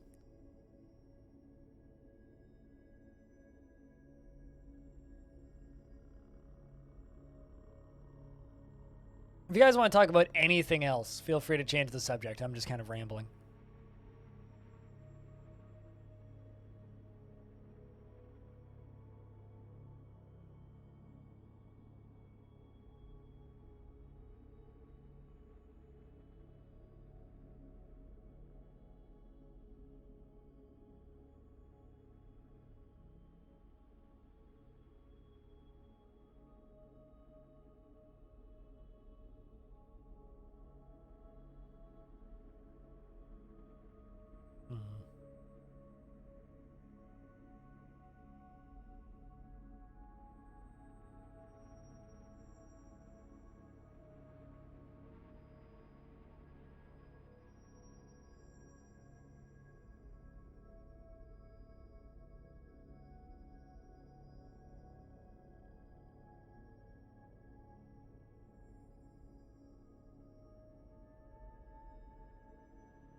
Zero. I'm playing completely vanilla, and I have no attachments or plugins or assists. It's just a vanilla game. You can download the game exactly the way I play it, minus the tile set directly from Bay 12. You know them euros, currency in Europe, they have bridges on their notes. The bridges weren't real, they were made up, and then the Netherlands made them real. What? That seems counterproductive. Were they supposed to be symbolic bridges or something? Some Kojima shit, that.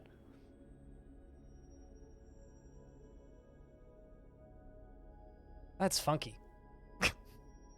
No, I didn't know that. I don't generally, you know, actually, I'm pretty sure I've never actually seen a euro in person. Because I've never been to Europe. And I've never had a reason to change money into euros. I don't believe I've ever, like, I've seen pictures of euros, but I don't believe I've ever actually had the opportunity to hold a euro, so I would not know that, no. But I would believe that money would have symbolic bridges being drawn on it. That's a believable thing. I'd be inclined to believe that.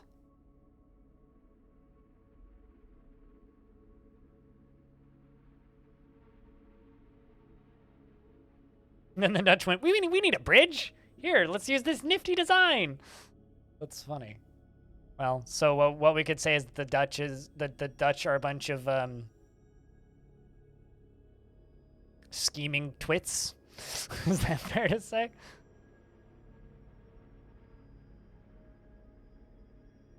And it certainly seems to kind of read that way, based on what you're saying, or accusing them of, anyway. That's funny. I like it. It does seem like a pretty solid promotional thing, too.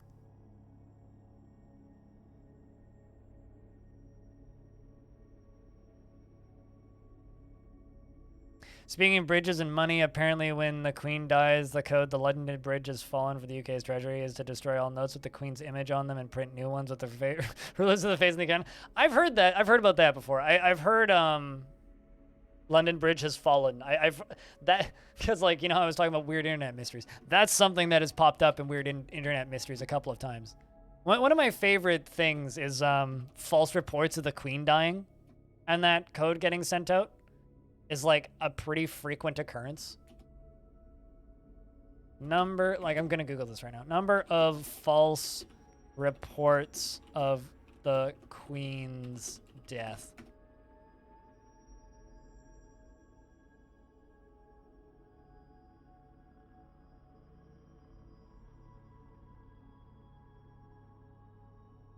Yeah, it's like every 2 to 3 years there's some sort of conspiracy about the Queen dying.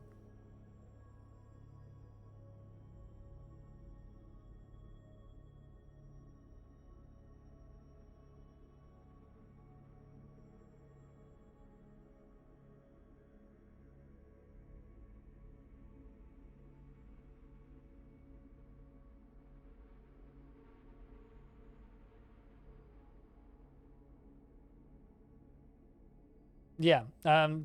I've found like 4 or 5 different times where she was falsely reported dead.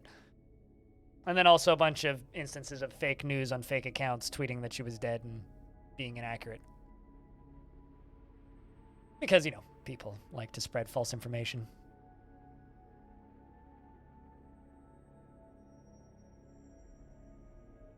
You would say such are slimy, but I mean, who aren't slimy?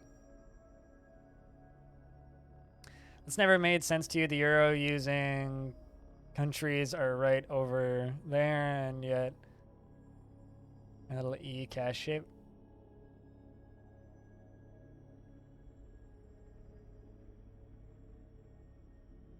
It's the nearest dollar economy, and yet it's so much further away. Still, why is $sign your 4? I don't know. I mean, probably because the US dollar is one of the most commonly sourced currencies, even though more countries use the euro. Like the US dollar is still the base for a lot of things. I don't know. I'm not an economy major, so I couldn't actually tell you, but probably also got something to do with putting different stickers on keyboards is expensive for different regions. So they just don't. It's probably got something to do with that. Just the mass production of a keyboard.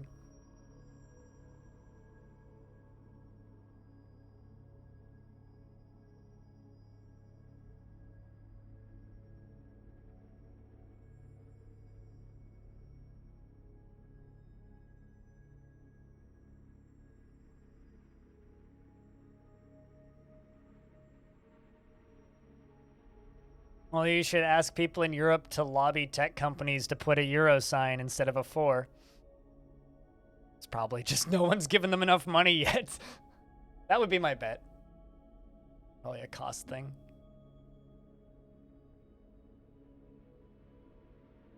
You wonder if Azerty keyboards? I mean, there is a key combination to make a euro sign pop up. I just don't know what it is.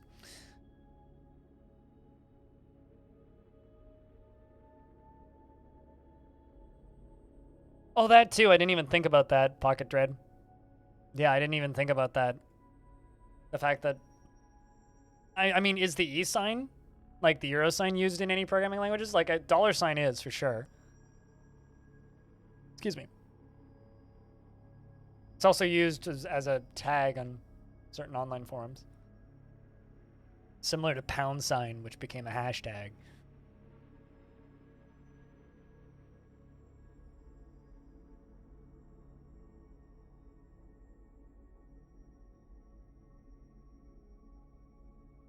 Meditate on Earth.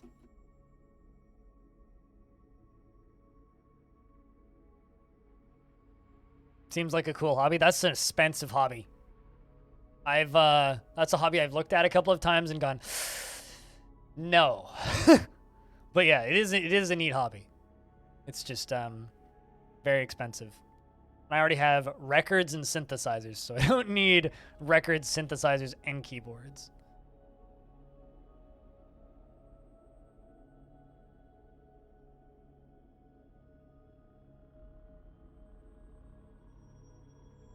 No, records, computers, and synthesizers. Well, that's like 3 pricey hobbies I have. I don't need a 4th one. All right, chat. I'm hungry, so I'm gonna real quick grab me some lunch. I will be back in a couple of minutes, 10 minutes tops. So the game's just gonna keep running in the background. If you want to support the channel directly, there's a link to my Patreon, and there's a link to the YouTube channel where you can catch VODs. I will be back in about 10 minutes tops, after I have acquired foodstuffs. If you're looking for other things too, you should check out my Stream Tunes podcast. There's a link. If I could get a round of beers, that'd be rad. We haven't had enough reasons to do that in the last few hours. And if you happen to have sound commands, now's a good time to use them to entertain the chat. Be back in a couple minutes.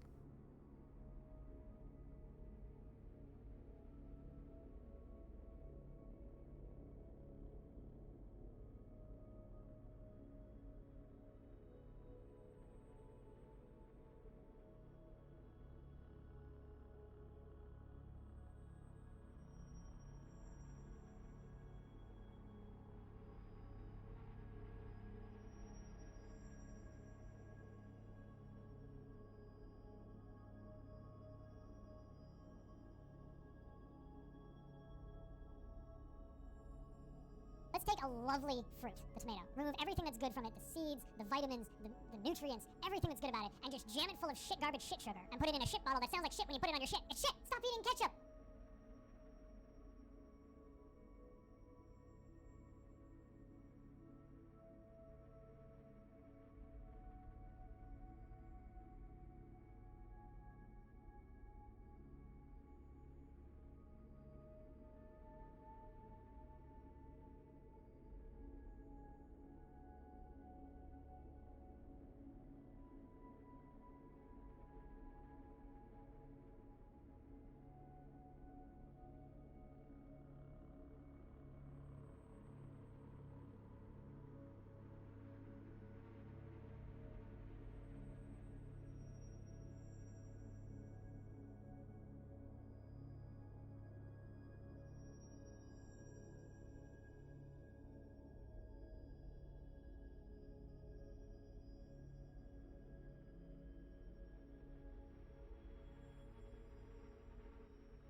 Chat's over here talking about anime, and I'm just like, man, I used to watch anime.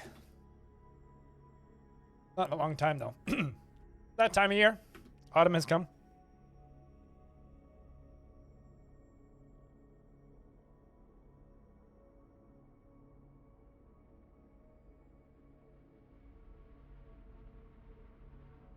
Need to punch some things in on my phone. Hold up.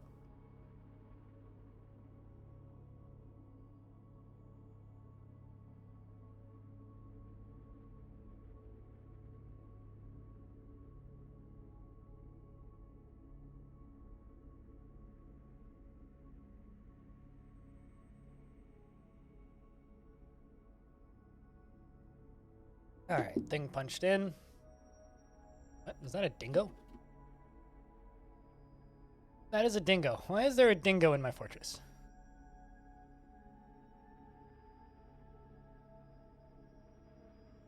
Now the human is shooting arrows at the dingo, and it's dead. Well, good for you, human. Defender of the delivery. Here reading the Berserk manga. It's one of Epion's favorite anime.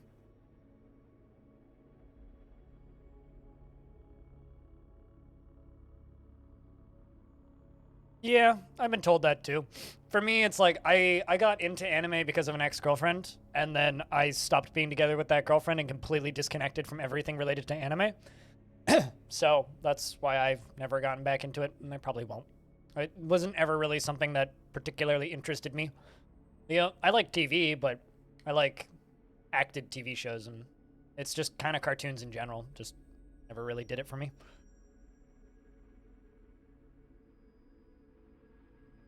Anime about slime? That sounds like a thing that would exist. An anime about slime? Let me know when you got it, Stone. I mean, it's not an anime, but I will tell all of you to watch The Silent Sea on Netflix if you like science fiction, because that was a pretty good series, and it's just 8 episodes, and it's a complete story. I mean, theoretically they could make more, but they don't need to. They could end it right where it's at, and it would be good. Yeah, just Silent Sea. It's a Korean live action TV show on Netflix. Is it about deep sea stuff? It's about people on the moon and the world ending. I can't really say what it's about or it'll give it way too much. The basic premise is just there's a research station on the moon, and there's a thing that needs to be collected on the moon by scientists that need to be sent up to the moon to go get the thing to bring it back. Nobody knows what it was. They don't tell anybody what it is. This is like the first 15 minutes of the first episode. Meanwhile, on Earth, all of the oceans are completely dried up, and the only form of currency that's left is water. And your rank in society is based entirely on your water access and how much water you're allowed to have. So people on Earth, there's no water left, and the only water is very highly guarded and very heavily defended, and is being distributed via basically credit cards, and your entire value and wealth basis in life is how much water you have. Meanwhile, there's something on the moon, and main characters being sent to the moon to go retrieve a thing. Also, you find out really early on, like in the first episode, that the main character, her sister, was on that base on the moon researching something and died up there along with everybody else up there before they go up due to radiation.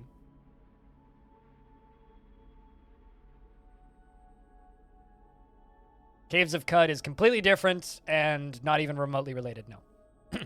Also, Caves of Cud is like been around since 2011, and The Silent Sea is a brand new TV show that came out in December 24th, 2021, so no, not even remotely related. Also, come on, Mad Max did the water thing before Caves of Cud did, so it's not like the water thing is completely unique.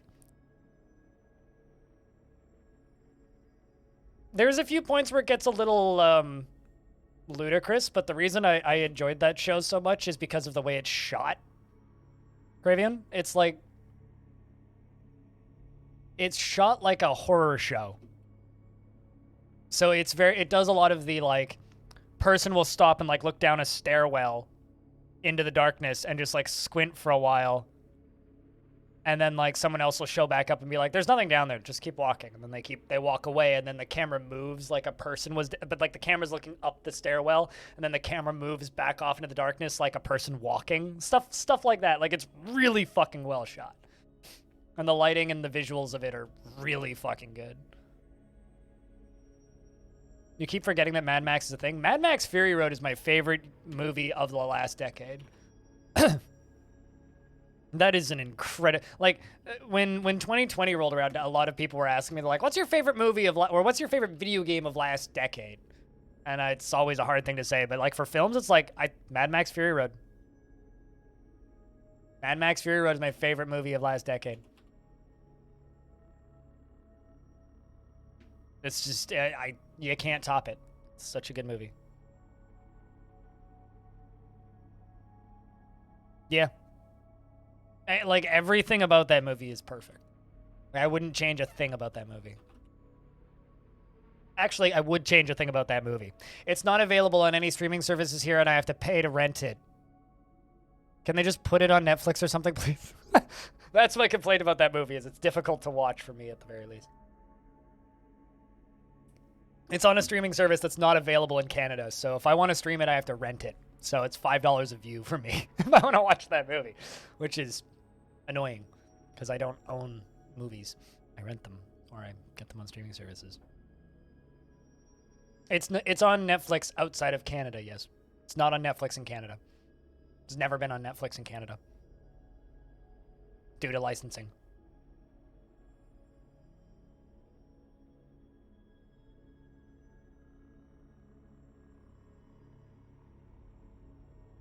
So I don't know what your country it is.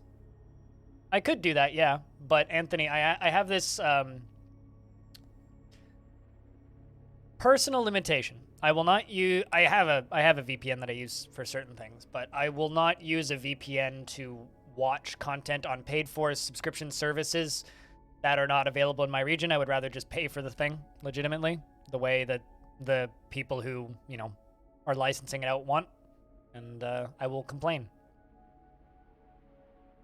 It's just like, I will never watch the show Devs. I really want to watch the show Devs because I like all of that director's movies. But I won't ever watch that show because it's only available on one American service that's only available in the States and has never been licensed for anywhere else. So if you want to watch that show, you basically have to live in the US. So I will simply complain until it becomes available for me to watch it. There's fortunately enough shows and enough movies out there that I don't actually have a problem with things not being available because there's always going to be other things that are. But when things are not, I won't just, use a backdoor entrance to watch it. I will wait until it becomes available, and then I will pay for it where it is available. Or in the case of Mad Max, if I want to watch Mad Max, I'll just rent it. I'll still complain about the fact that it's not available on a streaming service that I'm already paying for, but I'll still rent it.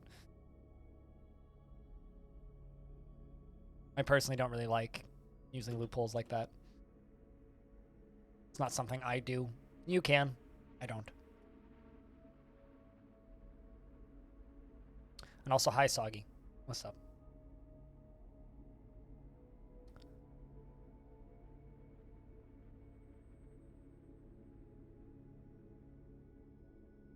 It's just like I've got YouTube whitelist for all ads, so I see ads on YouTube. I could block them, but YouTubers need to pay bills.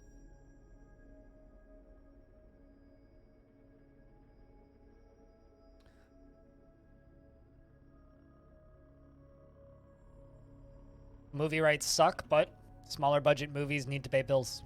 It's like I recently rented Annihilation. It's not available on any service that I have. I'd have to pay extra to get it on Amazon. I rented it.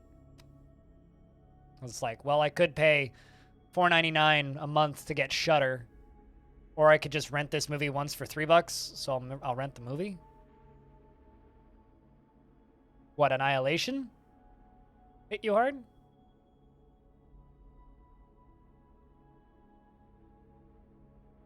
I saw Annihilation when it came out. And then after that, I recommended it a shit ton, and I've continued recommending it.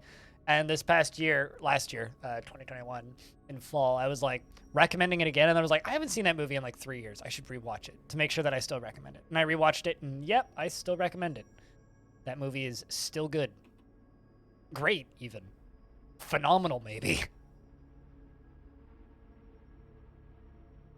I still think about that movie.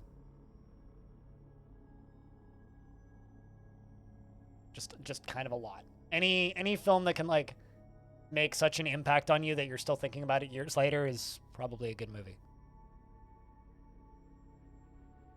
It's on another level conceptually compared to most sci-fi.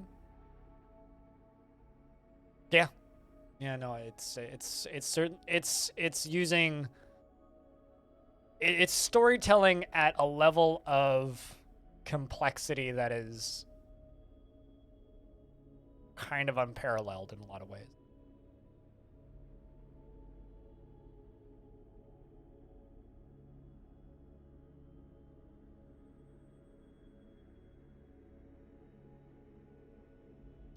But Outpost Liaison Neil Tungs Dumat has arrived and is still carrying that instrument that he stole from us. The bastard.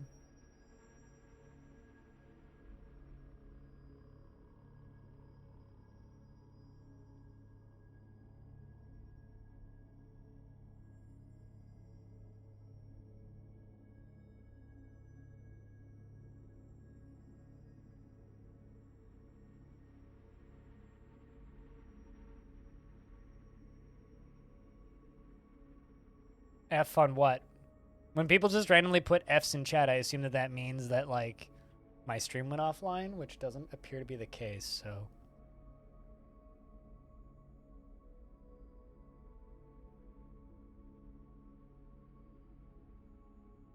Instead of the stagnant state of most of cinema? I mean, that's why I watch a lot of indie films. Like, there's a movie that I'm looking forward to, which I'm expecting to be bad, which is out tomorrow, actually? Yeah, which is out tomorrow. Which I've...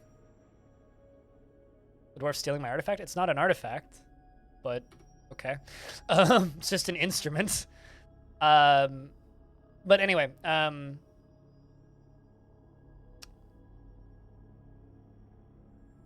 it's live. Good to know that I'm still live. Anyway,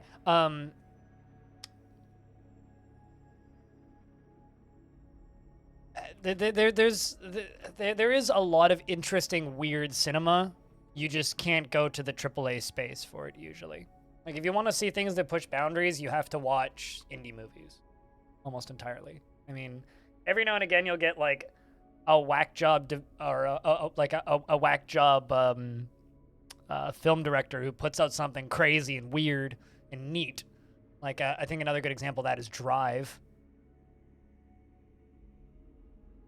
Like, Drive is a phenomenal noir crime film, and nobody makes movies like that. That director, Refn, he's developed, that director, Refn, has directed a lot of really weird experimental crime films like that. That's just the only big budget one, right? So it's like, if you're interested in weird experimental crime thrillers, Nicholas Refn has directed a couple of the, like, more than a couple of those. He's got a lot of them now. And like those types of movies exist. It's just like, if you want weird sci-fi that pushes boundaries, you have to go digging for it. Best things aren't the big things. In games, yeah. In games, if you want things that push the boundaries, you have to look at things like Inscription, right? You're not going to get something that really pushes the boundaries of game design from EA Games or Madden NFL. But you are going to get those kinds of interesting ideas coming out of indie studios.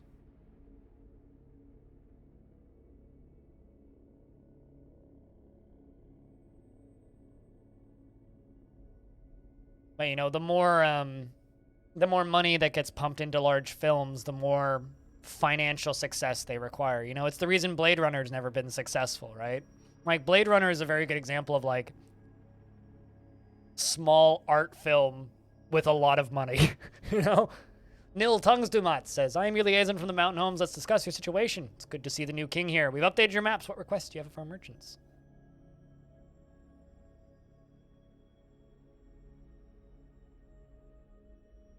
Not always. Also, it's not EA that's been buying things recently. It's Microsoft that's been buying things recently. And Microsoft's been buying things and making them better, so we'll see.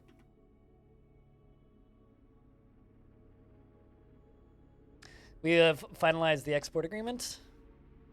I look forward to our meeting next year. Our fortunes rise and fall together.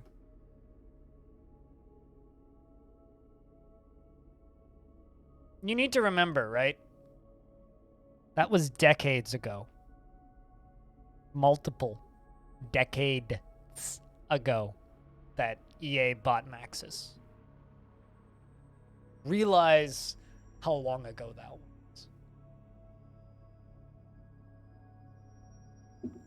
Did some amazing stuff before that. Yeah, but Blade Runner and Blade Runner, the sequel, were both critical successes, cultural successes, financial catastrophes, but they were critical successes. People love that movie. Nobody watched it, but people love that movie.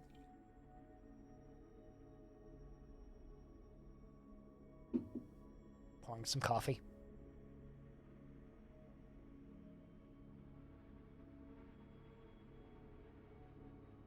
It's like...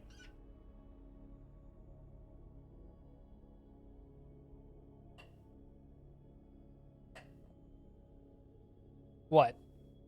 Critical success, financial failure? Critical and cultural success, financial failure?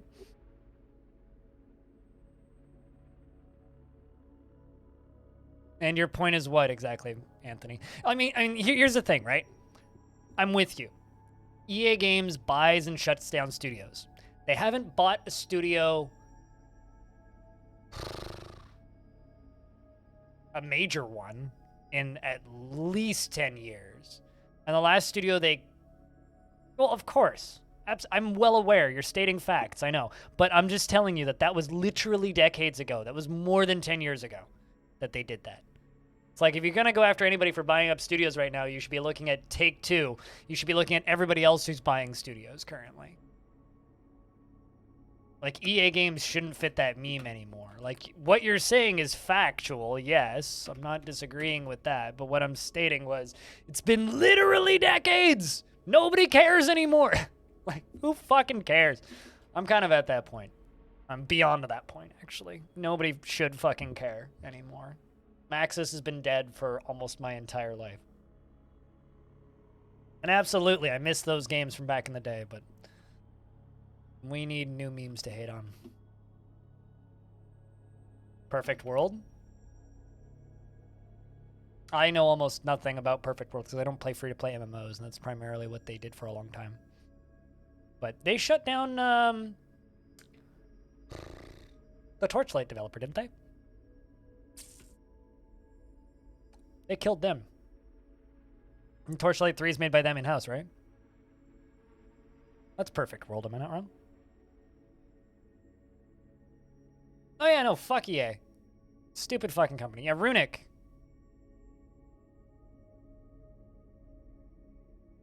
Yeah, Runic Entertainment, that studio. Yeah, Runic.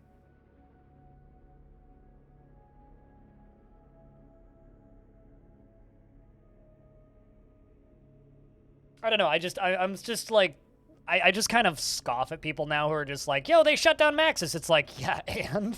It's like, sure. But do you have any idea how many terrible things they've done since then? Like, honestly, at this point, the thing that we should be hating on EA Games for isn't that they shut down Maxis and that they destroyed Bullfrog and they turned Origin Systems into a fucking storefront.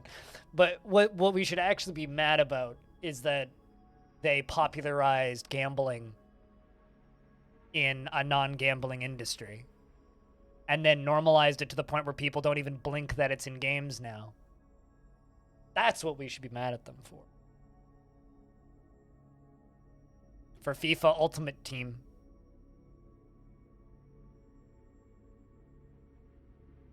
They all but shut down BioWare. You know, see, here, I guess here's the difference between you and me, right, Anthony? I don't support EA games. Fuck EA games.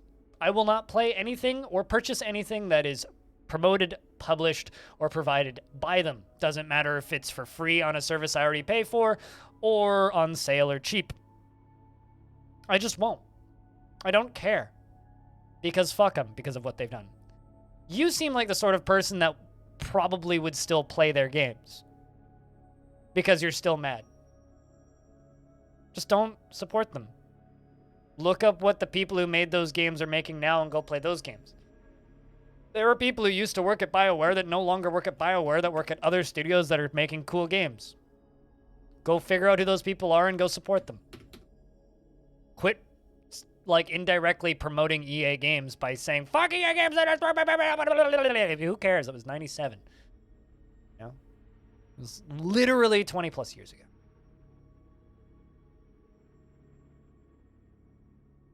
I just don't care. Yeah, they break things. Yeah, they destroy things. I also would really like them to, you know, allow somebody to remaster SSX Tricky, because that is the greatest theme song in video game history. It's never going to happen. So, fucking who cares? That's your problem, is you play the ones you own. Don't. Forget that they exist. Move on.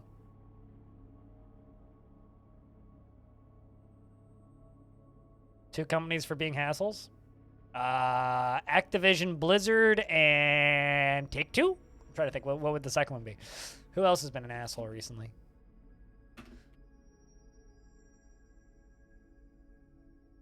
You know, for a very long time there, people used to get mad at me for referring to Activision Blizzard as one company. They're like, those are two separate companies! It's like, no, they're not. They've been the same company for decades. What? Games Workshop and Behavior Interactive? I have no idea what Behavior did. What did Behavior do? I don't play Dead by Daylight and I don't play phone games. I just know of them as a Canadian company. Oh, I got free drinks from them once. At a Twitch party. NFTs? Oh, did they do that? Yeah, it doesn't surprise me. Wait, both of them for NFTs? Because, like, Games Workshop doesn't surprise me at all in regards to NFTs. But what? Are they putting NFTs in Dead by Daylight or something? Behavior Interactive.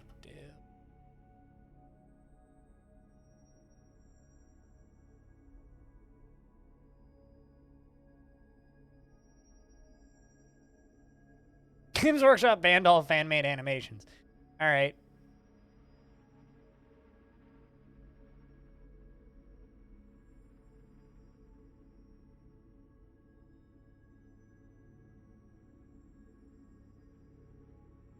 Cool. I mean, that checks out. Sure. I mean, who isn't selling NFTs at this point? Find me a major studio that... If, like, fucking Discord... If fucking Me6... The Discord bot?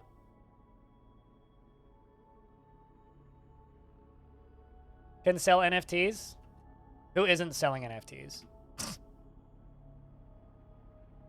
My favorite part about this, like, NFT shit, like this stuff, right? Like, this is Me6's NFTs, yada, yada, yada, yada. These are what they're selling. And they call this shit art. Like, they throw the word art around so loosely now. It's like, this is the world that we live in. Brilliant.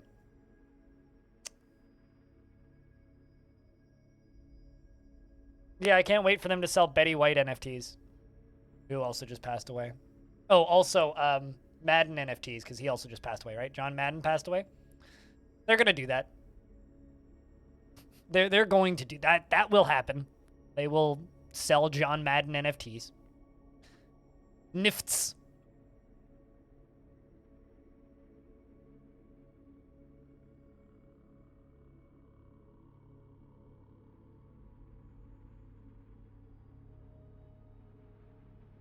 I don't know. I don't understand why people liked Games Workshop ever. It's like, there's some things...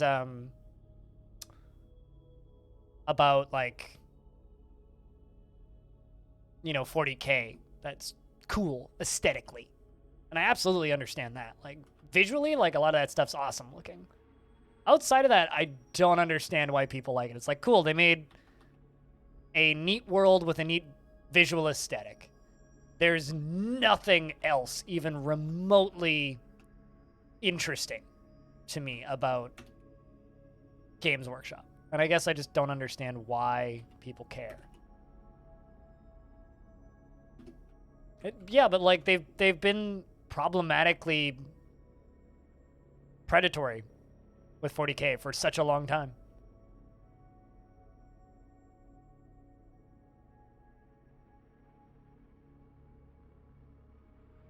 No, I'm well aware of the game being addictive and good, but how has there not been more fan outcry? Oh, due to just like blatant overpricing, overcharging.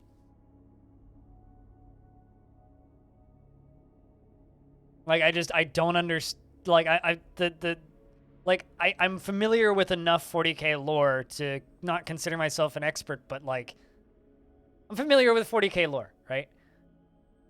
It's not that good. Like it's cool, but like Alien is also really fucking cool, and all of like maybe not all of, but large portions of it just sucks, and it's a terribly mistreated IP. It's very similar for Games Workshop. It's like, yeah, it's cool, but they're losing stock value as you speak. Well, well, if they announce NFTs, they'll regain some of that stock value, because that's what happens when you announce NFTs as a big company like that, is you make money. Really, 40K was amazing? I'm sure. So was early Alien, my favorite sci-fi franchise. The first Alien movie is one of the greatest movies ever made, just period.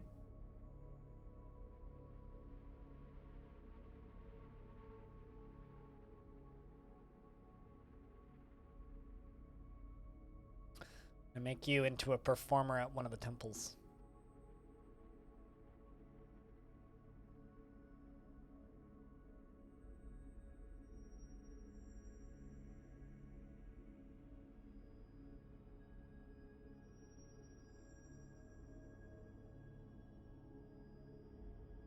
Doesn't matter what made it. What matters is they charge way too much fucking money for their shit, and they're very, very, very, very, very, very greedy. Kryven. You know who also charges way too much money for their shit and is very, very, very, very, very, very greedy? Half of the big video game publishers that we all know and love to complain about, right?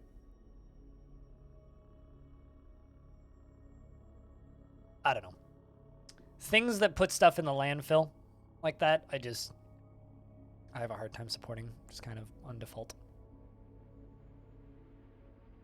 Like, I personally have a really, really, really tough time. I mean, 3D printing doesn't exactly solve problems. Because, you know, we have this issue of, like, microplastics showing up in things and, like, the ocean's getting polluted. If suddenly everybody can just make whatever the fuck they want out of plastic, that's not exactly going to help anything. So, I don't know about yay to 3D printing. I don't know about that. I've been, like, kind of mixed on the concept of 3D printing for a while. Because every time I look at it, it's like, you know, like, yeah, yay, 3D printing. Let's all make our own shit. But also, like, only if we can, like, figure out a way of doing that while also very effectively, what's the word I'm looking for here? While also very effectively disposing of it.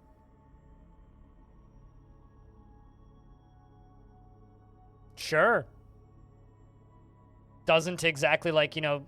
Okay, so here's the thing. If people would stop buying...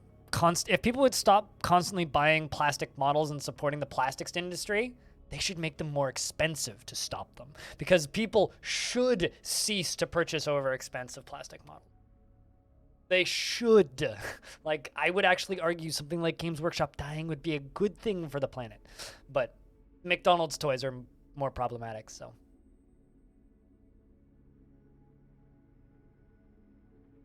Supposedly, sure, is it affordable? I believe that it supposedly is a thing, but It has to be disposable. It has to be accessible. And it has to be the only one on the market. Affecting wallets is the best way to change behaviors. People are so fucking stupid. Like, literally, people are so fucking stupid.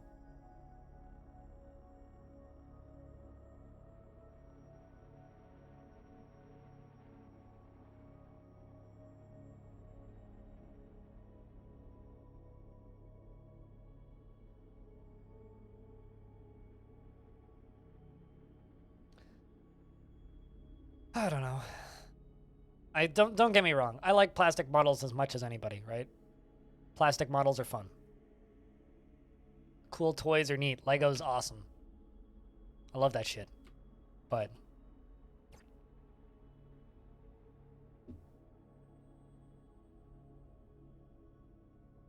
we've got a few models for D&D and that's about it. Yeah, and I'm not necessarily knocking you if you are one of those people.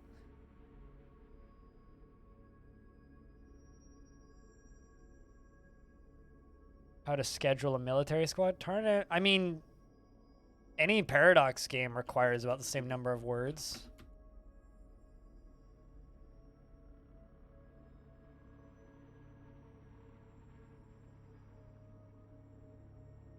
Like, although it depends on how in-depth you want to explain it. Like, I'll explain, or if I were to explain it, it would be like, press M, hit this button, do this, and it would just be like the most simplistic without actually explaining how any of the individual mechanics work.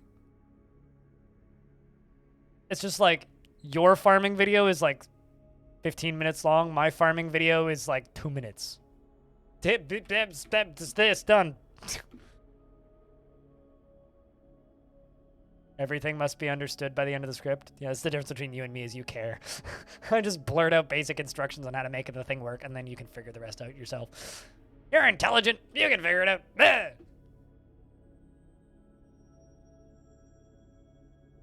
They are an exception. The vast majority of my Legos from pre-then, but I take Lego and raise you Mega Blocks. Although Mega Blocks might also be using biodegradable plastics. I just remember them as being like the cheap knockoff. I don't actually know if that's accurate, but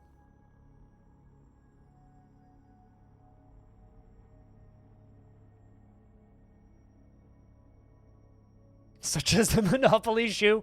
Ah, yes, the classic Monopoly shoe. Those are made of metal, though, aren't they? At least the old ones were. The old Monopoly playset that we had growing up was made of metal.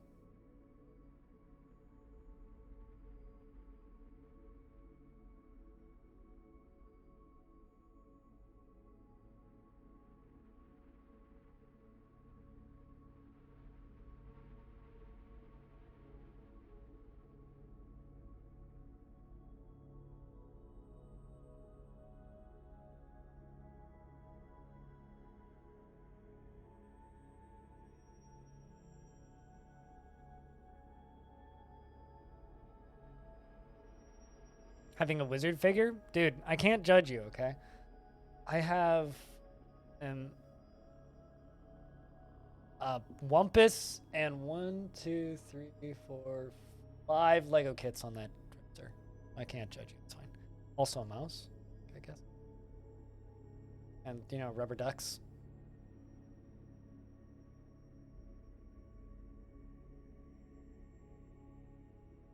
Also, like,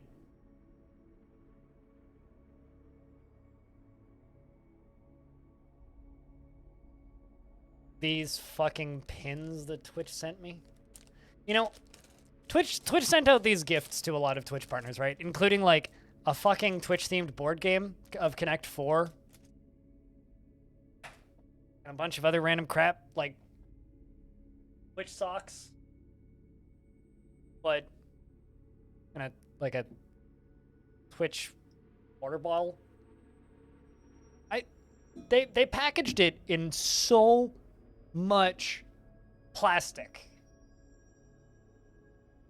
Like, it's ridiculous the amount of packaging that was sent. Nothing in there is even remotely fragile. Like, they sent us a fucking wireless charger shaped like the Twitch logo. It's like, what? Why did you have to use, like, a whole roll of bubble wrap to transport socks, a blanket, and a water bottle. It's just distressing. Again, Amazon plant-based resin costs $35 USP for 1,000 Gs. Well, as far as the ABS stuff for like 40 to 50 USD for the same amount. Made from oil, it's biodegradable, but ultimately releasing carbon back into the biosphere. Seems like non-biodegradable would actually capture carbon, screwing out the oil industry, but sparing the planet. Or maybe not. I'm not qualified to say, just thinking out loud. Huh. Weird. Weird, weird, weird.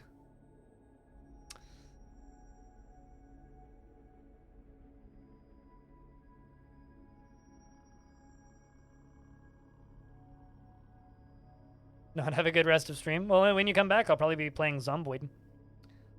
Or something else. I think I'll be switching to Zomboid, though.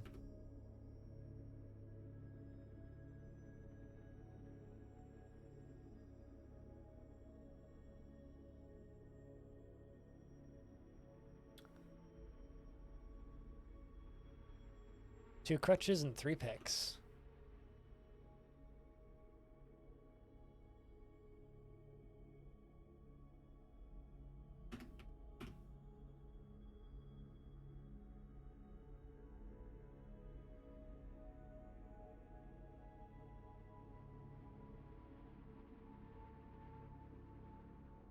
I mean, I don't recommend any anime to anybody, really. Or I try not to. And if I do, it's a mistake.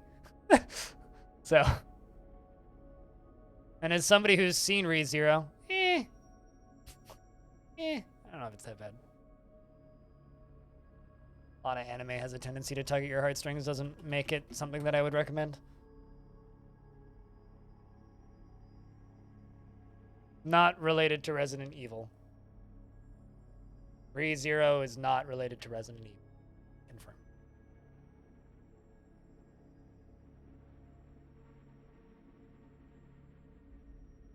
Soybean? Something that I could see 3D printers being used for, though, is like food. Food solutions.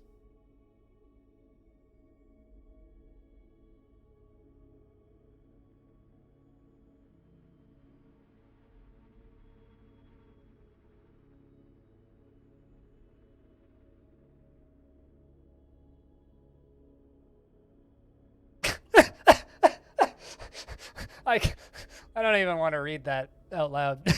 Oy vey. That's how I feel about most anime. Why is everybody trying to fuck each other? They're not that attractive. That or you should all be in prison.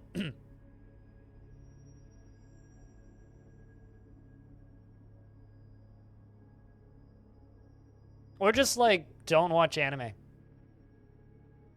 That's my solution, Anthony.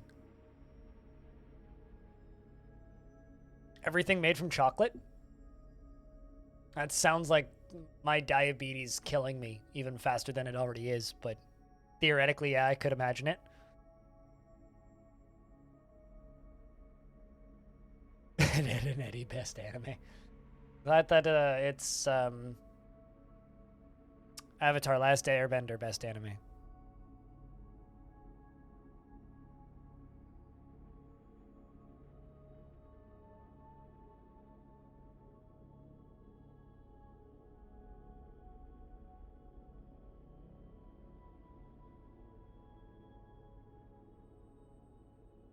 Man, it's so funny when a dwarf steals the eggs of a bird and they just get like that question mark for a few seconds, like cancel job, seeking egg. Where did egg go? And dwarf like, hey, look, egg cooking. Let's go. They're just like so upset for like half a second. True story. My entire experience with Rugrats was one TV commercial. From the early 2000s, I've never seen a single second of a Rugrats anything.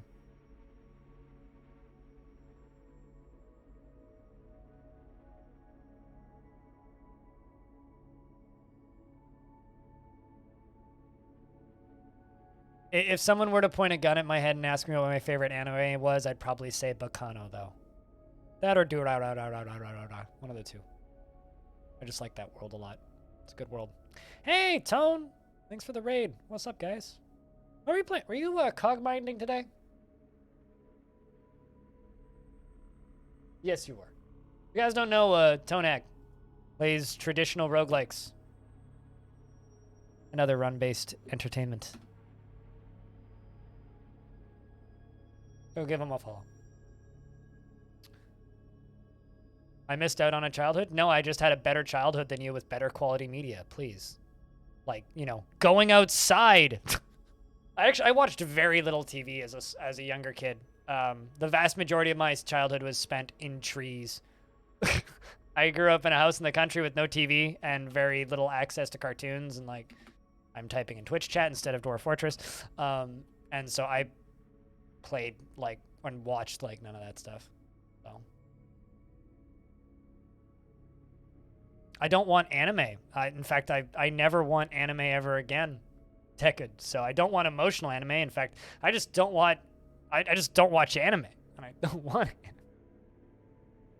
Filthy elf. Call me that again, and I will ban you. Challenge me. But like I said, call me that again. I'll ban you. Do that. Don't use elves as false analogs for racism. Doesn't help anybody.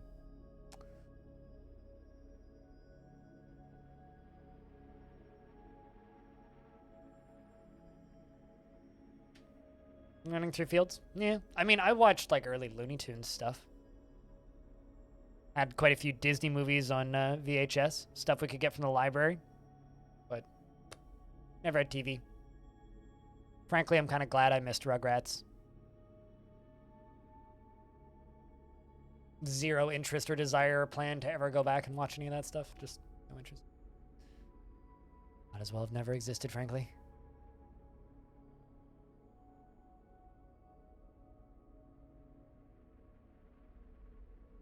Yeah, Anthony, you managed to stumble on one of my pet peeves, which is people taking elves and using them as an analog for racism. Don't insult me as an elf. Just don't do that. Elves are good people. Especially inscribing things like the term filthy on somebody. Like, you literally just called me filthy. Regardless of whether you intended to do that or not.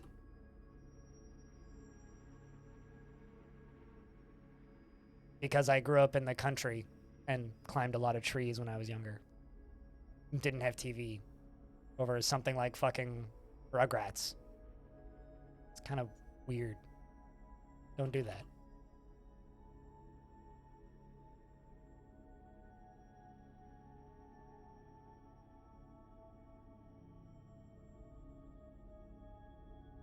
You literally called me filthy.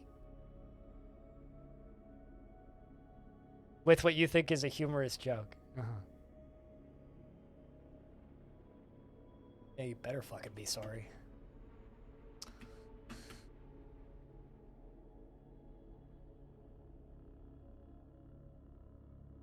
Yeah, no, I've literally never lived in a house with cable tech. We were talking about this earlier today.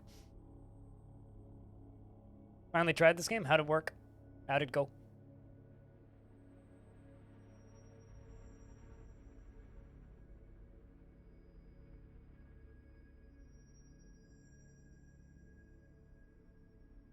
After, you know, the hours that you said that you had in RimWorld.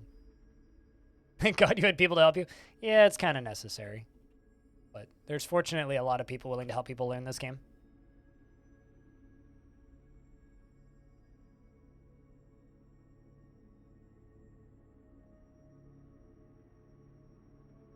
But yeah, Tone, I hope that the stream went well.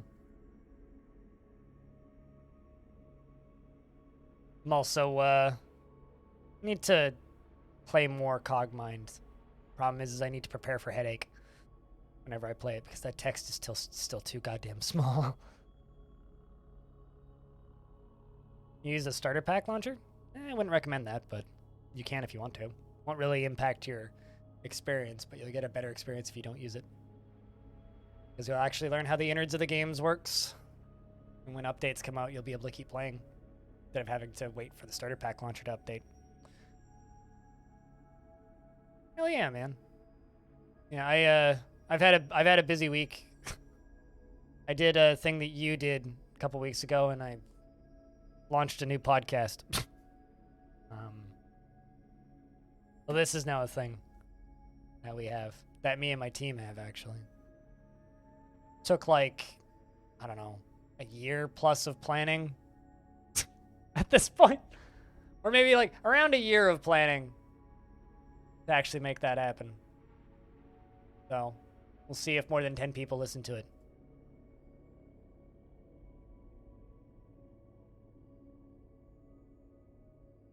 Saving? Don't see a...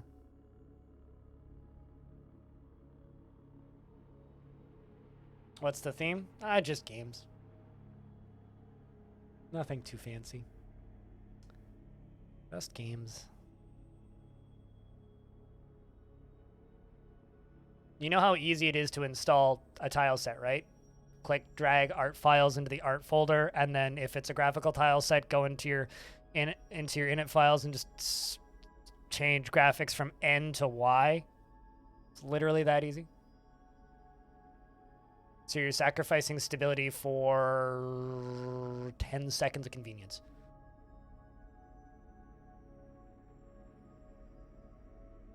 What just happened? Okay, so it did save. Okay, well I didn't. Maybe the saving icon was like right over the blue spot, so I can see it. Installing a tile set is so simple. You need to change like 3 lines of text, and then drag and drop a thing.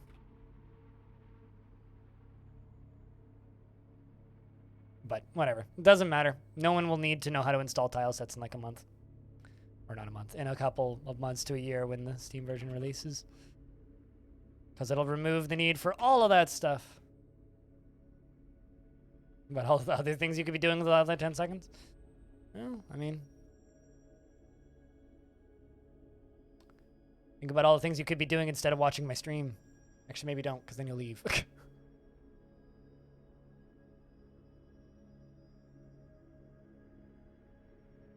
Why you started using LNP? What tile set do you use?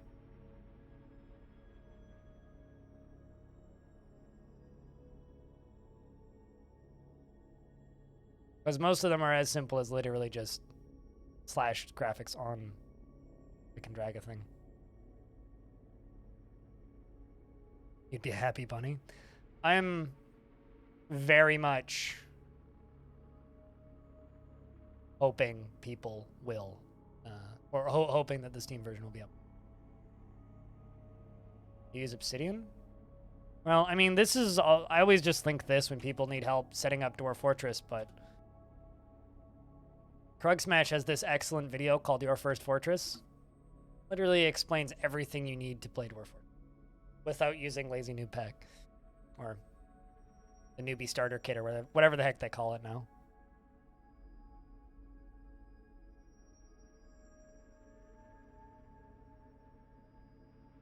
Also, it's not the Lazy Noob Pack, so we shouldn't call it that anymore.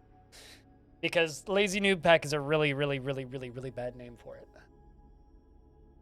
Because it's like just a bunch of tools for people who want to min-max and play a different video game. Lazy Noob Pack should just be a pre-packaged version with a tile set already installed, none of the silly launcher stuff or plugins.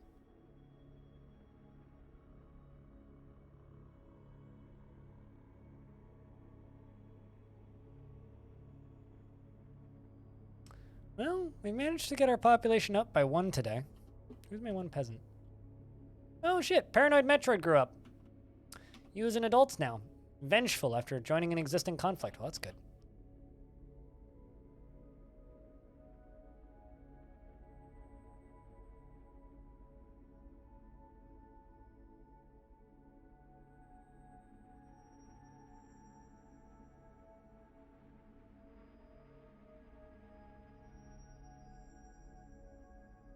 I mean, a lot of the problems with Dwarf Fortress is just misinformation, right?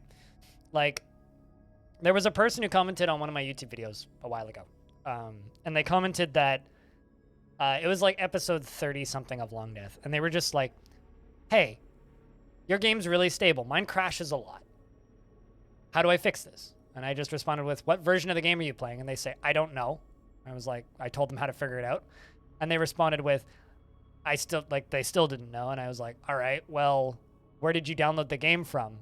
And they linked a thing which linked to a forum that wasn't the Bay 12 forum that had a prepackaged zipped version of Dwarf Fortress in it with a prepackaged tile set that I'd never seen before and an old install of Therapist and an old install of DF Hack already like pre-made, already put together.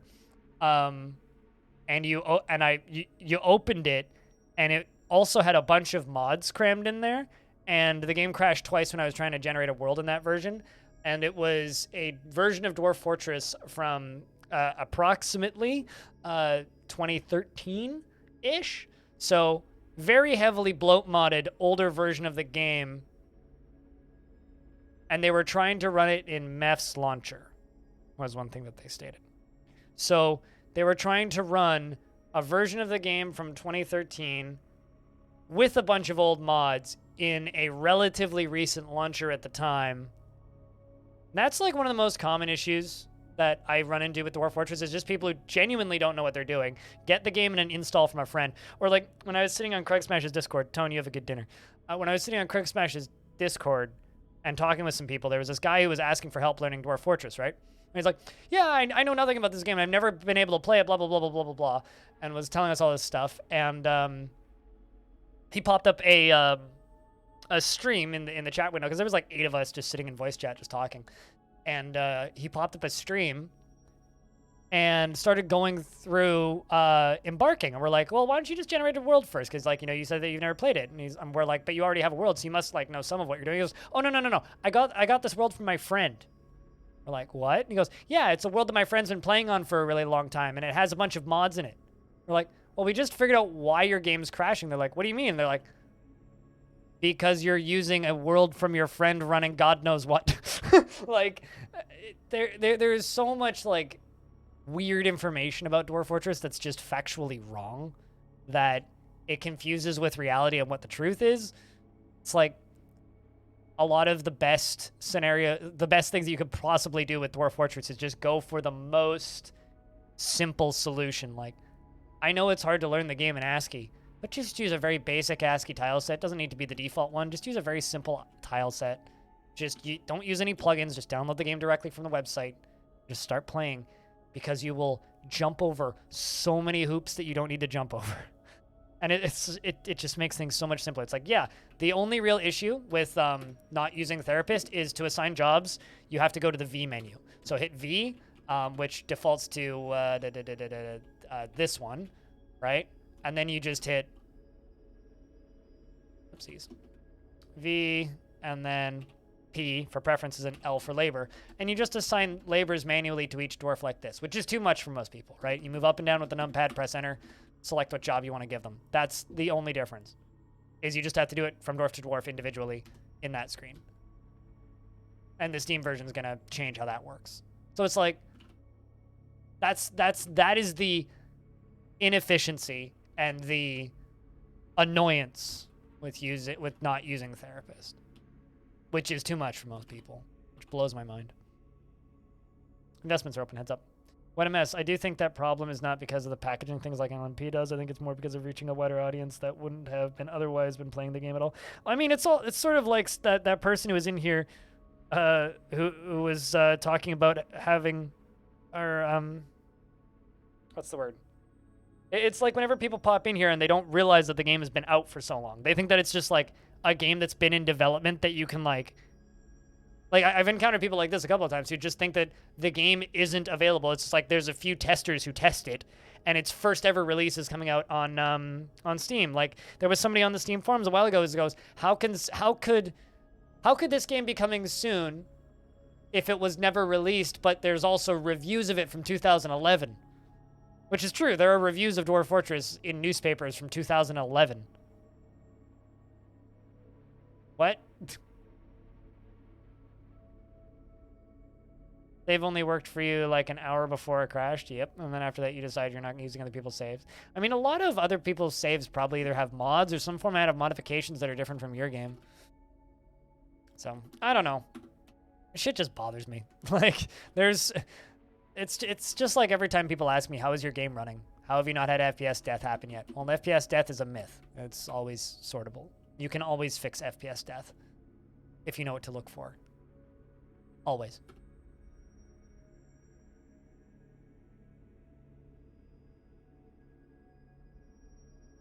When people who try and tell me that Dwarf Fortress is unstable and will crash a lot, like, this fortress has crashed like 3 times in hundreds of years. And the amount that I've seen it crash with some people streaming it, with their rickety setups for it, is just like a big question mark to me. But I don't know. Maybe I'm the bad person. I really don't know. It just confuses me.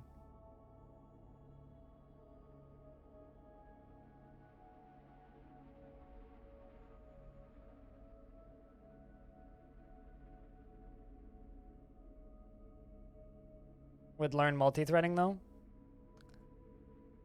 Whenever people say that, again, it's one of those, I just believe that what Toady says, which is it would take too long. And having not looked at the code and not knowing how coding works, I'm inclined to believe him. I don't think it's got anything to do with him learning it. I think he already knows how to do it. It's more of an issue of him he would have to do too much of a rewrite, but that's just what he said. I take that statement with a grain of salt. I don't know how any of that shit works.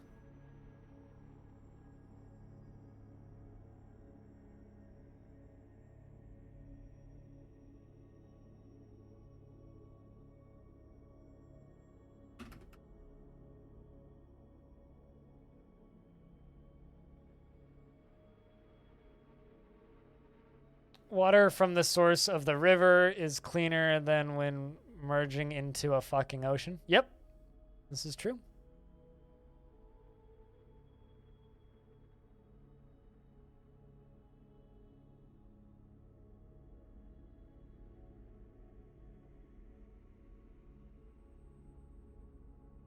Odd thing that happens to you in older versions is your livestock gets stuck in trees because they didn't know how to get down from trees back then.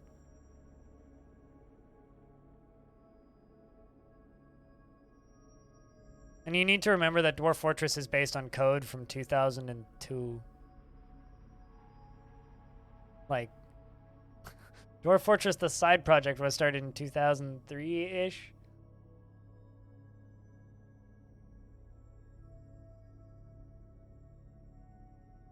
An old versions install story.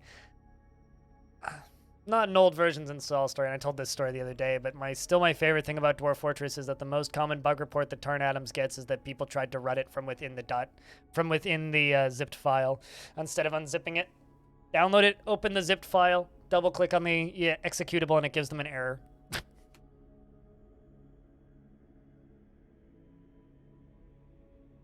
That is the most common bug report that they get.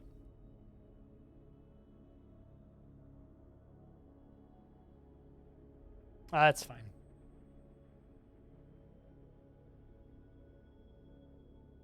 The whole time you were checking your paralyzation class, you were thinking about DF. And how horrible the teacher was? Was it a very, like, monotone, boring teacher? Speaking of teachers, I feel like Tarn Adams would be an incredible teacher.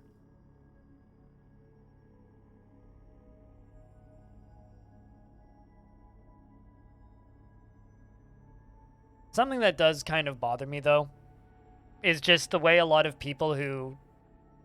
Can you run a mercenary company in DF? Adventure mode, sort of, but it would require a lot of personal roleplay. You sort of could in adventure mode, but, like, there's no money in Dwarf Fortress. So, like, not really, but sort of. Sort of, I think, is going to be my answer.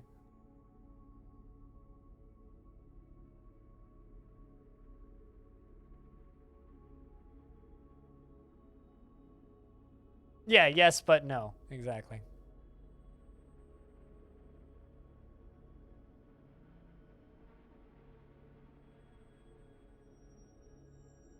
But this clip from my YouTube channel right here, this given an interview is based on the rain makes me inclined to think that Tarn would be a really fun teacher.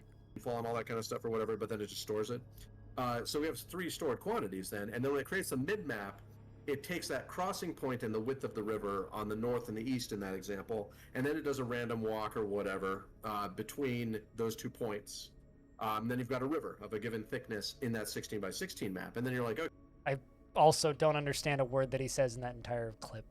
If anybody wants the actual clip, there's the clip.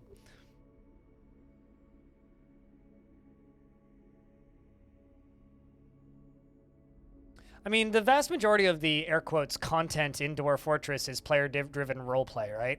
Like, everything that you see in a Krug Smash video is player-driven roleplay.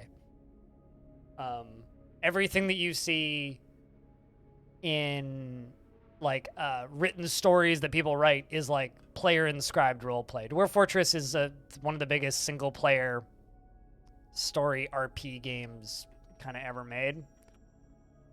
So a lot of mechanics like that are like, can you do X thing? And usually the response is yes, but also no, because the game doesn't mechanically account for that, but you can do all of the actions that would equate to being a mercenary company. You could have a gaggle of heroes, put them together into a band of adventurers, and then go to a town, and they say that there's a criminal just outside of town, and you could go fight with that criminal, kill that criminal, and tell them that you killed it. But, like, is that a mercenary company? No, not really. Because they didn't pay you to do it. They just told you that it was there and you went and did it.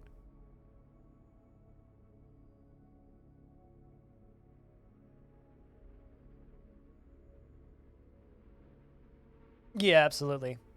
Go. Absolutely. I've listened to most of his GDC talks, so... In fact, I wish that there was more Tarn Adams GDC talks. Part of the reason I have him on the stream so often is so that I can kind of get more of that.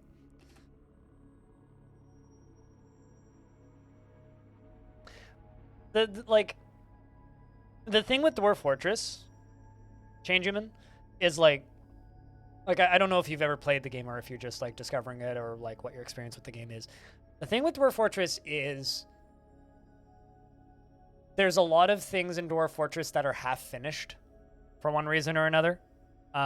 Like you can start wars, but you can't ever end a war unless you literally kill everybody else who's attacking you. But that entity, that faction will still exist and still be at war with you even after you've killed every single one of them. Because there is no way to end a war. There's no way to have an alliance with somebody. But there can be alliances outside of Fortress mode in World Generation. 2 factions can end a war and become allied, but we don't have that functionality as a player. The world can do it, but we can't. You can invade, take over, and occupy. Yes, you can.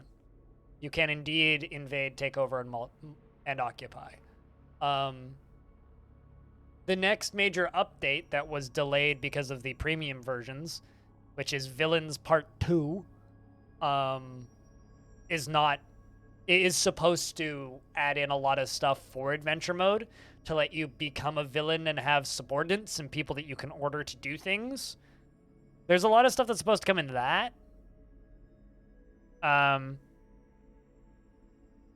Like when you're raiding somebody, if you go to this screen, I'm not actually going to do it, but you could raid. It's not what I wanted to do. And then go into details. You could set it to pillage, raise, demand, conquer and occupy, or demand surrender and occupy. Conquer and occupy is kill all of them and occupy. Demand surrender and occupy is demand they surrender and then you occupy it. So, like, yes, you can do that. It's kind of buggy, but you can do it.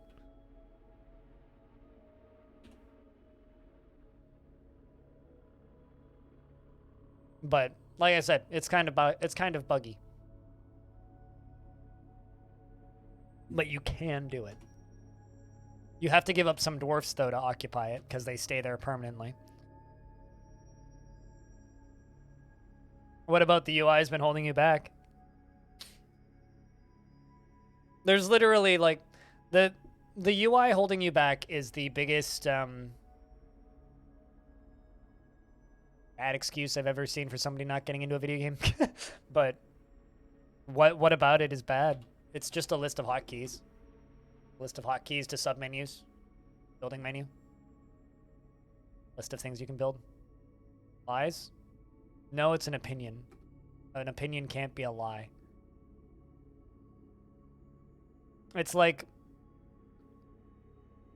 saying that you can't get into video editing because Premiere's interface is weird. It's like, well, yeah, it's weird, but you fiddle with it and you learn it.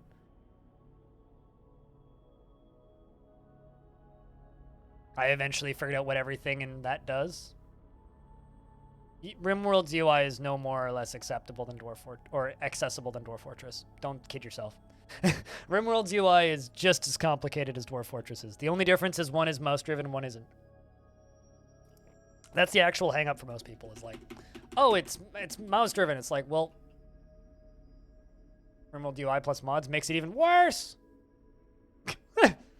I've always found RimWorld's UI to be more complicated than Dwarf Fortress's. Dwarf Fortress is literally just, like, it's a list.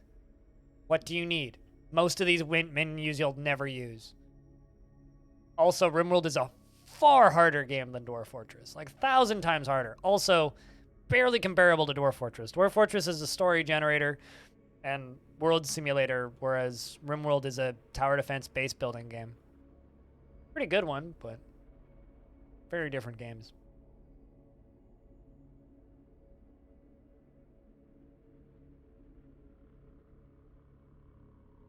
Sure, but it still prevents the information. It prevents you. It presents all of the information to you in one screen. In a nice, bold, easy to read font. I don't know. I think I will be one of those people to just disagree that the Dwarf Fortress UI is like that inscrutable. For me, like, learning Dwarf Fortress, the UI wasn't the hard part. It's just about reading to learn the UI. The hard part of learning Dwarf Fortress is learning what all of your options are and how to go about achieving what you're trying to achieve with the options that you're given and the tools that you're provided with, and knowing what to expect and when to expect it. That's what's hard.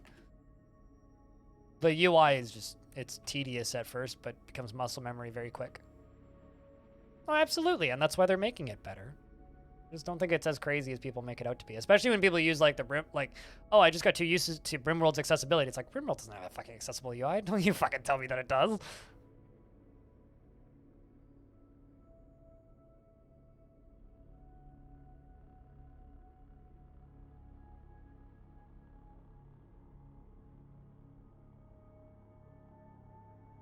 No, sure, absolutely, but that's what the wiki is for. The wiki walks you through all of that stuff. You just need, like, I'll say the thing that I always say. There are just a few skills you need to be able to play Dwarf Fortress if you'd like to. And if you're talking to me right now, you have every single skill that's necessary. You have a working computer that's computer enough that you can talk in a Twitch chat. Okay, so you got a good enough computer. Thing number two, you need a keyboard so you can type. Well, you're talking to me in chat, so either you're using voice to text, which is possible, or you're using a computer keyboard. Done. You've got a keyboard. 3, you need the capability of reading.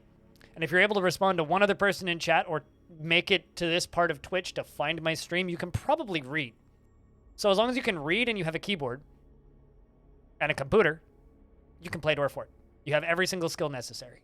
And if you have the capability of doing a basic search on the internet and finding the wiki page, got everything that you need. Like, it really, it's just, I don't know, it's just laughable to me that some people are just like, yeah, I'm going to go keep playing Cataclysm Dark Days Ahead, but Dwarf Fortress's UI is too complicated. It's like, we all have tolerance levels, right? And we all have different things that we can tolerate and different things that we're willing to put time in to learn, right? I'm sorry that you have to use Twitch on a phone. Yeah, it's like either you want to learn Dwarf Fortress or you don't want to. That's fine. Like, CDDA is way more complex. I get that one a lot, though. People are just like, I play CDDA all the time, but Dwarf Fortress's UI is too hard. It's like, okay, so what makes Dwarf Fortress's UI too difficult exactly?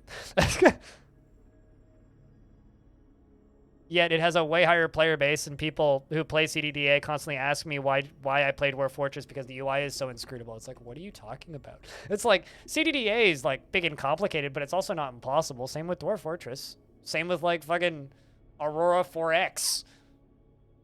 Or like SS13. We all have our patience levels and what we're willing to put time into to learn. Your replies don't take long.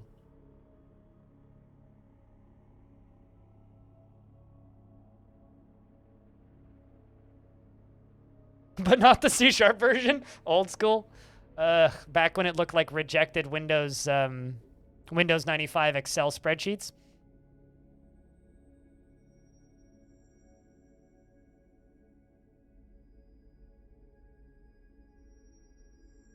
Yet I know multiple people who play CDDA who ask me when the Steam version for DF is coming out because I can't be bothered to learn DF.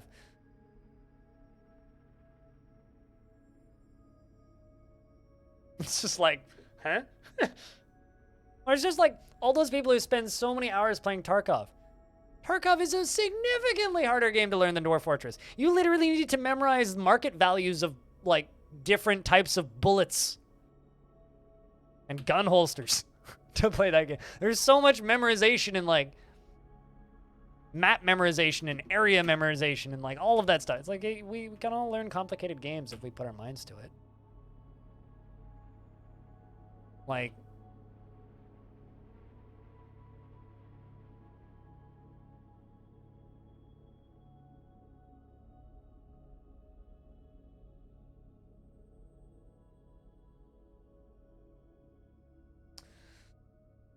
I don't know. It just irks me a little bit. But trust me, this game is not anywhere near as complicated as people think it is.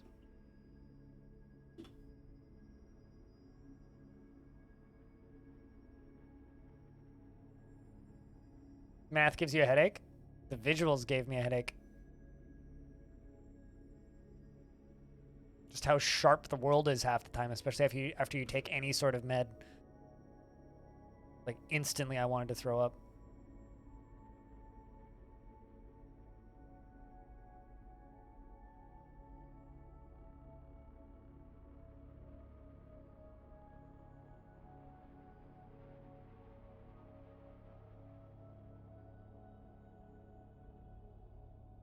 But I don't know. Dwarf Fortress is no worse than any Paradox game, too. Like, just a matter of putting in the time.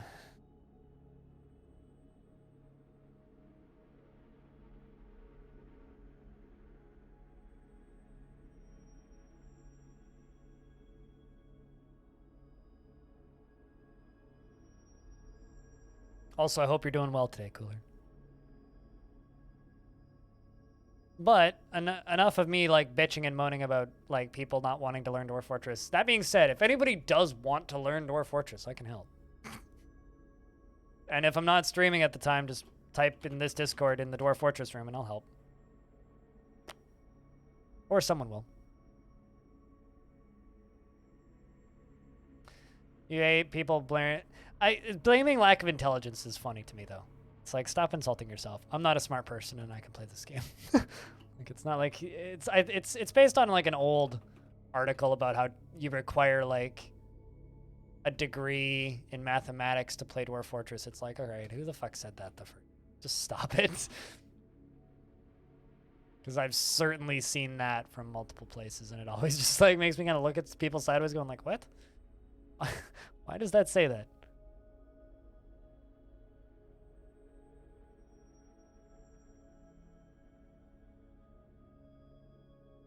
Paranoid Metroid. Somehow you managed to make it all the way through childhood without creating an artifact.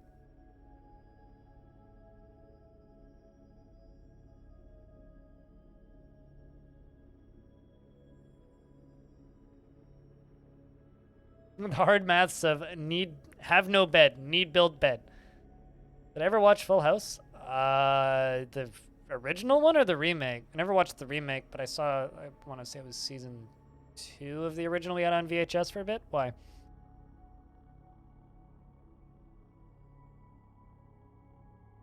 I've seen a bit of the original series.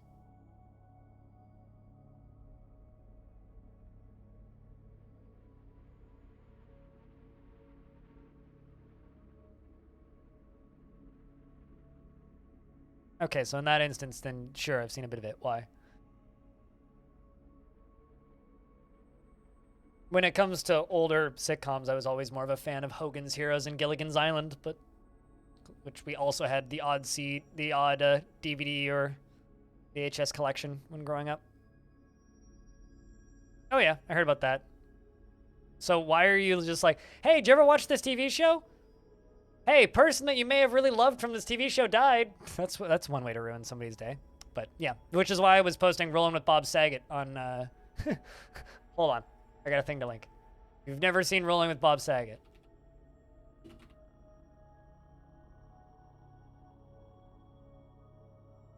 This is a very specific era of Much Music.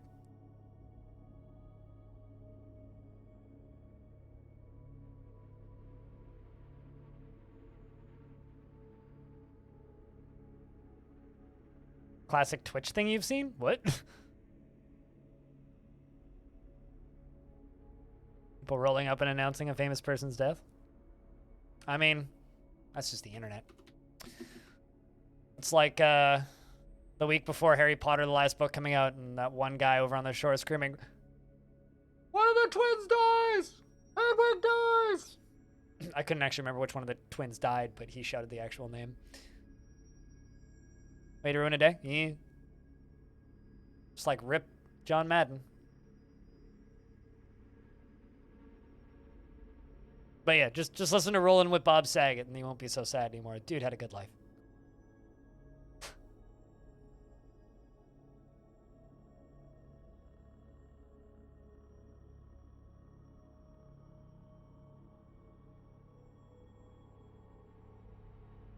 Won't shut up about it? Okay.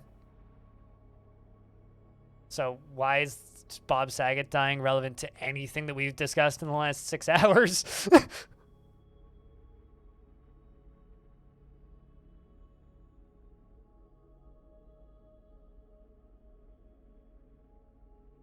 It just seems like you're trying to ruin somebody's day, that's all.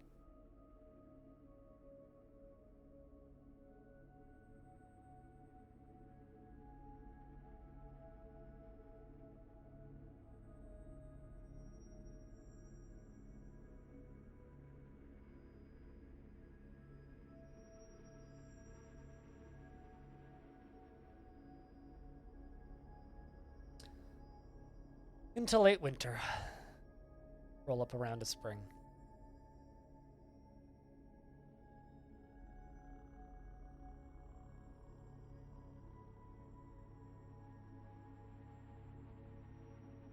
God, I can't believe we're like past halfway through January of this year already. Yeah, I get you. Is it possible to have a military dwarf be stationed on a post and still leave the post for drink, food, and sleep? They will cancel the station for drink, food, and sleep when they need to. But they don't really like stationing there all the time because it's just standing there. The best way to do that is just have like a squad of people training where you want them stationed. It's very rare that you'll actually need to station anybody, though.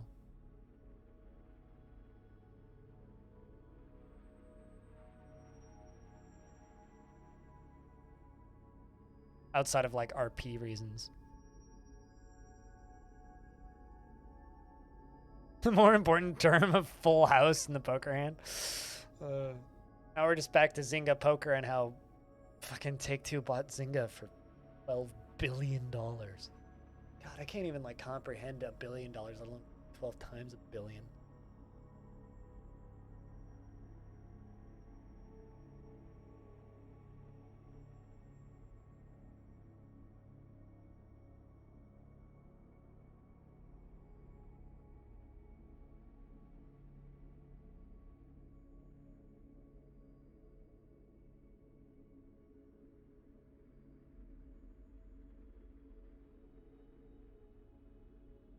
Crossbowmen are terrible in Dwarf Fortress, just in general.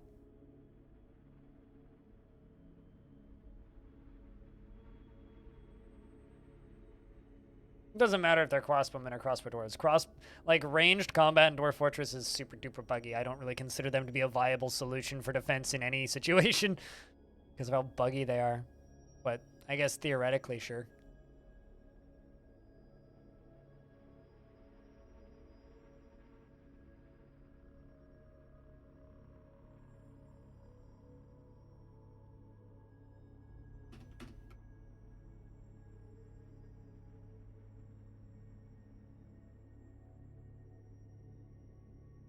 They're good, sure. If you can make them work. Just unreliable, exactly. That's actually a better way. Is they're a very unreliable military solution.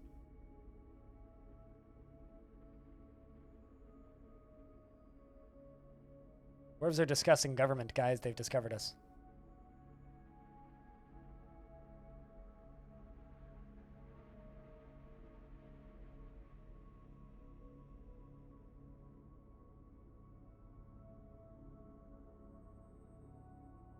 Or just have them training next to the door. Like, if I want to have a military squad stationed, I'll just set a training zone close to an area where baddies show up. Like, I used to station squads in the caverns by just having a squad training down there by the back door. And then bad things would try and run up into the fort, and they just stab them to pieces.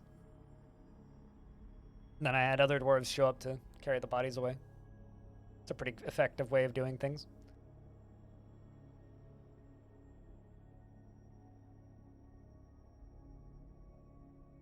Yeah. I mean, it's very rare that you'll actually need a spot guarded in Dwarf Fortress, but...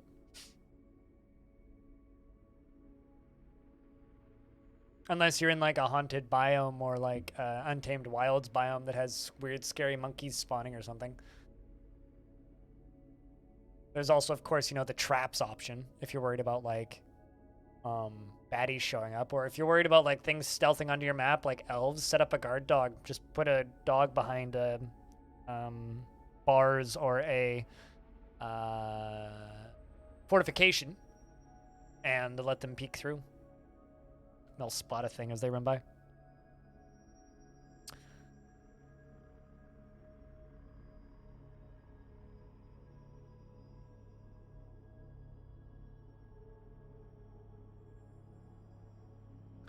But chat, I think that we're gonna jump over to some Project Zomboid in a minute here. So we'll let her roll through to the end of the year because we're on the 15th of Obsidian. I'm just gonna real quick use the restroom. But we're gonna be swapping games in a couple minutes here.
All right, now we just wait until spring. Because, you know, we're on the 19th of Obsidian. We just need to wait until the 30th rolls around.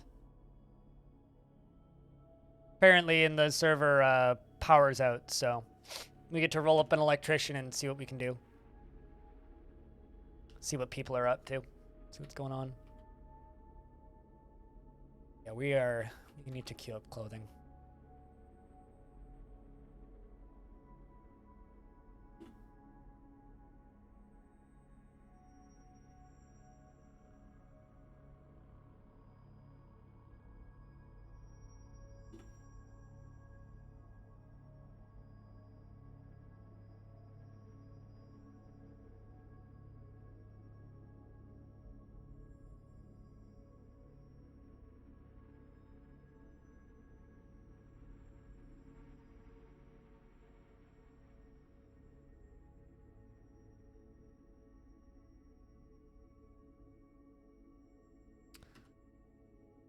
All right.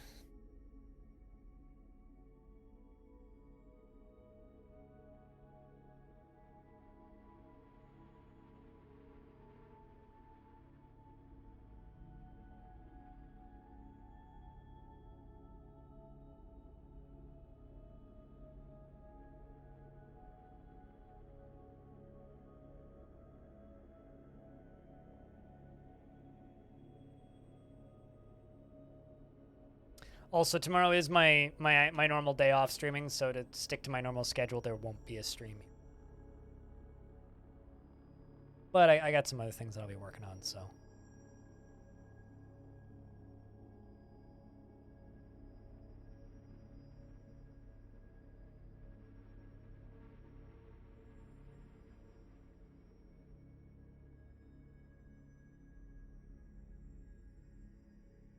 I'm gonna finally cut up that chunk of VOD that was me explaining some ways to fix frames in DF that I've been telling people that I'd put out and then never did. Still need to work on clothing. Something that I've noticed about Dwarf Fortress is young kids in Dwarf Fortress, like young dwarves that have recently become adults, don't get better clothing. Like, little kids have a tendency to not put on better clothing in DF, and then they complain about bad clothing. But young adult dwarves are equally bad about this until new clothing appears. So it's like, whenever you have a bunch of little kids that just become adults, just make a bunch of new clothes. Otherwise, they don't tend to just go gather it themselves, and then their clothes rot off their bodies, and they get real upset.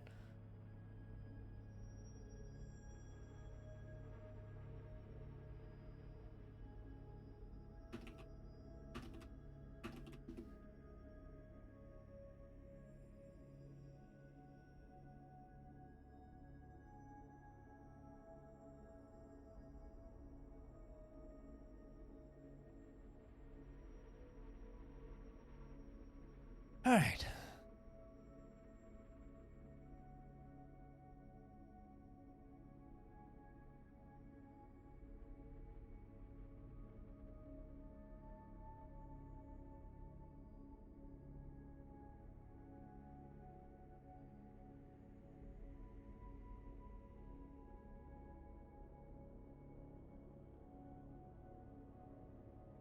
Finished up some work. That was not satisfying. That is not optimal.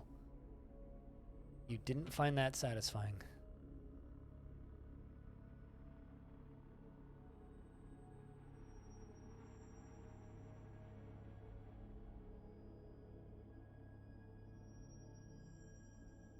Yeah, if anybody would like to play on the Zomboid server, information's in that Discord. You do have to be subscribed to at least one member, either me or my stream team, though.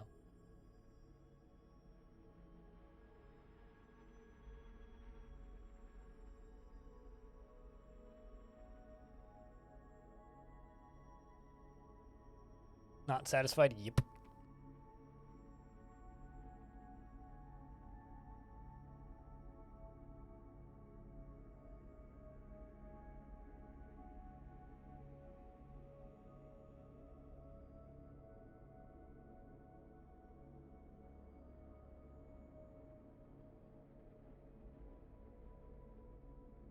I wonder if that safe house has moved.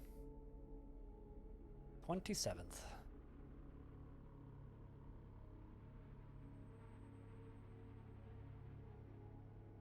I was near a seat. How pleasurable.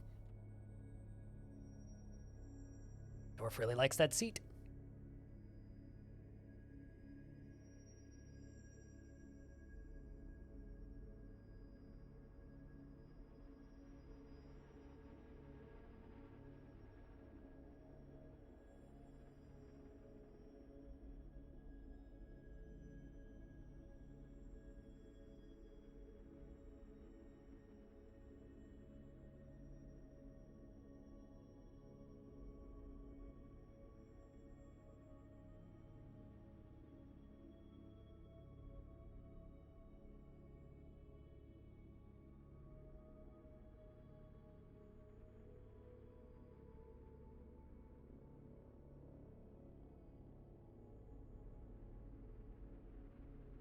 And there we go. Moving over into spring.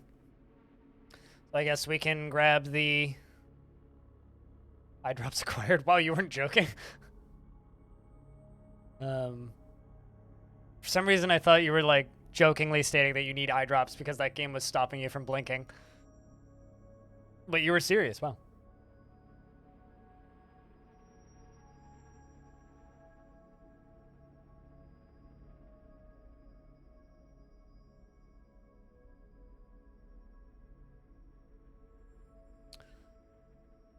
All right, humans arrived. Yusmik. Nidalat. Usmik. Human. Here to drop off thing.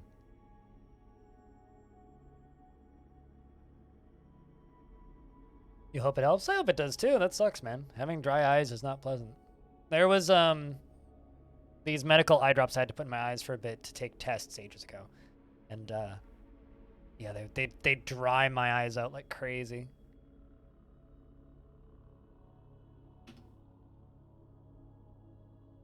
Let me know when you got it, Stone.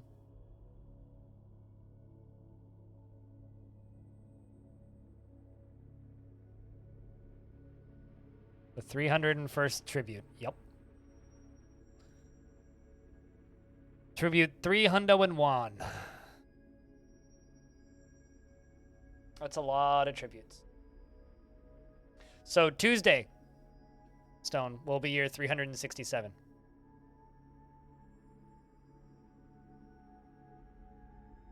What's up, Aranje?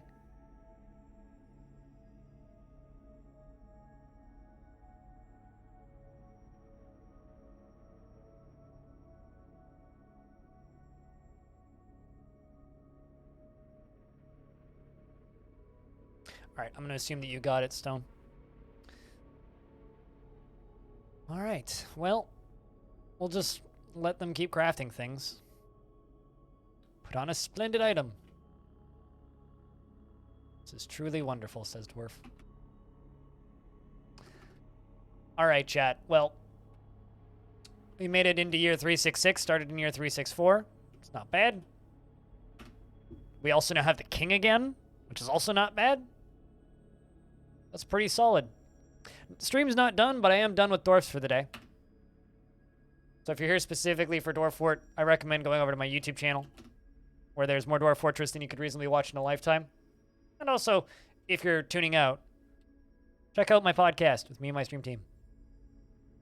And if you'd like to support the stuff I do directly, I also have a Patreon and all that stuff. Stream's not over, but we are changing games. Once it's done saving here, I will be jumping over to the community Project Zomboid server that is running, that my stream team is running right now.